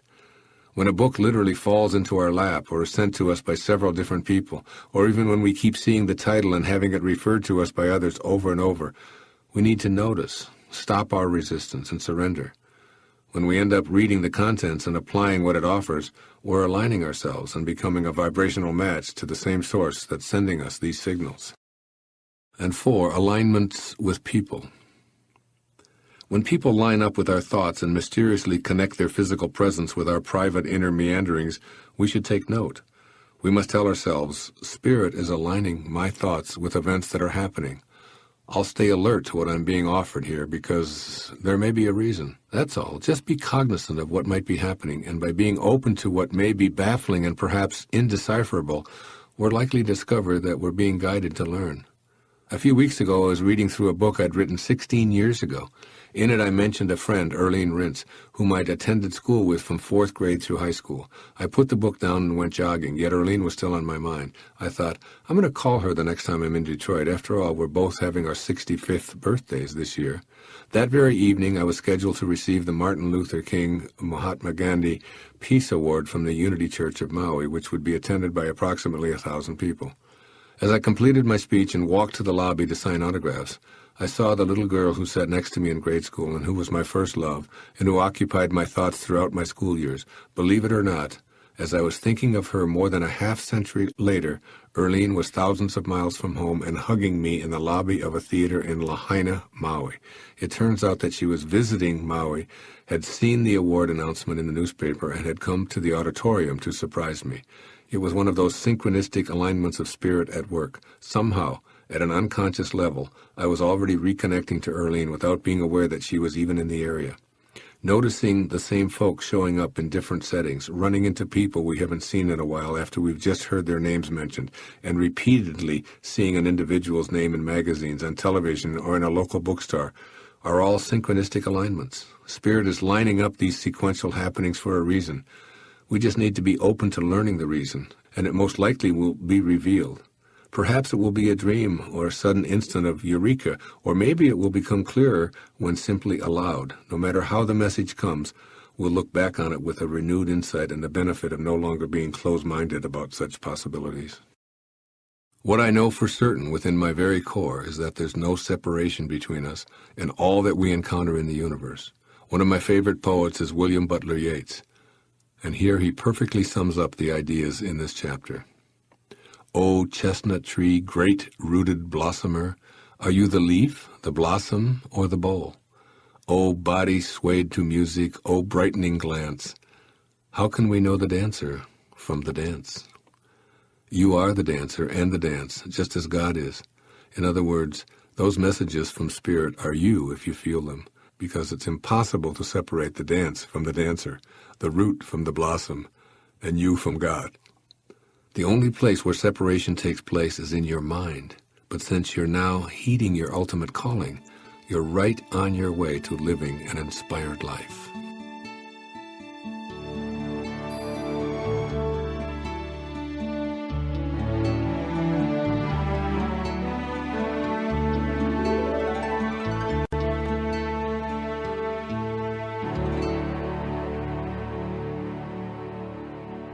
Part 5. A personal look at inspiration. Quote from A Course in Miracles. There is a way of living in the world that is not here, although it seems to be. You do not change appearance, though you smile more frequently. Your forehead is serene. Your eyes are quiet. You walk this path as others walk.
Nor do you seem to be distinct from them, although you are indeed. Thus can you serve them while you serve yourself. Unquote. Chapter 18. How Life Looks When I'm Inspired. Quote, Give me a man who sings at his work, unquote, from Thomas Carlyle. And from Virgil, they can because they think they can. In this final chapter, I offer my own very personal view on how the world looks when I feel inspired. I'd like to acknowledge right from the outset that I don't live at this level of being in spirit 100% of the time. Like most everyone else, I occasionally have lapses and feel uninspired. Yet these moments have become rarer and rarer. In fact, it's difficult for me to recall a day in the past several years when I felt completely uninspired. What follows is a personal account of how I feel inside and what seems to take place in the world around me when I feel connected to spirit beyond what I can share here in this program. The story of Jack. The same day that I completed Chapter 17 and read it over the telephone to my editor, Joanna Pyle, on Bainbridge Island, Washington, I had the most profoundly mystical experience of being in spirit in all of my 65 years. The photograph on the cover of this program is a recreation of what happened. When I finished up with Joanna, I went for my daily hour-long walk along the beach. But for some reason, I elected to take a slightly different route along a grassy area adjacent to the beach. I was recalling my friend Jack Boland, a Unity minister in Detroit, who crossed over about a decade ago. Jack loved monarch butterflies, often telling stories of how he marveled at these paper-thin creatures who migrated thousands of miles in high winds and returned to the same branch on the same tree where they first emerged from their cocoons. Before Jack passed away, I presented him with a beautiful paperweight containing a dead monarch that I had found in perfect condition. When he died, his wife returned it to me, telling me how much Jack loved that gift and how much he admired these amazing creatures who had such mysterious intelligence built into their brains, which are the size of a pinhead. Jack always told me to be in a state of gratitude, and he ended every sermon with this message to God: "Thank you, thank you, thank you." On 3 occasions since his death, a monarch butterfly has landed on my body. Since these creatures studiously avoid human contact, each time this has happened, I've thought of Jack and thought, "Thank you, God, thank you, thank you." Anyway, as I walked, feeling grateful for having completed the second-to-last chapter of the book, a monarch landed on the ground 3 feet in front of me. I said Jack's magic words to myself, "Thank you, God, thank you, thank you," and felt deep appreciation for my life and the beauty of the day. The butterfly stayed right there until I approached it. Then it flapped its wings several times and flew away. Thinking of Jack and feeling a little bewildered and immensely thankful, I watched this creature in flight now 40 or 50 yards away. As God is my witness, the butterfly made a U-turn and not only headed in my direction, but landed right smack on my finger. Needless to say, I was shocked, but not totally surprised. I must confess that it seems to me that the more I stay in spirit, the more I experience synchronicities similar to this one. But what followed did border on the incredulous, even for me. This little creature became my constant companion for the next 2.5 hours. He sat first on one hand and then moved to my other hand, never even coming close to flying away. He seemed to be trying to communicate with me by moving his wings back and forth and even opening and closing his tiny mouth as if attempting to speak. And as crazy as it may sound, I felt a deep affinity to this precious living being. I sat on the ground and simply stayed with my new fragile friend for 30 or so minutes. Then I called Joanna from my cell phone, and she was also stunned by the synchronicity, insisting that I somehow get a picture of this event. At this point, I decided to return to my home approximately a mile from where I was sitting with my new companion. I returned along the beach walk where the winds were brisk. The butterfly's wings were pushed by these high gusts, but he clung to my finger and even moved to another hand without making any effort to leave. As I walked, I encountered a 4-year-old girl with her mother. The girl was sobbing over some perceived tragedy in her young life, and when I showed her my pet butterfly, her expression went from sad to blissful in one split second. She smiled from ear to ear and asked me all about the winged creature on my forefinger. When I got home, I was talking on my cell phone to my friend Reed Tracy as I walked upstairs. He laughed with me as I related the bizarre synchronicity at play at this very moment. I said, "Reed, it's been 90 minutes, and this little guy has adopted me." Reed also encouraged me to get a photograph of this, since it was obviously in complete harmony with what I was writing. I left my new friend, whom I now call Jack, sitting on the handwritten Chapter 17 on my lanai, and went downstairs. I found Cindy, a young woman who works nearby, and asked her to run to the store and purchase a disposable camera. She did, and I went back to the patio, put my hand next to Jack, and watched him jump right onto my finger. The photo on the cover of this program is a recreation of that magical moment, and it's the exact butterfly as well. It appeared that my butterfly companion had decided that he was now going to live with me forever. After another hour or so of meditating and communing with this little creature of God, and pondering this event as the most unprecedented and out-of-the-ordinary spiritual experience or episode I'd ever encountered, I gently placed Jack back on my manuscript while I proceeded to take a long, hot shower. When I returned to the patio, I placed my finger near my winged friend, and as I'd done many times in the previous 150 minutes, but he now seemed like a totally different little critter. He fluttered away, landing on a table, flapped his wings twice, and flew off straight upward toward the heavens. Moments with him were now history, but I still had the photographs, which I treasure. The next morning I decided to watch one of my favorite films, Brother Sun, Sister Moon, which I hadn't viewed for more than a decade. And sure enough, in the opening scenes of Franco Zeffirelli's interpretation of the life of St. Francis, there he was, with a butterfly alighting on his fingers. Inspirational vibrations. When I live my life so as to be open to the language of spirit, I find almost overwhelming rapture overtaking me.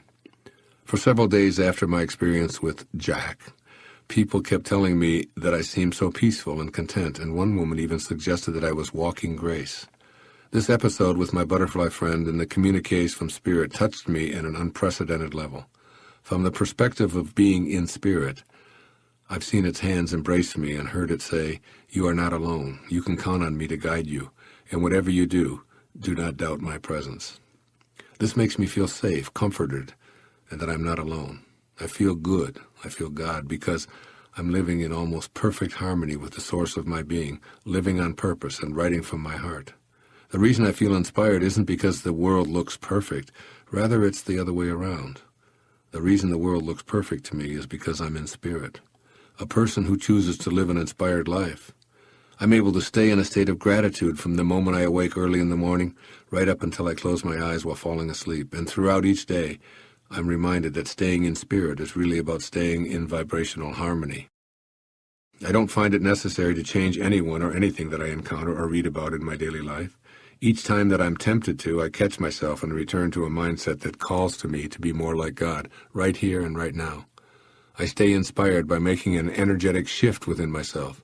When I do, the world looks completely different, and I move inwardly toward peace and kindness. The energetic shift is merely a way of processing people and events from the insight of being unified with the all-creating source.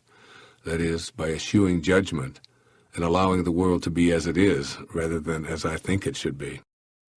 I stay inspired by encouraging others to live out their destiny and allowing the world to unfold as it will, and I'm much more likely to feel peaceful. In fact, when I'm living my life from this perspective of inspiration, my vibrational energy is more attuned to that of the creative energy of the universe, and I find that my effect on others is far more spiritually aligned. Furthermore, I know within my own being that I'm doing something very powerful to make this world a more spiritually oriented place for us all. You see, when I resonate to anger, shame, hatred, or revenge, I add to these decidedly non-spiritual energies by joining in what I find to be so objectionable. But when I remember to bring non-judgment, love, tolerance, and compassion to these low, ego-dominated energies, I see how different the world looks, and even how different those around me act in the presence of these God-realized energies. I feel optimistic when I'm in spirit, with an inner knowing that nothing can interfere with an idea whose time is coming or has already arrived. I trust that our Creator knows what it's doing and that good triumphs over what ego believes is bad or evil. I sense that we're all moving toward a world that will no longer know the horrors of war or practice our long-established habits of inhumanity toward our brothers and sisters around the globe, who may have different cultural views and their own unique physical distinctiveness. By staying in spirit, I'm truly inspired to see the potential for greatness that's in all of us as one people, and I turn from anguish to faith that at least I can live from a place of God realization and practice being a force for good or for God. Staying in vibrational alignment with spirit allows me to be more present in all of my life activities. I find myself less concerned with goals, outcomes, winning, and accumulations, and far more involved in the process of enjoying the activities of my life. Arriving seems to replace striving, and being in a state of flow is far more common than my old, uninspired state of worry and anguish. I remind myself that spirit is only here and now, not yesterday, not tomorrow, only now. By keeping my vibration aligned spiritually, I see the ecstasy in the present. Everything else that once was a source of worry doesn't come up for me, since the outcomes are already handled for me in my own mind. What will be, I remind myself. The world looks so much more peaceful when I approach it this way, and my ego, which once needed to win at all costs, is relegated to a distant seat in a stadium in another galaxy. Choosing inspiration. My experience with Jack, as well as many similar kinds of episodes in my life, taught me that the laws of the material world truly do not apply in the presence of God realization. And I know that I have the choice to live at this level of inspiration. When I do so, it seems that the world changes. Animals behave differently than their biological genetics would seem to allow. People at a distance seem to hear me telepathically and respond to my highest thoughts. Objects seem to materialize in defiance of what scientists say is possible. And healing takes place in spite of modern medicine saying otherwise. In other words, miracles seem to be ordinary. The world looks like a place where everything is possible, where restrictions and limitations are non-existent, and where the power of our Creator seems to roll right up and land at my feet, begging me to hop on board and witness the infinite possibilities it offers. This is how I feel when I align myself to Spirit, cocky inside because I know something that so few ever come to realize, but humble and awestruck on the outside at the miraculousness of it all. When I remember to stay in Spirit, I've realized that when one thing appears to be going wrong, I can see clearly that 10 things are going right. For example, if my cell phone isn't working, I can note that my health is fine, my family is safe, the ocean is calm for swimming, my bank account has a surplus, my electricity is fully functional, and so on, and on it goes. From a perspective of being in Spirit, I automatically shift my attention away from what's going wrong and onto what's right. This then becomes my point of attraction, and I attract more of what I'm focused on, whereas at an earlier time in my life, I'd attract more of what was going wrong because that was my point of attraction. How sublimely beautiful the world now looks to me from this magnificent place of inspiration. No longer do I stay focused on and attract more of what's going wrong, for I've learned to place my attention on what's right, what's working, and what's aligned with the all-creating Spirit. From this place of inspiration, I ask, what if I looked deep within myself and found no original sin at all? That is, what if I discovered original innocence instead? What if the same were true for everyone? I know that our creative source is one of good, and I also know that we must be like what we came from. Therefore, everyone, including myself, is a piece of God. We came to this world from innocence and love, not from a place of sin or weakness. When I see Christ consciousness in everyone, even those with whom I differ greatly, I'm able to feel good, to feel God. When I know that there's no original sin in anyone, I'm able to think like Mother Teresa, who told the world, in each person I see the face of Christ in one of his most distressing disguises. When it is goodness that I look for, rather than sin and weakness, that's what I see. I then see goodness in the little old lady driving slowly in front of me, the elderly man fumbling with his change and delaying me at the cashier, the children squealing loudly as I'm attempting to concentrate on a book, the teenagers shouting along with their ear-splitting rap music, or the jackhammer operator whose deafening sounds fill the air with chaos. When I'm inspired, I see God realization, disguised as a minor blip, and the world looks fine, happy, and even peaceful. I remind myself of Rumi's sage advice, if you're irritated by every rub, how will you ever be polished? When I feel inspired, I notice how much zest I have for life and everything that I do. I play tennis with exuberance and without fatigue. I write from my heart. I feel good. I feel God. And this inner feeling radiates outward in all of my waking moments. Inspiration means doing what I love, and even more significantly, loving what I'm doing.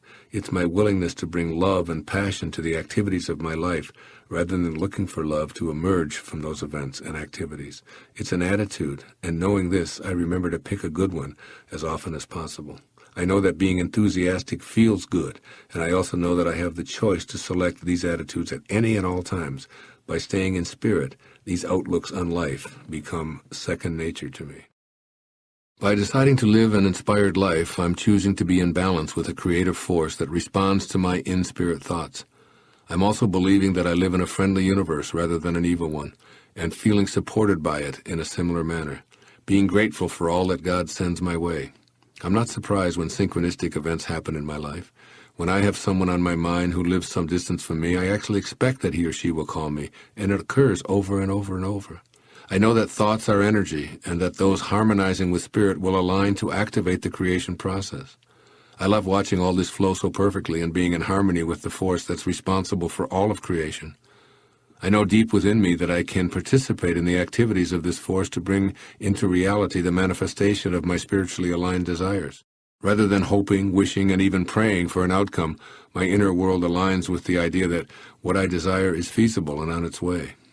This kind of inspired knowing frees me from anxiety and worry. I affirm, it's on its way, there's absolutely nothing to fuss about, and I leave the time of its arrival into my life in the hands of the all-knowing, always creative spiritual source. I find that I no longer question the creator of the universe because I'm at peace with the timing of everything. I know enough now not to push the river, not to demand that the timetable of my ego be the same as God's. I know that by staying in spirit, I'm actually participating as a co-creator, and that the more I stay in this aligned space, the more it seems to speed up the process. I've noticed that ever since I've become more conscious of staying inspired, and all that this implies, the time between what I think and having it actually show up in my physical life has become shorter and shorter. I'm aware that the ultimate in manifestation is a complete absence of any delay between a thought and its physical manifestation. What's been called the gift of loaves and fishes is what true 100% God realization is. That is, think food and it appears. Think well-being for everyone and disease dissolves. While I know that this Christ consciousness is available for all of us, I have many more glimpses of it as I stay more in spirit. Singing my song. The major change that's taken place for me in this manifestation of my inspired desires has been the awareness of my own capacity for activating the creative force to work with me. Today, as I live consciously in spirit, I feel as if I'm more and more able to be an activator of this divine synchronistic force and have it work with me rather than to me. I view these mystical moments as holy instants when my ego is suspended and spirit, in conjunction with my own divine desires, has become the teacher. As my sense of inspiration grows within me, I find myself wanting to do more for others and focusing less upon myself. What I desire is realized through the paradoxical means of desiring it for others even more than I want it for myself. By reaching out in this way and deliberately looking for ways to inspire others, I feel closer and closer to spirit, and ironically, I sense that more of what I desire seems to be flowing back to me as a result of this sharing. At this point in my life, I feel that staying in this glorious state of inspiration practically requires me to avoid condemning others. I look at the behavior of others, even those whose actions are anathema to an inspired world, and I send them love. I know deep within me that declaring war on the problems of violence, poverty, cancer, AIDS, and drug addiction isn't the solution. I'm uninterested in increasing these problems with violent, angry, or hateful thoughts or behavior.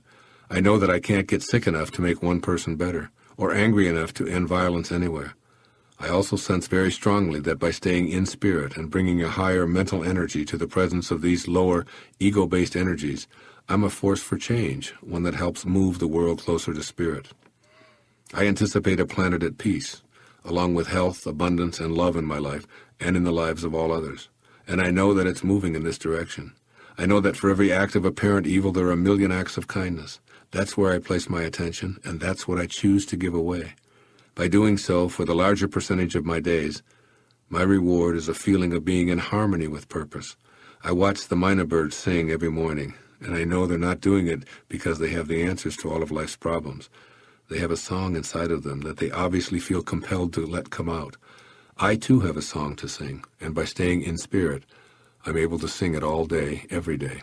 I know that the answer to what should I be doing is to see the word yes on my inner screen. Yes, I am listening. Yes, I am paying attention. And most important, yes, I am willing. I notice that those around me who feel uninspired are unwilling to say yes to the feelings at the core of their being.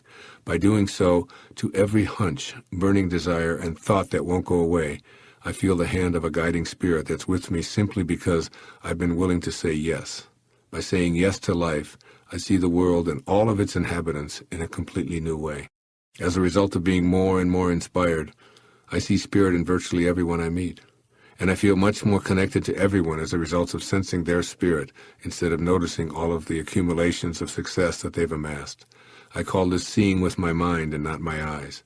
It now seems that my identity is associated with experiences that are not exclusively of this world, and I love what my mind sees. possibilities, and openings for miracles. It looks past the limitations of my eyes, and it knows that we're all one in an infinite world. My mind no longer views death as something to fear. Rather, it lives in an infinite place, and it is able to step back from this corporeal world and be an observer. Adequately conveying how I feel when I'm inspired is probably impossible. What I so sincerely want to share here is that the feeling of being completely in harmony with our source generates miracles everywhere. I have the delicious, spine-tingling sensation of bliss as I observe and interact in this world from the wondrous vista of being inspired. These words from A Course in Miracles ring true for me. All that must be recognized, however, is that birth was not the beginning and death is not the end. This is the knowing that I have from this infinite in-spirit perspective. There are no conflicts. All is as it should be. The things I wish to improve aren't going to be accomplished by fighting, but by placing my attention on staying connected to Spirit. In 1 Corinthians, St. Paul says, "The very fact that you have lawsuits among you means you have been completely defeated already." As I live from a place of inspiration, I see that conflict is no longer possible for me, and I understand what Paul was attempting to say to the people of Corinth in that letter. I will not be defeated. I can't, because for me there's no they any longer. There's only us. I've turned my mind to Spirit. I know that God created me to be like Him, and I must be what I came from. This idea, more than any other, inspires me beyond what I can share here in this program. It's my intention to continue to stay inspired and live what my mind knows, rather than only what my eyes see. And my mind knows that we're all in a universe that has a creative, organizing intelligence supporting it. I know that it flows through me, and God willing, I'll stay in spirit and assist you to live that life of inspiration that you came here to live. There can be no greater blessing. I send you love. I surround you with light. And I invite you to live with me in spirit. God bless you. Namaste.